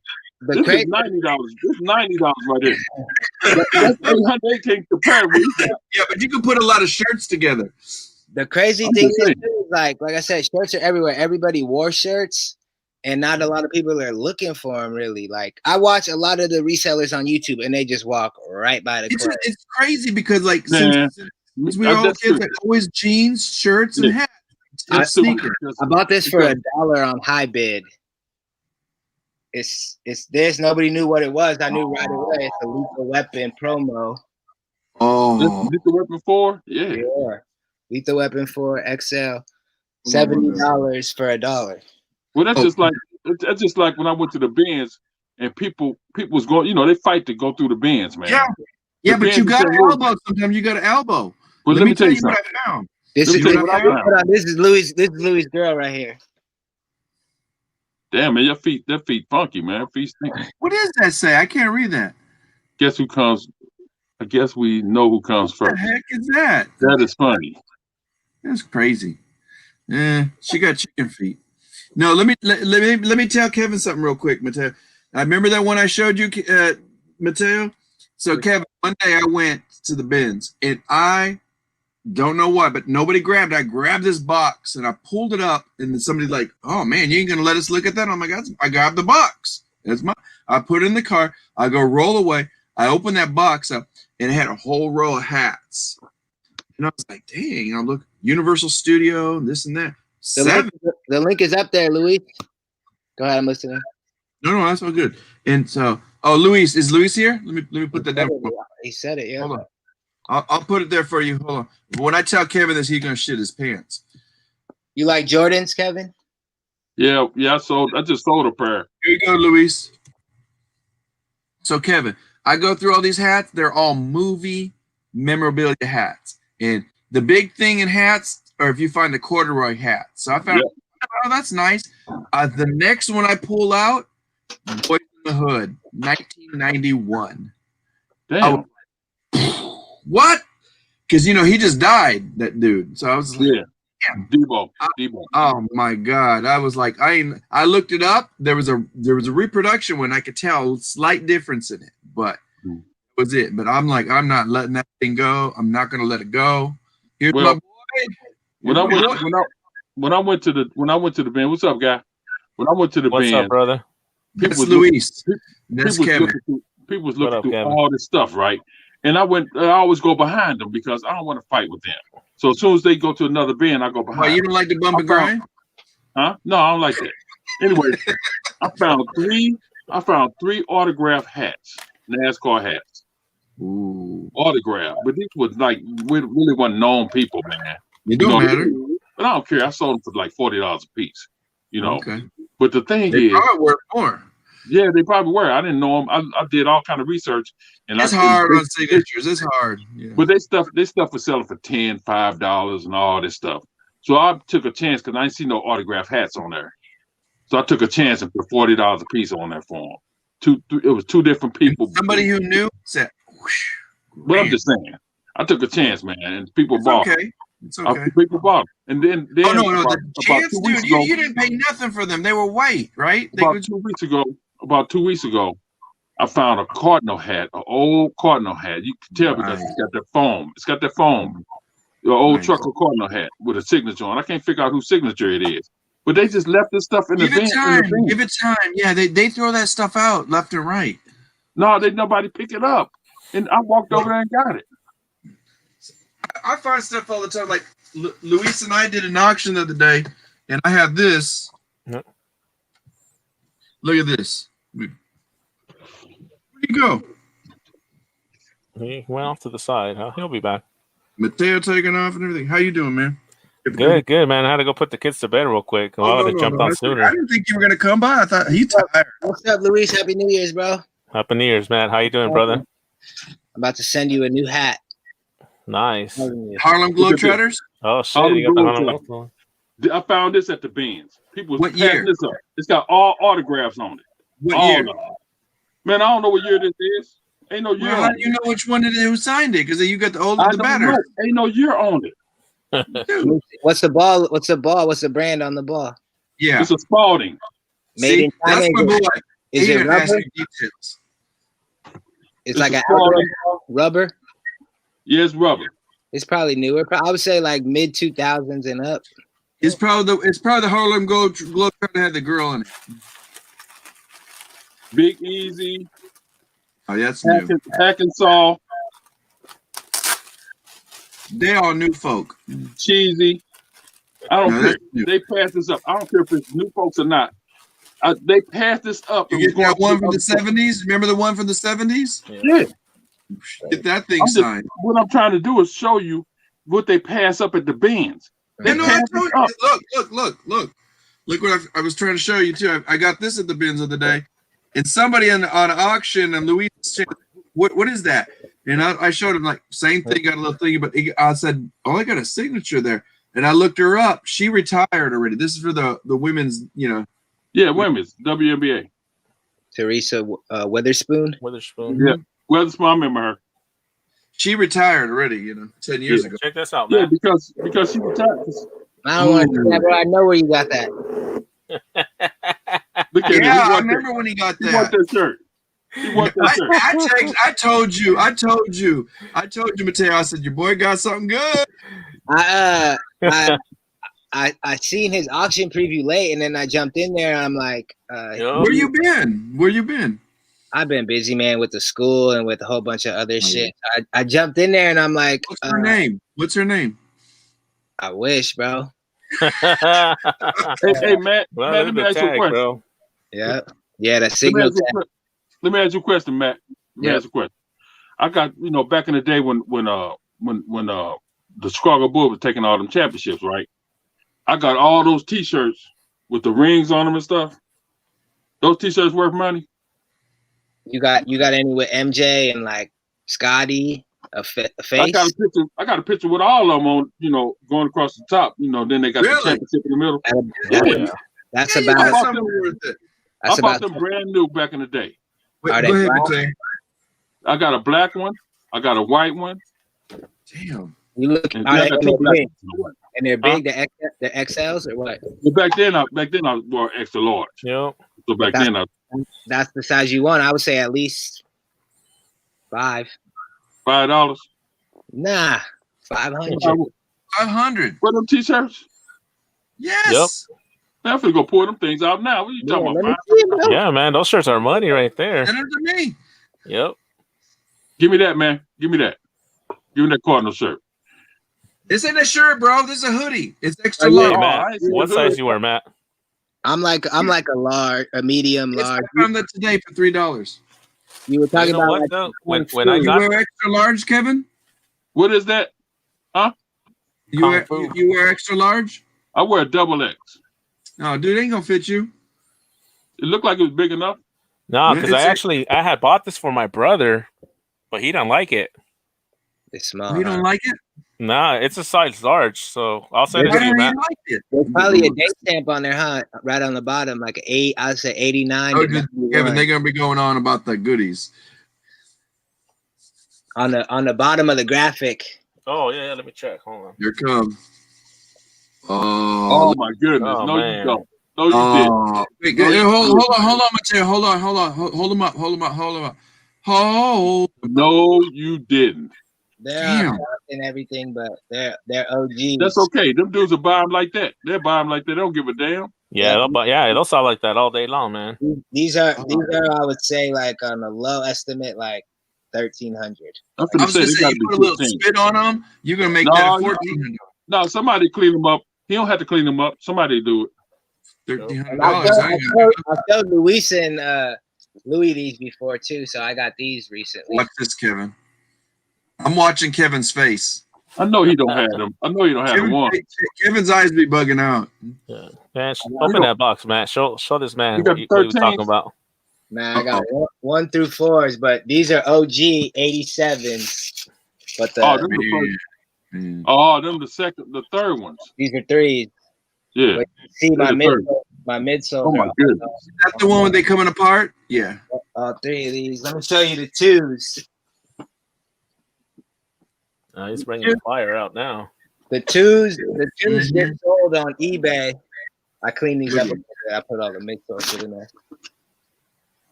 Damn, you got Isn't that crazy? You got some of the paperwork.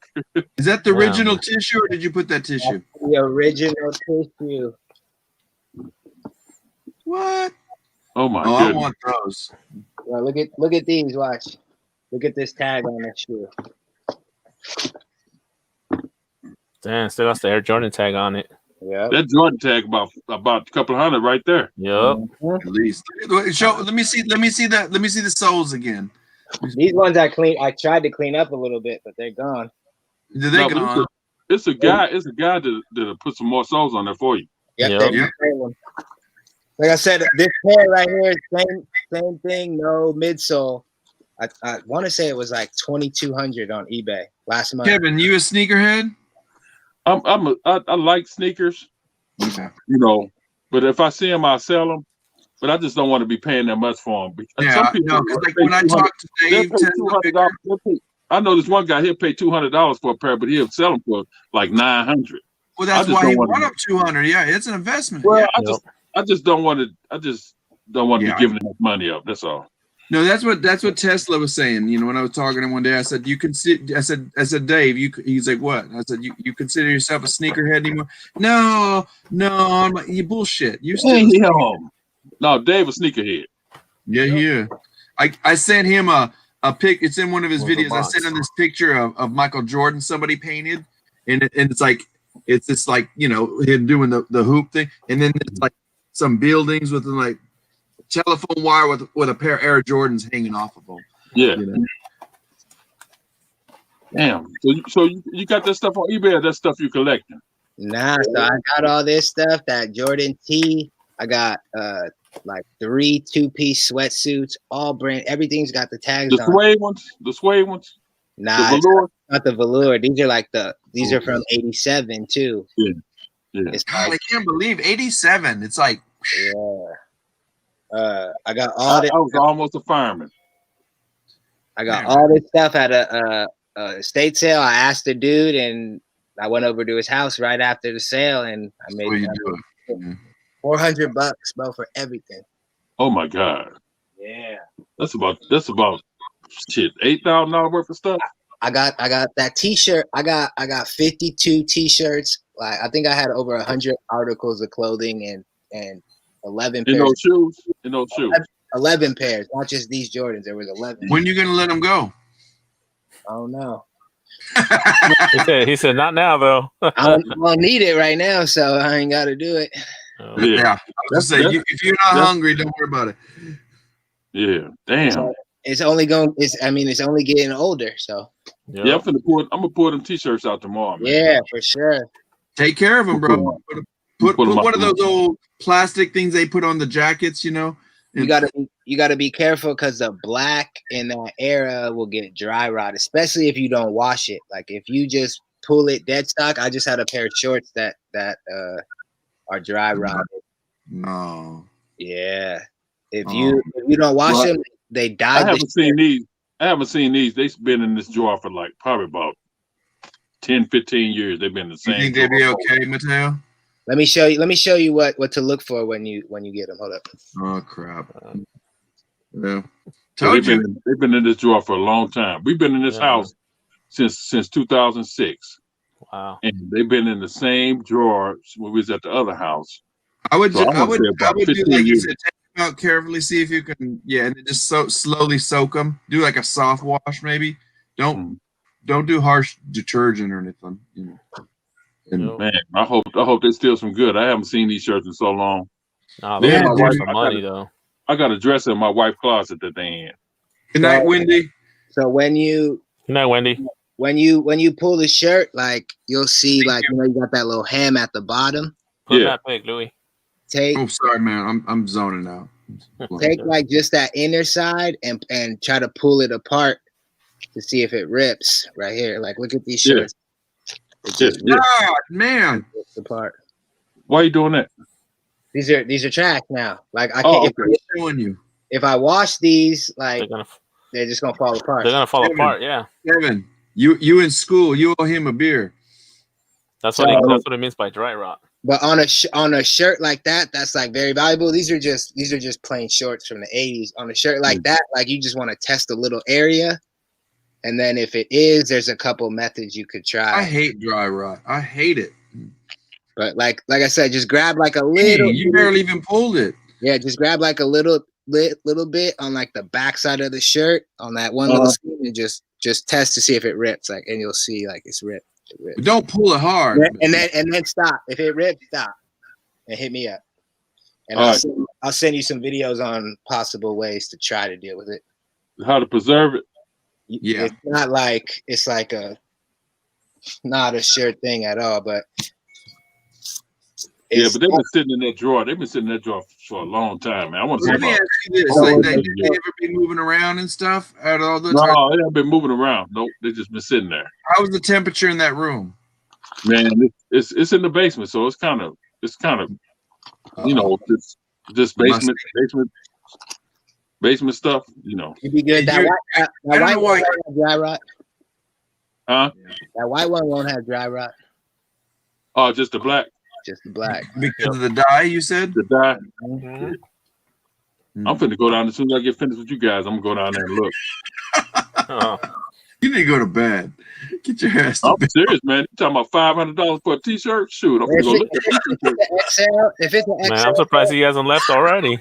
Are they still in plastic? Hey man, no, I told you they just folded up like a regular shirt. I ain't think they were worth no money. I didn't think they was worth no money, man. So whatever. No, that'd be fine. That'd be fine. Back then. That's why they just got tossed and whatever. But if it's an XL and you got big Jordan with Pippen and Rod or something on there, but like, and it's in great condition like that, like not never washed, and it doesn't have dry rot, you could be looking at 1,000 easy. Wow. Yeah, but I got one with the 6 rings on it. Yeah, with them in the background. That one's a little less. Right now, what's going crazy is like the pictures of the players. Because you know they were like cartoon characters. They made them like little cartoon characters. I got a couple of those too with the big heads and everything. Yeah. Yep, I got some of those too. Yeah. Hey man, I watched that The Last Dance. I couldn't stop watching it, man. Yeah, it was cool. It brought back all kind of memories.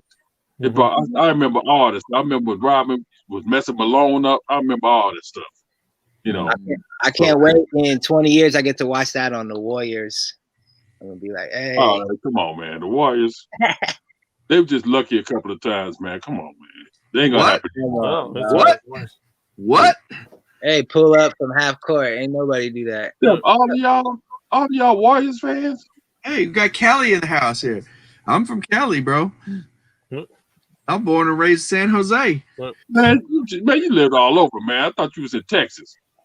I'm in New York, Texas. I live in Europe, bro. I move around. I'm saying that's why y'all hang out together. What the hell? What's your team? You part of the crew. What's your teams, Kevin? Let's go.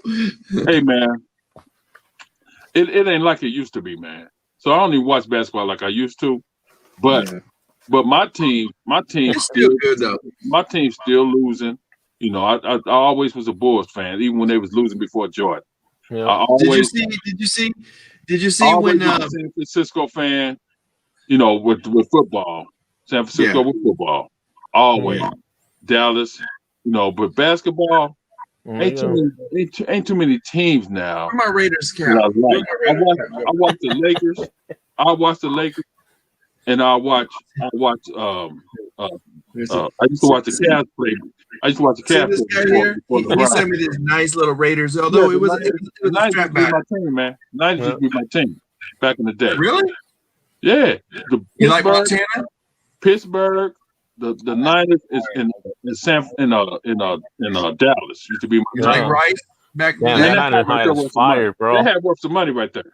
Yeah, I know where you got fire. Didn't you get that off of? This is like the Dion. Remember when the Niners had the white jerseys? Yeah. The Dion. You know who had that hat? His hat is fire. Matt Part-Time Picker. Dude. I think Matt Part-Time Picker had that one day. This is my hat. I'm the Matt that had this hat. No, did you buy that from him? Nah, I got that. So I'll go to the bins. Early in COVID, I would go to the bins. I wasn't buying because you had to buy by the pallet, but I'd go. You said that. I'd go after the dudes had time to sort through them, and I'd be like, "Oh yeah," and the guys would like, "Did you find any hats?" So then I'll go and buy the stuff from them. See how he that work, Kevin? Right at the bins. That had worth some money, man. I need to go through these hats that I had when I was fire, man. back in the day. Why don't we do this? Why we do this? Kevin, let's do another live one night. You get your stuff ready, and we'll do a show and tell. Want to do it? I want to do it with Matt because I'm gonna pull out my old. I'm gonna be here. Hold on, man. Let me finish, man. They don't let the man finish, Louis. Yeah, I'm gonna pull out all my old stuff. Kevin. and he could tell me what it's worth because I got some hats back in the 80s, man. I got hats, and they in containers downstairs. I got some hats, man. I'm just telling you. When you want to do this? When y'all want to do this? We'll do the show and tell. I know that hat right there worth some money because it's got those big stitch letters and numbers. And anytime you see that in the back in the day, remember back when they had them trucker hats and they had them stripes going down the side? Yeah. Them hats worth some money. Man, the stripes are really worth a lot of money. I know money when I see it. But I'm gonna go since he brought that hat up. Remind me of all them hats I got. Well, you could tell the way that the stuff was made back then, even versus made now. It's like let's push it out, make it as fast as we can, as cheap. That stitching was heavier than the hat. The stitching was heavier than that. And nobody was doing it, and nobody was doing it either. No, but I got this rafter hat with the claw coming down. Man. I remember that hat. It's down there somewhere. With the big claw, that hat worth about $200. You better tell him, watch out for that dry rot. Get it out of the basement, bro.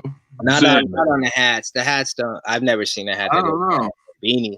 But when you got that tag attached, when you got that logo athletics tag or something on there, it's like, oh man, like I got a couple hats with tags attached to it, and it's like this thing is man, we need to do a show. We need to do a show with that stuff, man. Because you know what, you bring up a good idea because I've been meaning to do a live, so I might just try to set a schedule, and then I'll just have people come in for 2-3 hours. Okay. Like, what's up? Show me your stuff. Let's see what it is.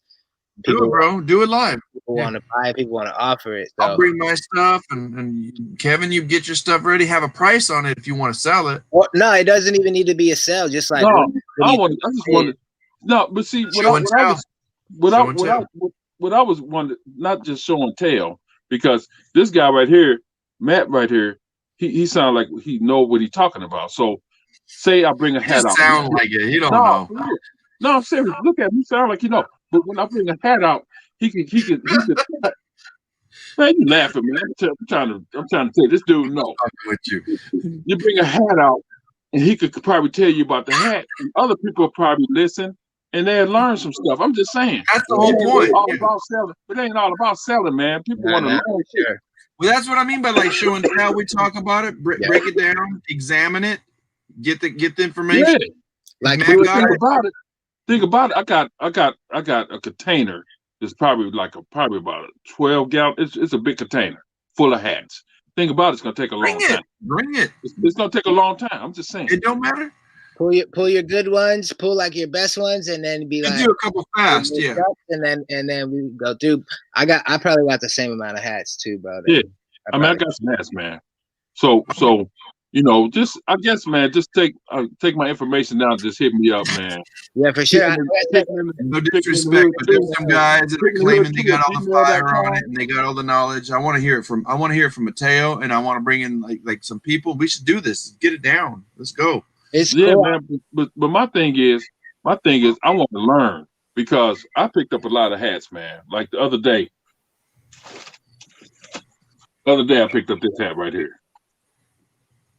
Reebok. Yeah. It's a Vikings hat. Yeah. It's NFL. It's an NFL hat. It's Reebok though. I see the little tag on the side. Reebok. It's got a little Reebok right there. Yeah. It's got a little one. But anyway, I picked this up. And the reason I picked it up is because these stripes. Yep. See these stripes? And the emblem right there? That means it's old. That means it's probably 2000s. That's exactly right at that time. I think Reebok had the licensing in like 90. Oh yeah, right. I see it right here. Mm-hmm. I see it right here. But the thing is, I picked it up because I know the old hats had these. This year had these stripes going up there, and I knew it was like the late 90s or the early 2000s. It was very slick. And so I picked this up the other day. So I'm just telling you, man, I'm kind of a hat man. But I could kind of tell when something's older. It's all about the fashion. It's quality, like the sneakers, the hats, the good shirts, the fire. And I hate this team. Man. Why? Why? Minnesota Vikings. Come on, man. No, come on, dude. What's wrong with you? Then at the same time, yeah, Louis. I was talking to Derek about that too. Like I see stuff from teams I can't stand. and I'll still pick it up if I know that it's worth money. Like, Like, I told that to Derek the other day. I said, if I ever see some Ram shit, I'm gonna burn it. He said, what the? No, but see, I don't like D because he wear the Rams stuff and the Rams, St. Louis Rams. But now, did you hear what Mateo said? If you see it and it look good, it look fly like that last one, you pick it up, right? I'm picking stuff up. I don't give a damn who. If I hate him or not, I hate Minnesota, but I bought it $2. Yeah. But I can't find a hat like that on eBay. It's one that sort of look like that one. They're selling for like $30. Yeah, but it's not the same exact hat. You know, so it's probably white. They probably put out a couple of white. It was a white one just like that with the same stripes, but it just had Vikings going across. Mm-hmm. It didn't have the Viking, the actual mascot, the Viking guy. Yeah.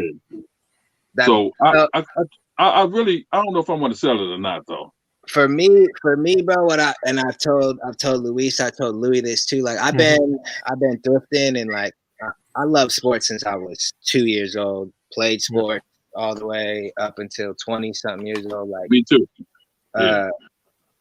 And I've been thrifting. I started thrifting in like high school, so I've gained all this knowledge on all this stuff. But I'll still be in the thrift store looking stuff up because gotta learn. I know. Gotta learn no matter how much you know. I know, like you can still learn stuff. You know what I mean? Like, there's still so much to learn and so many different avenues and facets of fashion and clothes and stuff. Like, so if I could help somebody and then they could drop knowledge on there, then we all win on it. So that's what I'm saying. Because people want to just get out of their little niche. They might want to sell hats, and and then 1 week we do T-shirts. I'm just saying. So but I got so many hats, man. You know. You see, I started playing football when I was 7. I was one of the highest recruited football players in Missouri. I was state wrestling champion. I played sports all my life, man. You know, so I was always off into sports. When we had the Cardinals, man, I had all them guys autographed. John Dirdolph, all them dudes, man. I had all their autograph. I don't even know what happened to my stuff. I went to the Marines and my brother took my stuff. I don't know what happened to it. So, but anyway. So I played sports all my life, you know. So that's where my love. That's where my love for all the stuff comes from too. Like it's not even. What did you got? You got a tie-dye T-shirt. What is that? Well, I found this is the bins a while back. I think I showed this to you, Mateo. But why didn't you? I'm mad. Why didn't you show me that Kings of Comedy? Because I would have tried to get that off you. Dude, that was a long time ago. I sold that shit. Oh man. I told him to sell it to let you give you dibs on it, Matt, but he got rid of it. This is like about a year ago. It's a do the do. Remember when that? Think about it. Mountain Dew. Yeah, but when did they used to say that? Do the do. Remember when that came out? Nope. That was 90s. I don't remember when it came out. That looked like 90s font. That font looked like it's 90s.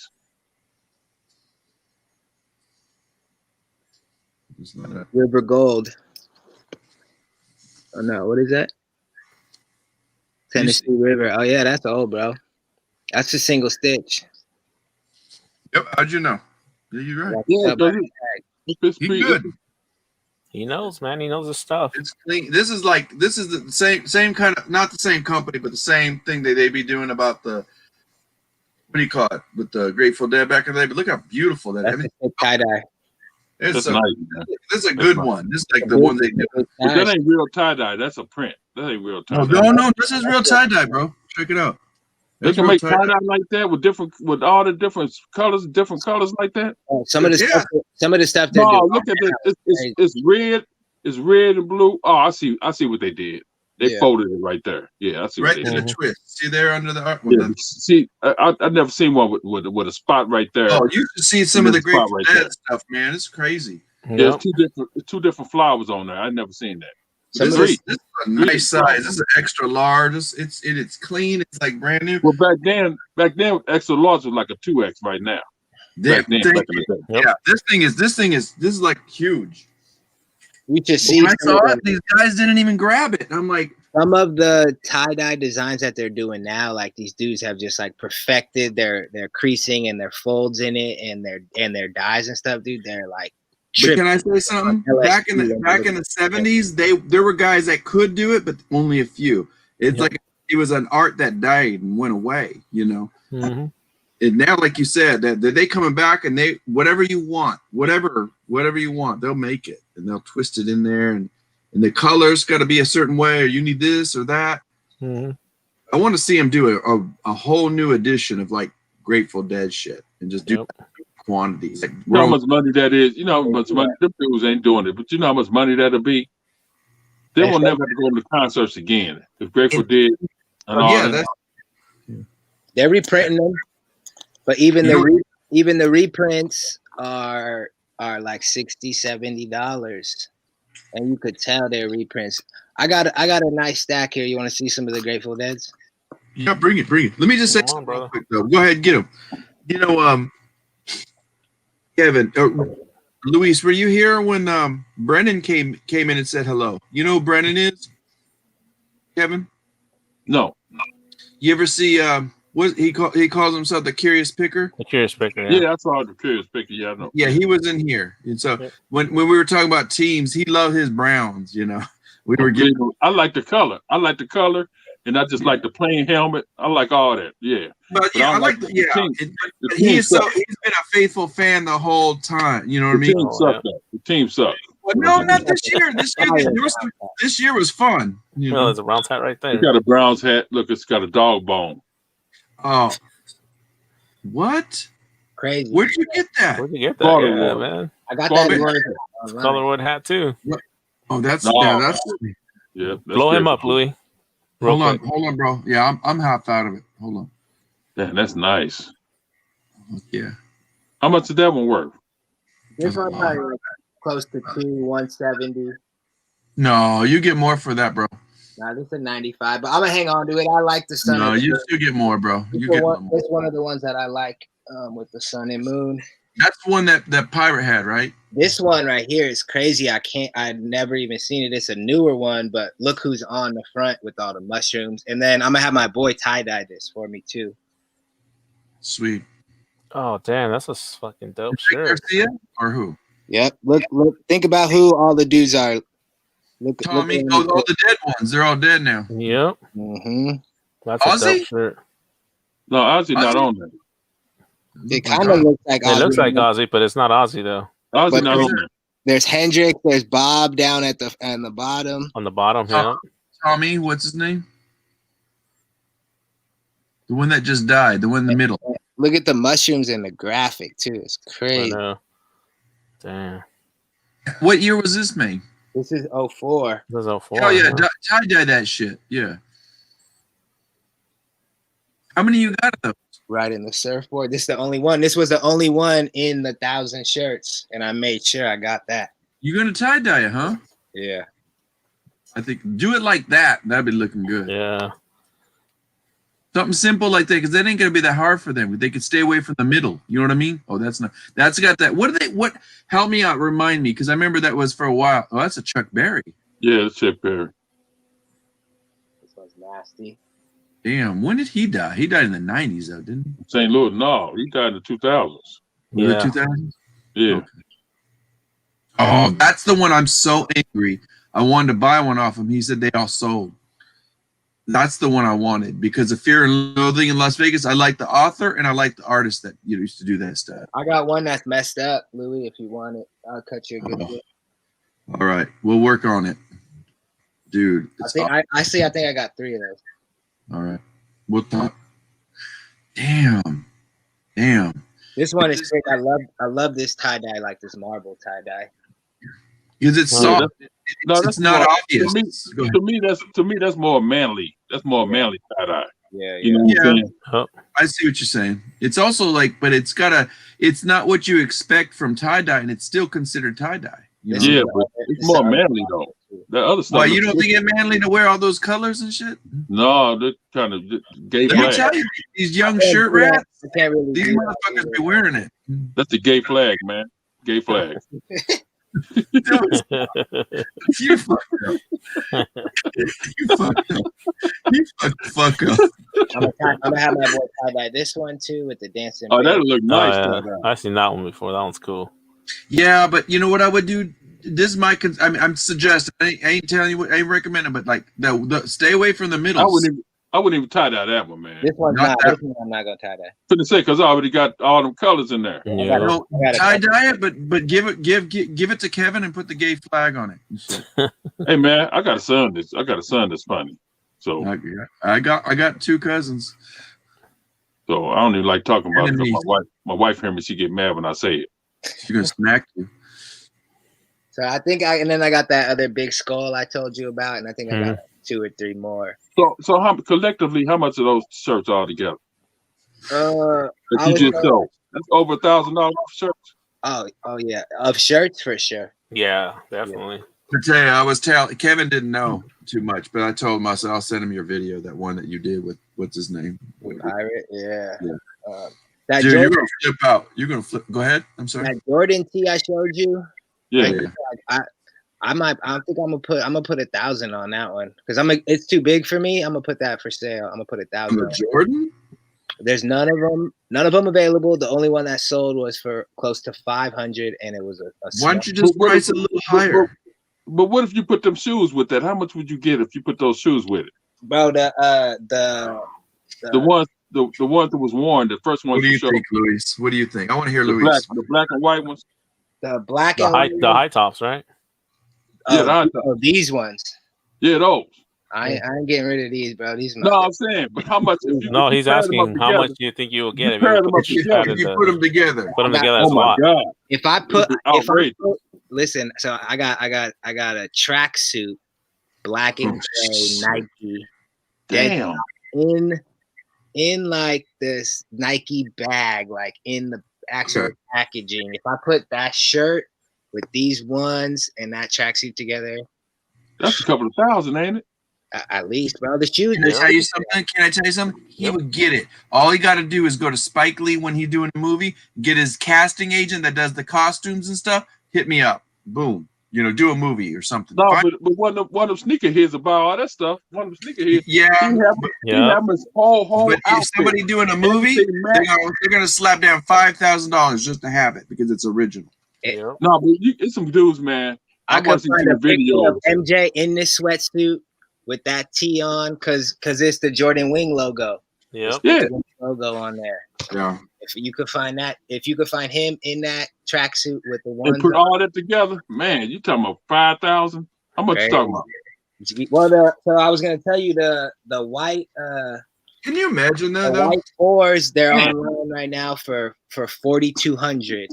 Damn. In this condition, like the soles aren't crumbled, but like the dude is very descriptive. Like these are not to be walked on, not to be tried on. The soles are just gone. So people just want them just to have them. The box sold for 500. Damn. Crazy. So how much of my original questions? No, he's gonna charge you 5%. Hey Kevin, he's gonna charge you 5%. Just ask him. No, I'm just asking because I got some original. He's gonna charge you 5%. You know what? I just got since it came out when he first started. I got all this stuff. I just got some original 98 Kobe's. Oh my goodness. Yeah. I don't like the Kobe too much. What are the first ones called? The Crazy Eights. That's what I remember those. Yeah. How much of those Shaq noses? How much of those? You know what's crazy is the Marberries. Remember the Marberries or the Starberries when they came out? Those went up in price too. Yeah, but the Shaq noses had them circles on them. Hypnotize your ass while he slamming on you. Yeah. Yeah. What it is. How much of those? I got a pair of those. I'm sure you could get some good money. Oh, I'm just asking. I thought you just a Nike guy. I'm mostly a Nike guy. I mean, I got. Oh, hey, let me show you a couple other pairs I got. Don't talk to Derek. Derek strictly Adidas. Yep. The Shaq Gnosis was Reebok. Then he had the pump. That was his contract. Remember the pumps he had when you pump the shoe up, pump the air up in the shoes? Yeah. Remember those? Reeboks? The Reebok pumps? Yes, he was with the Reebok. Reebok made the pump. That's right. Maybe I forgot. I knew that. I know the Reebok pumps. But the little basketball thing on the tongue. It was on the tongue. You just pump them up. Yep. Shaq the only one that had them. Second. No, I thought Nike made some. No, Nike didn't make them pumps. No, that's No, Reebok. they had the patent. That was on it. They had Reebok. the patent. Okay. I thought it was Nike. My bad. No, they had that patent, man. Yep. Damn, them Converse. I remember that pump shit, but I was like, that's bullshit. Those Kobe's right there. These are the Magics or the Karl Malones. I thought Kobe had with Converse at first. Hold on. These are 80s too, bro. Yep. Those are Karl Malones, though, aren't they? Karl Malones. I think some of the Lakers wore them too. But these have never been on nobody's feet either. I love Karl Malone. How much are those? Karl Malone suck, man. Hey. He just died. Hell. He just I'm died. sorry. What happened to Picking of the Hood? Kevin gone. Hold up. I'm gone. I'm still on there. Hey man, you know Karl Malone sucked, man. That dude couldn't play no ball, man. Karl Malone didn't die. Who died? What? Somebody died this year. I thought it was Karl Malone. The basketball player 2 months ago. The Mambo. You talking about the Mambo? No, man. Karl Malone died, man. Nah, Kobe did die this year. Karl Malone died. Last year, I mean. Karl Malone died too. Who was that? Here you talking about dead people. Because you said you like Karl Malone. That dude did. You fucked up. Got Magic. Magic and Bird on You it. missed Magic this and Larry Bird. Yep. Those are Back the up. OG Wait. Converse. I want to see this. Go back to Larry Bird. That's my boy. Blow my Larry tail Bird, up so you Larry can see it, Bird. Louis. Larry There Bird you was go, right there. just, Look at that. Larry Bird was just lucky when he shot. Larry Bird Larry wasn't Bird and lucky. Magic Johnson. It don't matter. He made those shots. He was a lucky shooter. Hey, motherfucker. Let me tell you. I That don't boy- know. I have respect for him though. Karl Malone. Look at Jordan had respect for him. Damn. Didn't Bird go to the Olympics with him? Yep. Yeah. So thank you. He said though he passed it to MJ every time. Hey, did they not fucking win? We sure did. They better win. You know, that man. God, I want to go back and watch this. Karl Malone died. I know Karl Malone didn't die. Karl Malone died. Karl Malone. Hey, man, I'm telling you, he I said did, man. Karl Malone I'm telling you, died. Karl Malone did. Karl Malone did. died. I said no. Listen, Siri. Karl Malone died. Siri, are you listening? Siri, Karl Malone died. Hey, I don't Siri, have Siri. I got Android, when buddy. did Karl Malone die? Android. Karl Malone didn't Karl die. Malone was born July 24th, 1963, and is 57 years old. Nope, he says he's still alive. He's 57 years old. I just got some of these It little is baby 3 jokes. o'clock. Who Fucking died? 5 hours. Oh, those are nice. I got the snake skins, the low, Are those the babies? the low 12s, yeah. Yeah, the toddlers. Yeah. They're hella small. I love finding those at garage sales and stuff. I got these at Goodwill, bro. $2 for all baby shoes. Don't they know? California on Jan. Goodwill in Oakland too. I got these at. They should know these are. I was gonna say in O-Town of all places, you think they'd be $50. I would think that it will sell quick. Bro, these will sell quick. No, I know because of the size. He meant Yeah. at the store, right? Yep. At Goodwill, I don't know what the lady I called her, she was like, I'm like, these are all $2, right? And she goes, well, if they're baby size, and I'm like, well, they are. And she's like, guess that's what they are. So she was kind of mad too. But She was flirting with you. Is what she doing? she was like, damn, I would have. What are you doing in Oakland? I know, bro. I'm all over the Bay. Damn. All the time. Come on, Lou. You should know Matt. Matt picks all over Oakland and all over Sacktown. He's fixing houses and shit. I was in Pittsburgh today too. Really? Damn. I get around, bro. Up to Mariposa, bro. I'm going up there next week. Do me a favor, send me a picture, bro. You know me, I love my Sierras. Just send. I'll be so happy. Find one of those nice spots. I'll pray for you. Find a girlfriend up there for the night. Nah, she gonna be missing teeth. You gonna have a. You want to meet my ex-girlfriend? A wooden leg. That's your type, Louis, not mine. I'll send my ex-girlfriend over there. She love you. Nope. Anyway, you guys, let me know what y'all gonna do about the t-shirts and For sure, I'll let you know. the hats. You know what I'm saying? The show. Yeah. You want us to hook you up? Or something. You know it's going to cost you. It's going to cost you a couple of your hats, right? But see, you know what? You know what, man? This between me and Matt. You stay out of this. You stay out of this and worry about your. Worry about your obsessed. Worry about the obsessed girlfriend. You worry about your obsessed girlfriend. You're welcome. You worry about your obsessed. You're welcome. Happy New Year, Kevin. I hope she climbs through your window. I hope she climbs through your window. Kevin's trying to have an A and B conversation with Matt. Happy fucking New Year. I hope she climbs through your window while you sleep. I got bars. I'm like in LA and shit. Just saying, she know how to break them. She could chew apart and chew them off. Oh fuck! I know. I'm just waiting for her to pop out behind you right now, Louis. He's standing right there in the corner.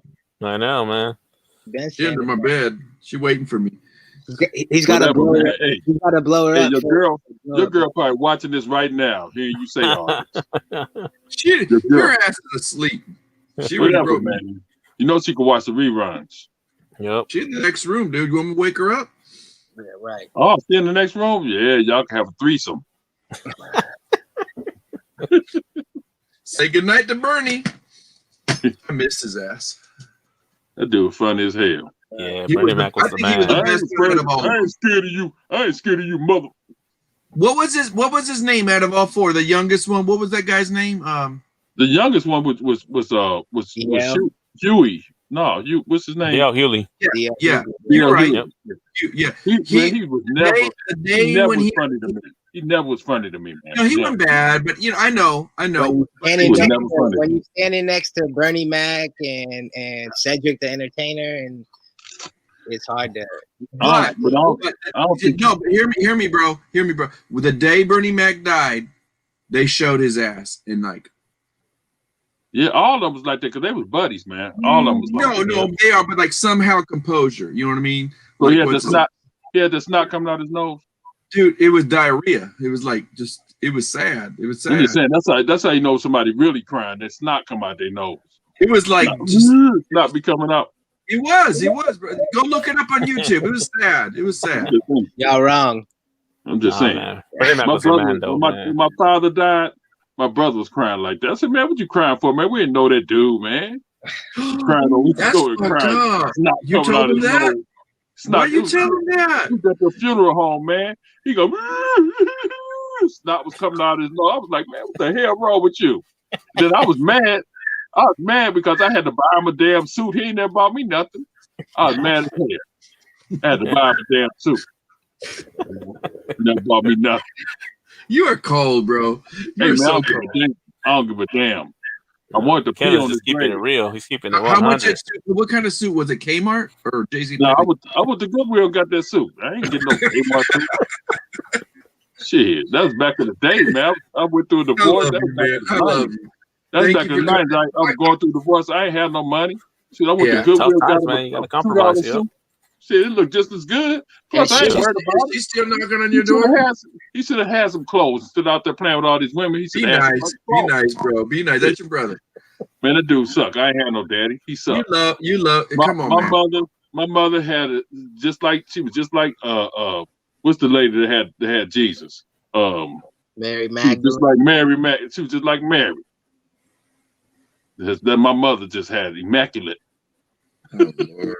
Oh Lord.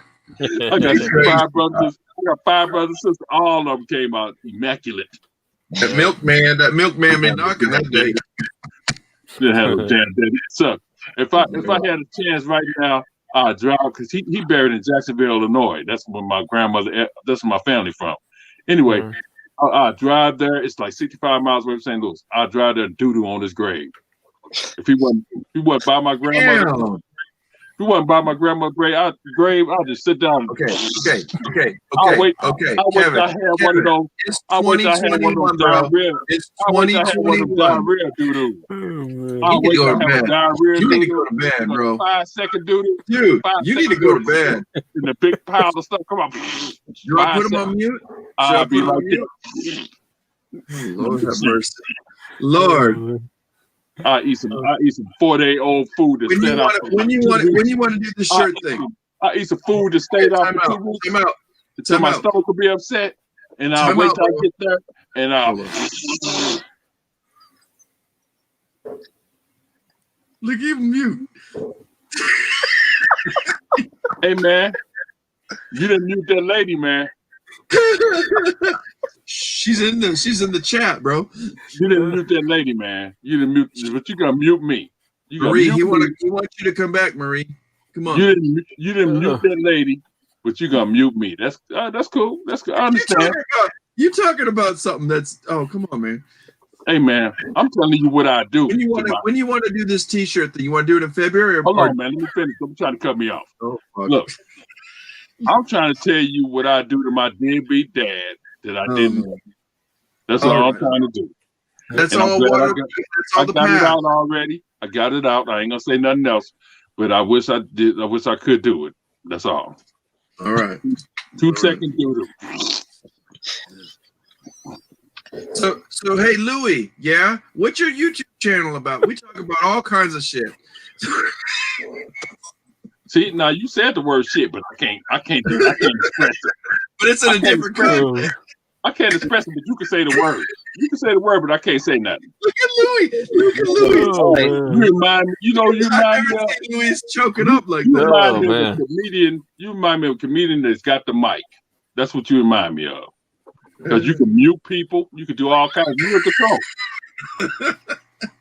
You're in control. You can say Derek, Derek, Derek, when you on Wednesday Hump Day, Derek will be like, if you don't like this, you can get the fuck out. I'm saying, man, you can say what you want to say, but I can't say nothing.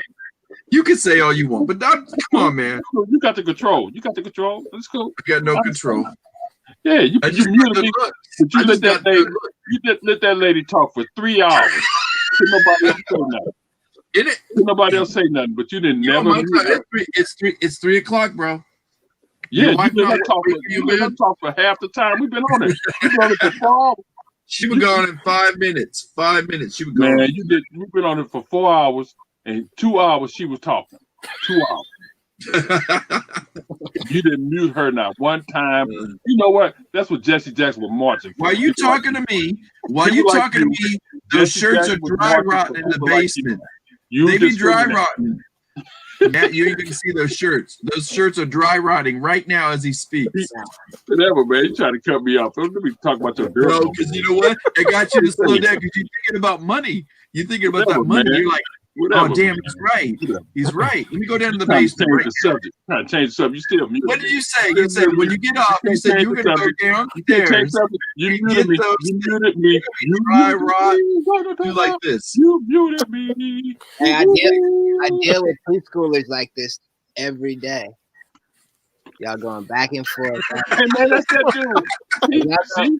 Sometimes your buddy. I'll mute me. Look, Golden State. You take off your Golden State buddy. That dude muted me. He muted me when I was expressing myself about my damn dad.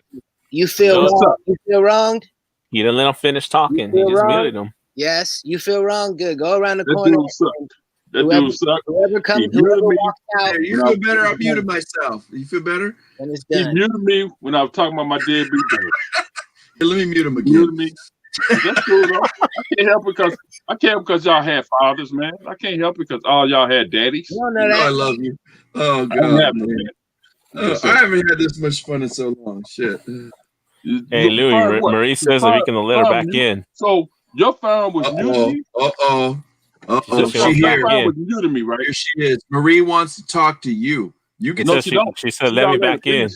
Peace, y'all. See y'all later. No, don't you go. Don't go. No. Yeah. Watch this. Get in the hood. Watch this finger right here. No, here goes. He's so fucked up. I love it. Oh shit! I'm so glad. When I saw him, my face lit up. I was like, Kevin's here. A lot of people popped in. I was tripping out. Oh man. I'm glad I stayed up for this, man. That was funny, comedy. Man. I've never seen you laugh so hard, Luis. That was good. Oh man, and I didn't even drink anything tonight, man. Me neither. I'm just drinking water, man. But oh man, Kevin is something though, man. He's funny. Y'all are good. Y'all, we should do this thing together. We all be working good. You gonna invite me? Matt's right. Matt's writing down some money. That's what he's doing. I got some scratches for Christmas. I just found. Oh, is that what you do? He's fucking doing a scratcher. Yeah, man. Yeah, for sure. I think that's like, fuck all y'all. I ain't listening to your shit. I'm gonna do some scratches. I think that's a great idea to have like a long live and have people jump in and be like, "Hey, what do you think this is?" And just limit it. Pick who you want. You can I say something? Can I just say something? I'm giving you. I don't want to blow no smoke at your ass because you'd be like, but curate that shit. You're a curator.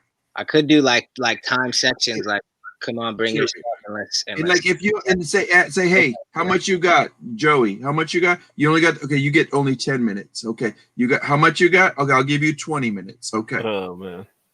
And then and like I want it to be organic and natural though too, because then while they show something, I'll be like, look, I got this. It's similar and this and that. Like no, but like let it flow. But just tell them that you can promise them 10 minutes, and then if it goes longer, it goes longer, right?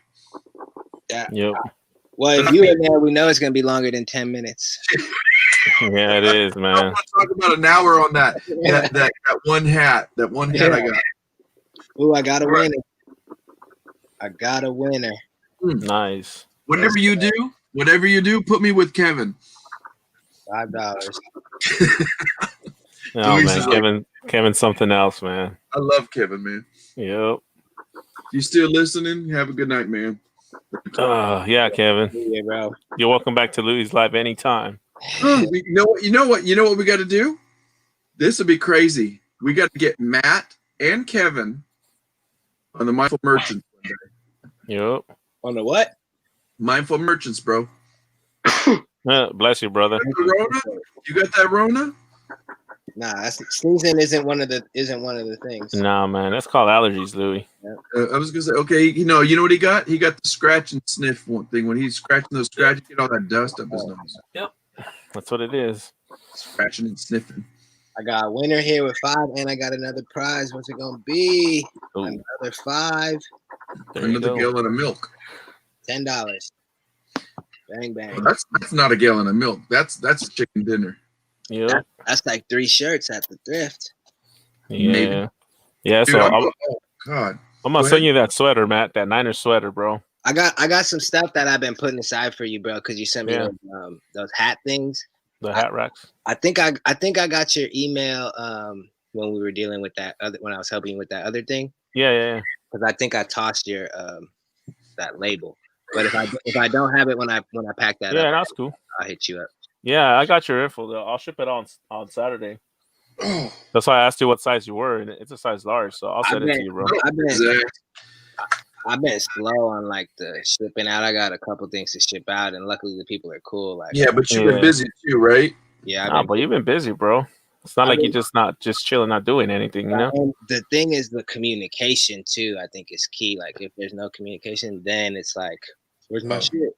But it's like, look, I got all this shit going on. Yeah. Yep. You know what I do? I've been learning if I do the auctions, Luis, when I pirate ship, I make sure I grab their I mean, if you do it on PayPal, it will send them an email, but I do it on where it sends them the email to say this is where it's shipping right now. Yep. So and I forget. I mean, I'm kind of I'm a dude. I just forget that shit. It's like because Omot Picker, who was here, he was like, dude, did you send that thing? Like, yeah, I'm sorry. Here you go. And he's like, okay. And then, of course, it got there like a week late. Yeah.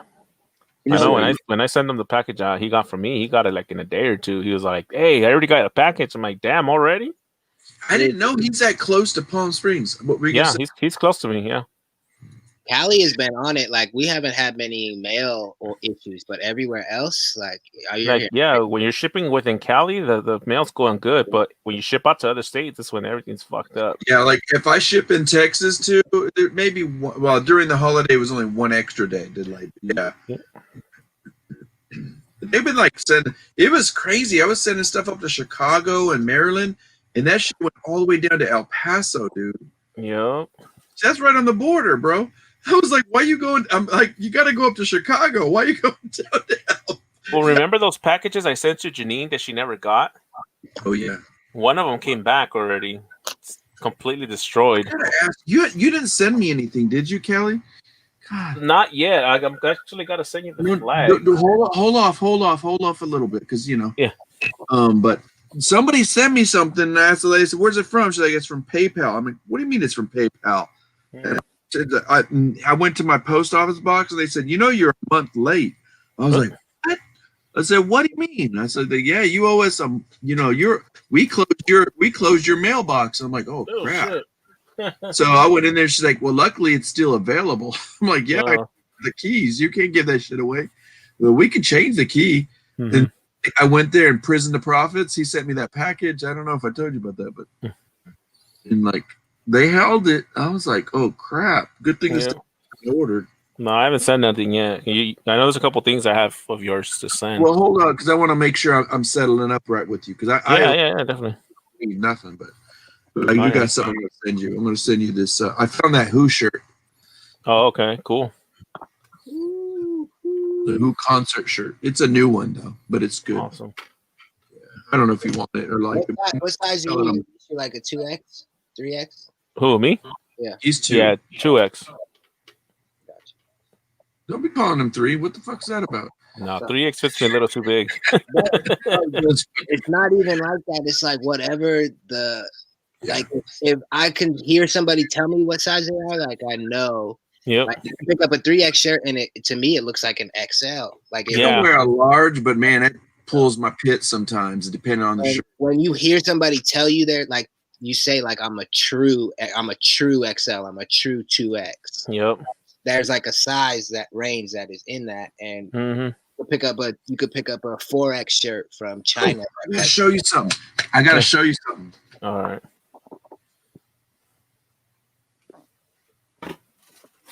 Were they going crazy by you, Luis? They were lighting off hella fireworks up here. For what? What the New Year. Yeah, fireworks and the gunshots, dude. I know. Us here, right here too. All right. Don't disappoint me.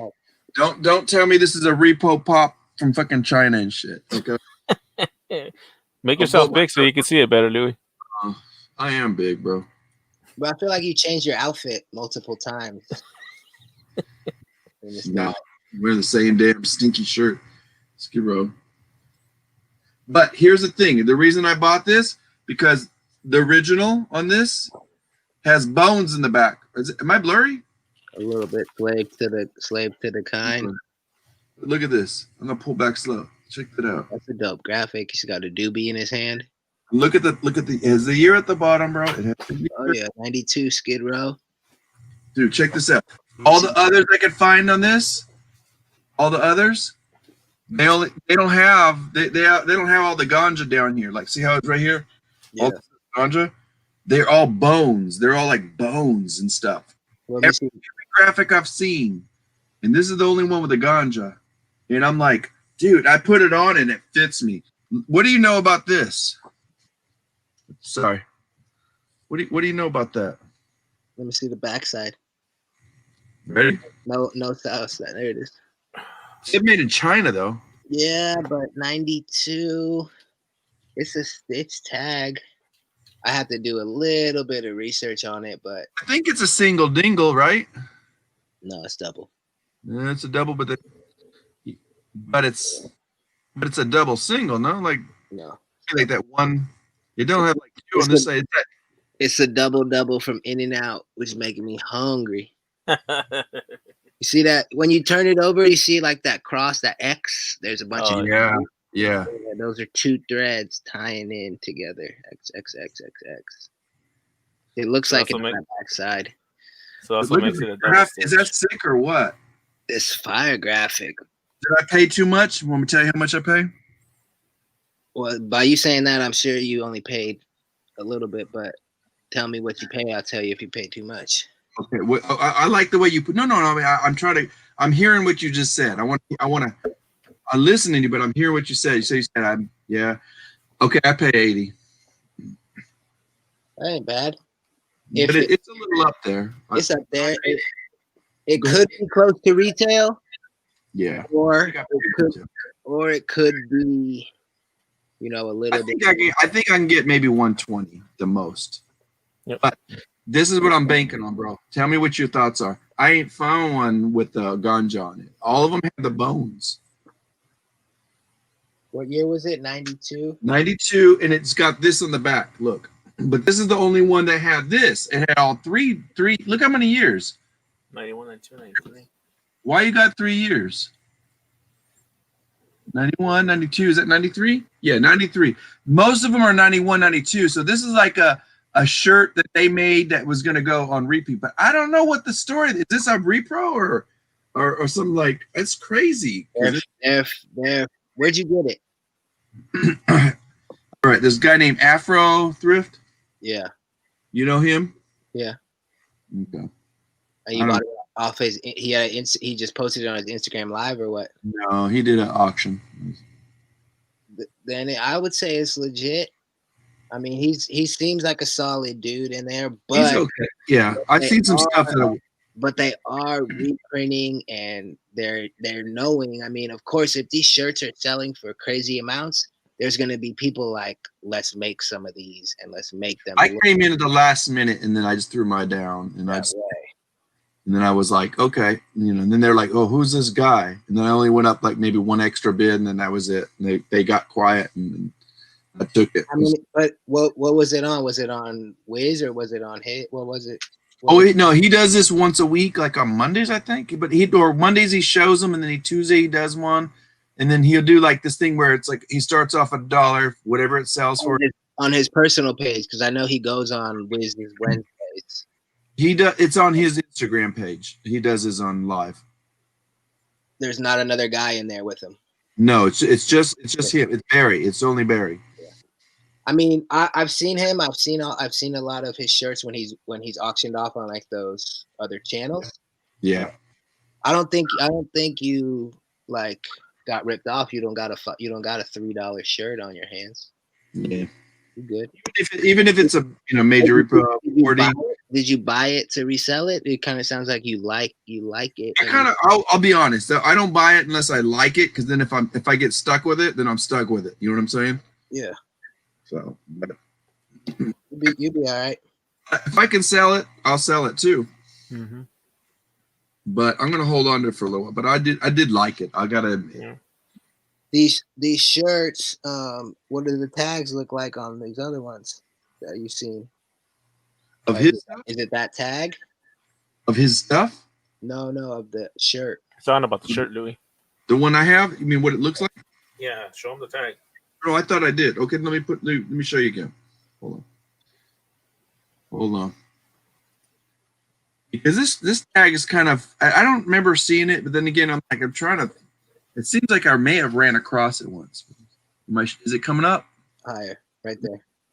Sports Road.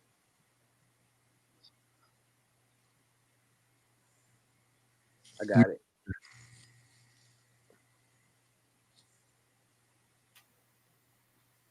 It's a screen printed shirt. Okay. It's a definite screen printed shirt. Remember, Luis, I was telling you like that's a good way to tell really. Yep.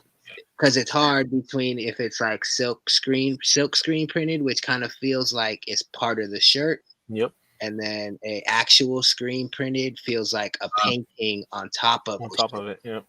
Yep. So this exactly. That's a repro. No. That's just actual screen printed shirt, and because it says "Do not iron" graphic.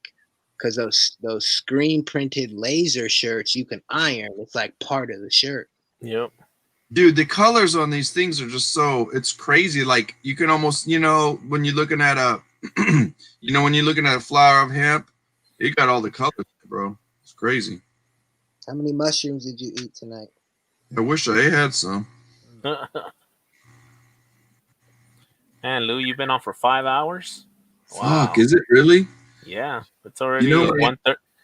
It's 1:30 in Cali right now, so it's 3:30. Can I tell you something? I am dragging that ass right now. Well, let me get the fuck off this.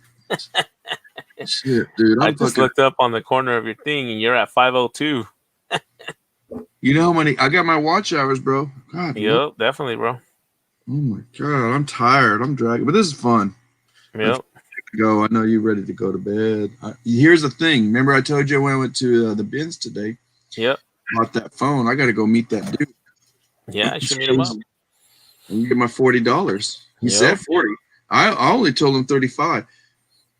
He like, dude, it's weird. I'm like, what? What was his name? Yeah, because I don't think Marie's gonna come in.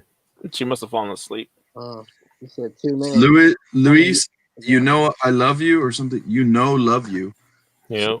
She falling in love with you. I know, and I just put, I know Marie. She was so. Did you see her, man? How many things she had? I was laughing. Mateo. So I went to the bins today. The only good shirt I found a couple shirts, but for my $5, then repop crap. But I found one Harley. Dude, where were you, bro? I was getting rid of all my Harleys, bro. What is your per pound? $1.50, $1.49. How was that? I didn't think I was gonna find any more Harleys for a while, and then like all the rats were there, and damn, I could see them pulling shit, but I couldn't see what they were pulling. I'm like, whatever. So I just said focus, and I was like, boom. As soon as I said that, I pulled a pile, and there was like that nice Harley and a couple others that were okay. Some stuff, and I got out of there. And as I was leaving, I told Luis I found some antiques. Mm-hmm. This 1940. It was an old rotary phone, but it was red and stuff. What? So as I'm leaving, there's this dude. He's like, hey, and I'm like, what? I'm like, what you want? Why are you chasing me? He's chasing you like you owe him money or something, huh? That's what I thought. I was like, oh, some motherfucker thing. No, that would have been funny. Hey, you owe me something. No, I thought he was coming after me like, say, did you steal something? Because he had that lanyard. And I was like, oh, you work for. And he's like, yeah. And I was like, what's up? And he's like, did you buy that phone? I'm like, yeah. Can I see it? So some dude want me to come back tomorrow to sell him this phone that I bought for $3. That's crazy. Yep. You know what I found today? I found a 1989 Mr. Potato Head in like the ice cream jar. It's like a plastic jar. Everything was in there. The head. On a shirt, a T-shirt? No, it was an actual Mr. Potato Head, the toy. The toy. It's not about the toy, yeah. 1989 in the original tub that it came in. It looks like an ice. Remember, like the ice cream tubs. Yes, yeah. I know exactly what you're talking about. Yeah. And Louis, I wanted to ask you because I bought this storage unit. Yeah. And I got a couple pieces of art. Okay. So they're like prints, but this one it's the Gettysburg Address, and it looks like really old to me. It's got a bunch of damage, but it's a print, right? And I know you. Did you find any dates or anything, dude? He froze up a little bit. Yeah, he'll come back in right now. Yeah, he'll come back in. If you can hear me, Matt, send me some pictures too, bro. You give him a second. You got to shake out of it. Yeah, he'll come back on right now. Oh, dude, aren't you tired, man? No, a little bit, dude. But Kevin had me. He woke me up. Yeah. Oh God. Shit. Was I driving him too much? I love him. Nah, he's cool, man. He's good though. He can hold his own. He was like, no. Yeah. Oh my God. Did you hear what they were giving me shit about? You know. Oh, here it comes. Uh-oh. She getting mad now. Oh, we lost Mateo. Yep, he said 1 second. Hi, Marie. We kicked out Mateo for you. Oh, she's on a delay. Louis kicked him out, not me, Marie.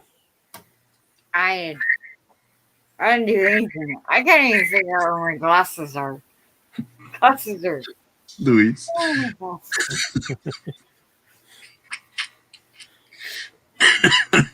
Hello, Yes, Death by Glamour. You can come in too. We'd love to see you. DVD, are you here too? Yeah, Please, she's DVD, in the chat.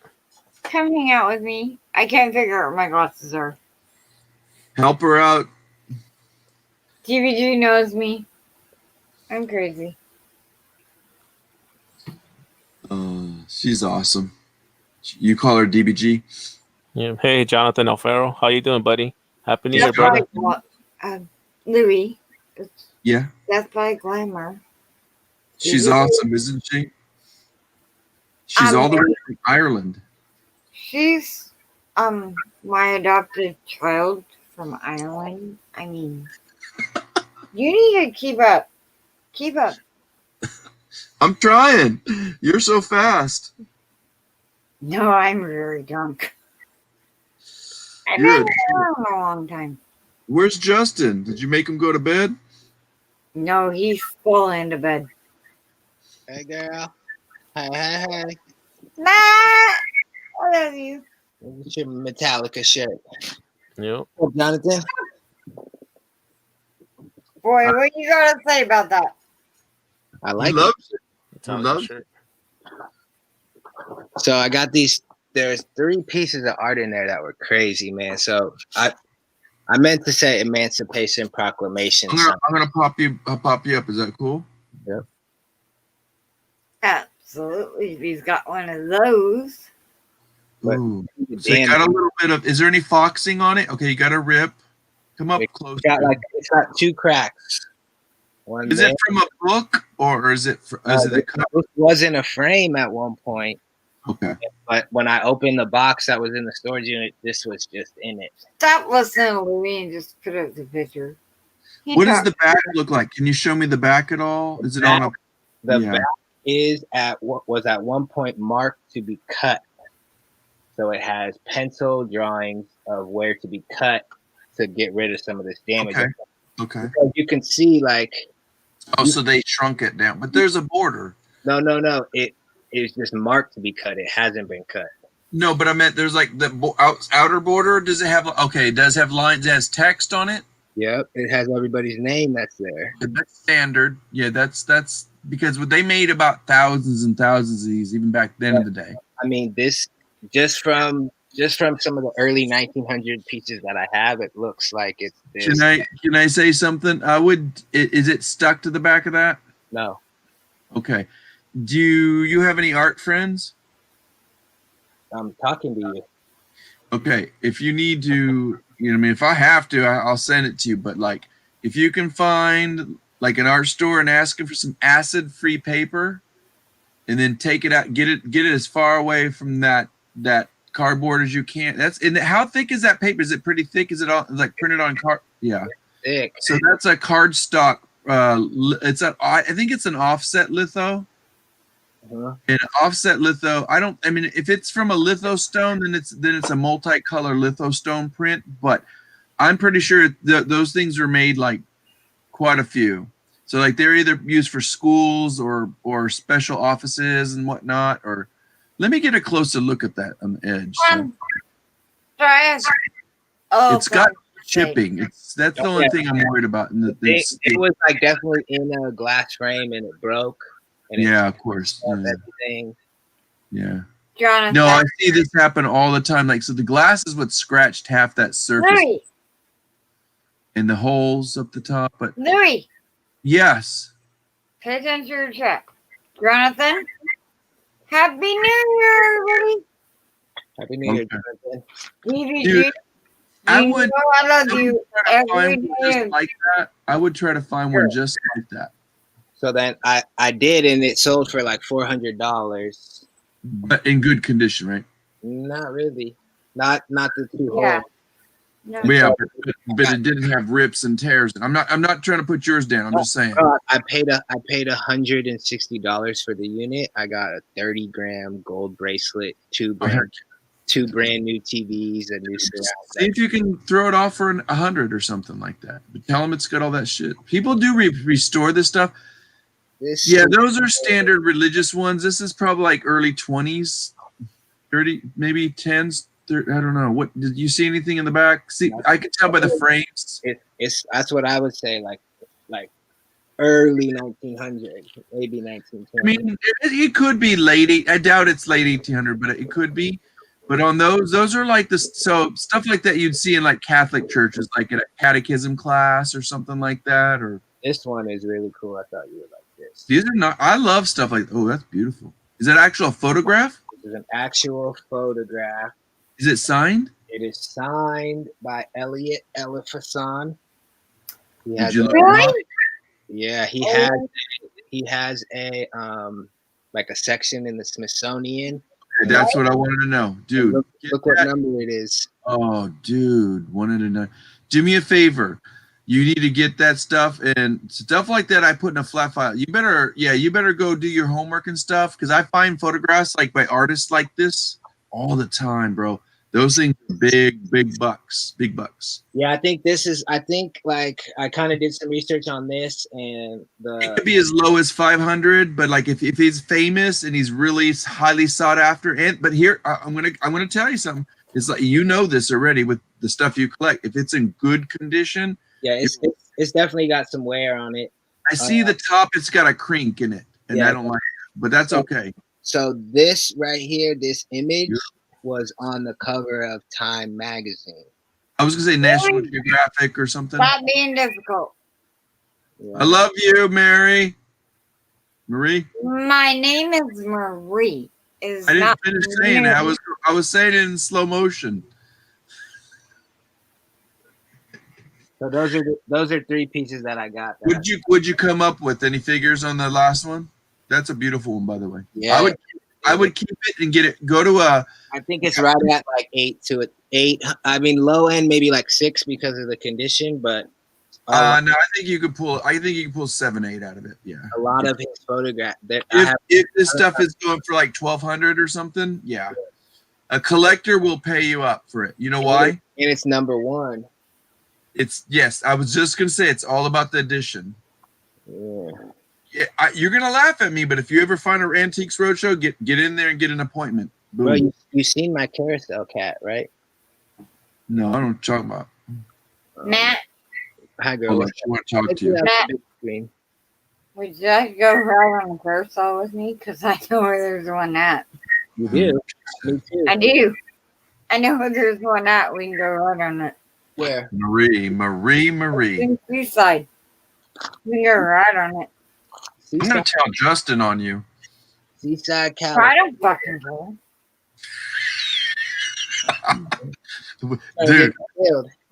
Dude, this is the ghetto thing tonight. No, I don't get him. He knows. No, I am. I'm all about ask DBG. She'll tell you. I'm all about having fun. We love you. What'd you say, Matt? Did you freeze up again? Oh, he froze up, or he. Do you know who DBG is? Do you know her name?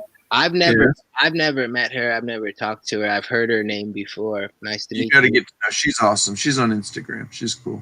She's good. Oh, I gotta get on Instagram more. We've been on YouTube longer than you, Louie. I never said anything. I know. How did you meet her? Because I know how I met her. I met her on Lainey's channel. No. I met her on like Nick and Andrea's channel like 2 years ago, like way before anybody got famous to say 2 years ago. I was back there 15 years ago. No, you weren't. Don't be dumb. Don't be dumb. I don't think there was YouTube. There was YouTube in 2006. And don't be dumb because I have a channel that was built. When did YouTube start? Was it 2006? Google and YouTube started in 2006. I have a channel that's there. I have more subscribers than most of you have. What you got in that? What you got behind you that I want? What does that say? Not you, Louie. Caution, slow, children. In chain. Do you want my door or do you want the electronics? Do you want What's that? Is that a little mask up at the top of that shelf? Like a fire clock. I'll take a my door? I'll take a mug of beer. Luis DBG said hello. Oh, you already Hello, said hello. Best Buy Glamour. Do you want to go with another beer with me? That is a holy clock. She's like, religious hiss. Caution She was for saying that about your children. marriage. Ended up being something that ended up in my dad's road that they totally found a fence too. That mask up there on the corner looks like from the Kong Island. Damn, somebody knows their art. Yep. I also have a ton of Mills caution signs that. Oh, I'm not kidding. Are you taking a picture of this shit? No, I'm looking at your Looking at the shirts. shirt, bro. You always looking at shirts. Oh man. Come on, you know Matt's always working. Yeah. Leave my Metallica shirt alone. How many you got of those? I'll take a couple of those. Said you got a bunch. I have a couple of Metallica shirts you might want. Some shirts. Lord have mercy. You're gonna steal them from Justin, and then he's gonna be coming after me.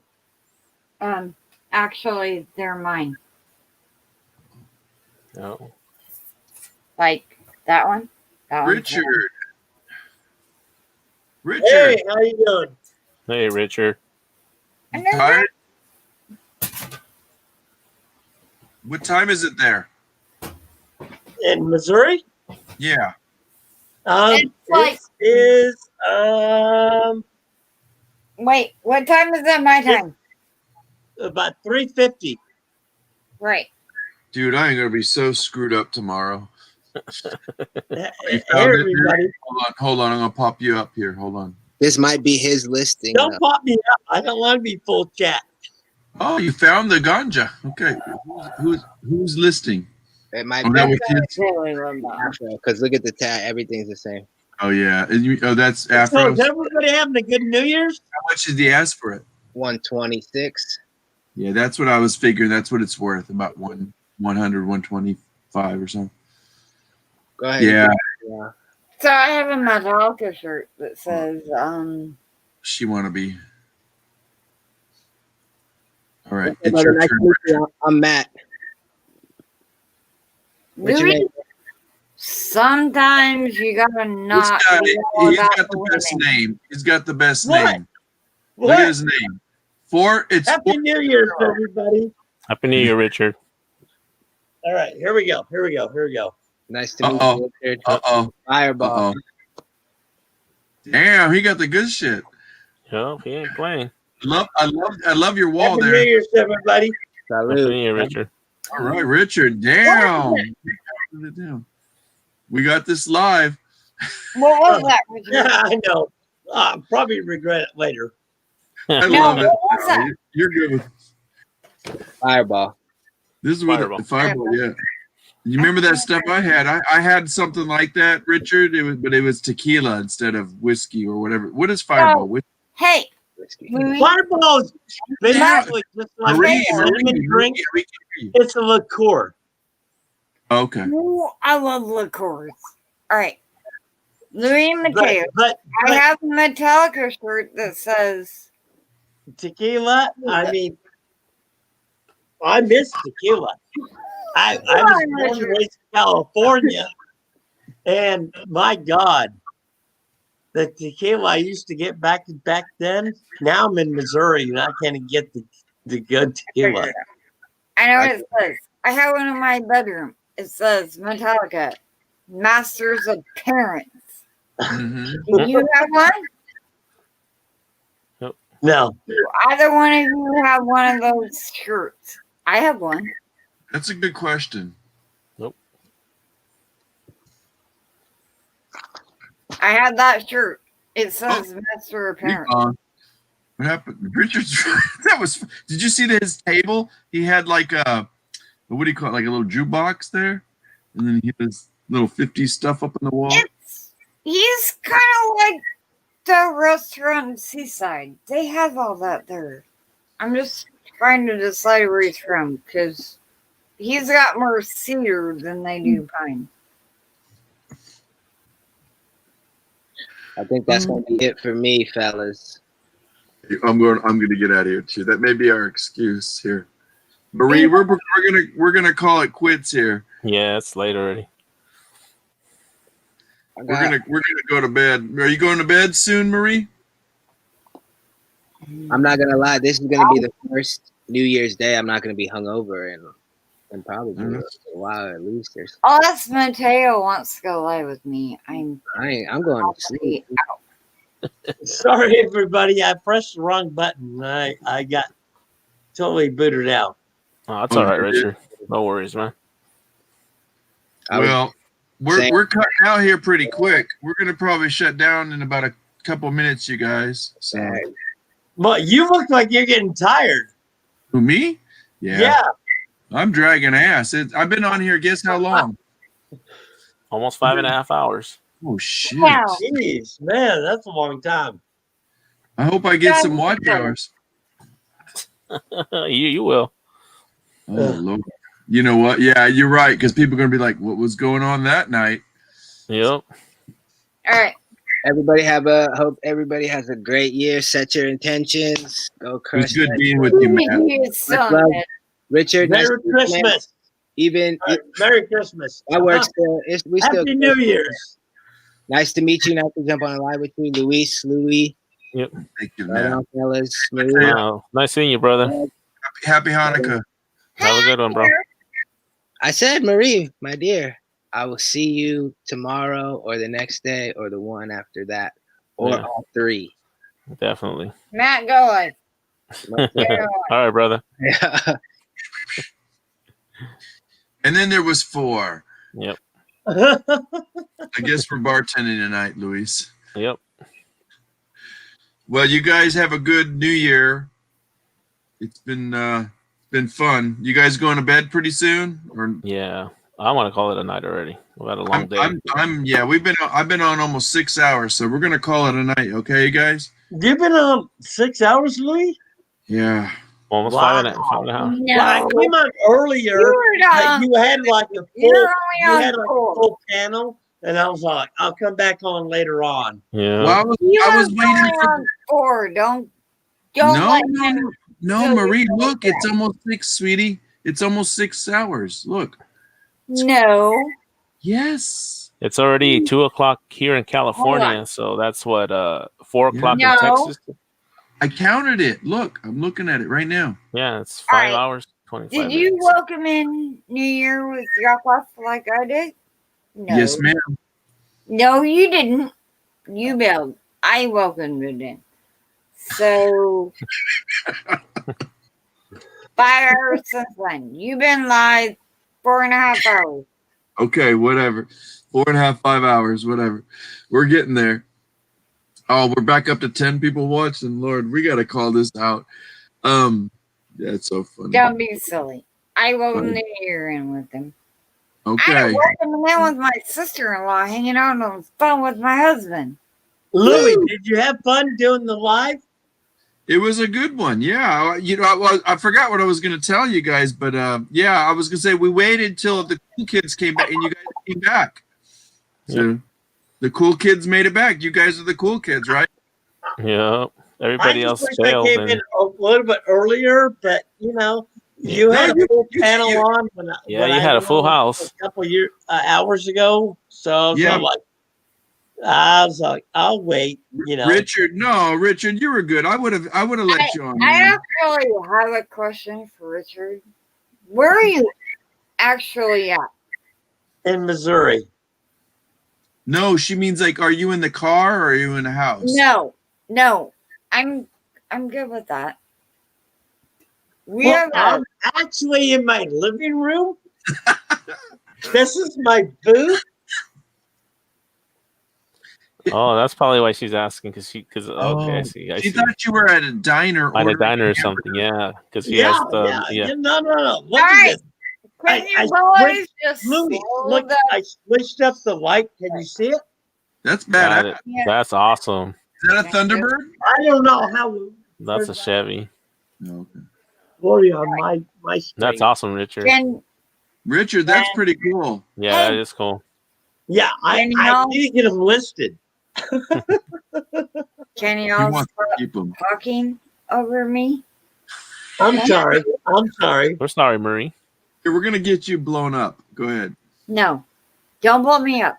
Just stop talking over me. Okay, go ahead, Mary. We're a restaurant here called Stuffy's, and they have all the old school cars and pictures and whatnot. So that's what I was asking him. Is that in Oregon? Get me down. It's in Washington. Oh, Washington. Called That's right. Stuffy's. Can we go there? Yeah. Louis, if you want to come up here, any of you want to come up here. Luis and I want to go drive there real quick. We're going to come up tonight. Mm-hmm. I wouldn't. It wouldn't. I'd be fine. Hey guys, we're gonna call it. We're gonna call it because Luis, if he doesn't get up in the morning, his wife's gonna come after him. Louis? Luis, next to me, my buddy. No, Louis, shut up and listen to me. I drove all the way down to Texas to meet friends. Okay. And friends whose sons have grown up to Washington State to meet my dad. Yeah. And then he died in Afghanistan. What? So don't.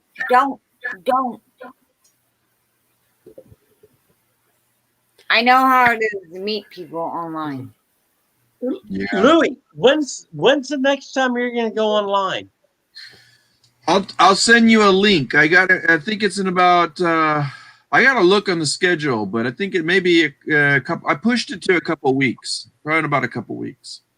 Okay. I may do, but if I do one sooner, I'll send you a link. Okay.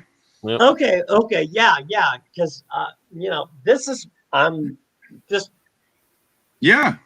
finding out about this stuff, and I'm actually enjoying it. So good. Yeah, Good. it's nice jumping in and talking to everybody and stuff like that. Yeah. You remember the first time I met you, Richard? We were on Cat's show, I think, right? Yeah, we were on Cat's show. Yeah. That's the first time I met you. Yeah. Yeah. And I didn't talk much. I didn't talk much until the second interview. Louis doesn't let you talk a lot. You know. Louis doesn't let you talk a lot. What? But Louis doesn't let anybody talk a lot. Why? What do you guys? Is that what you guys say about me? Is that what everybody says about me, huh? I see. It's coming out now. I love you, Marie. I gotta call it quits. It's late here. It's like it's going on. Louis, you want my honest opinion or just my shit in the chat? 4 o'clock in the morning. I gotta go to bed. Not You Louis. want my honest opinion or you All just right. want my See you shit later, Richard. in the chat? Hey, everybody get back up tomorrow morning and start listing. Yeah. I know, love right? It's funny. That ought to be a challenge right there. Richard will be a badass. That'd be funny. Richard's the first one who gets up in a half an hour and starts listing. Just in a 30 minutes. Well, I get up like 4 or 5 every morning. That's the best way to do it. Wait, Richard, where are you at? Who? You. Where are you at? I'm in Missouri. Boy, you have like 2 more hours than me. It's only 2:02 here. Yeah. Yep. That means Really? we're at like It's been a great show. Thank you. Yeah. You've been Thanks, watching Richard. Ready this to whole go? time? Yeah. Have you been watching this whole time? What's that? You've been watching this whole time? No, I have Oh, not. thank God. I've been jumping in and out of everybody else's. I Who else jumped was in on? earlier. So, Okay. hey, Louis, You had a privilege full because panel, so I everybody didn't else want has to do been it, live all and night. I was like, let it be. Yeah. All right, guys. How many lives was on tonight? About 10 or 20? I think lot. everybody's lives are cutting down now. It's They're all less cutting than off. They said that Everybody- that Everybody's getting off already. I had 75 on here at one time.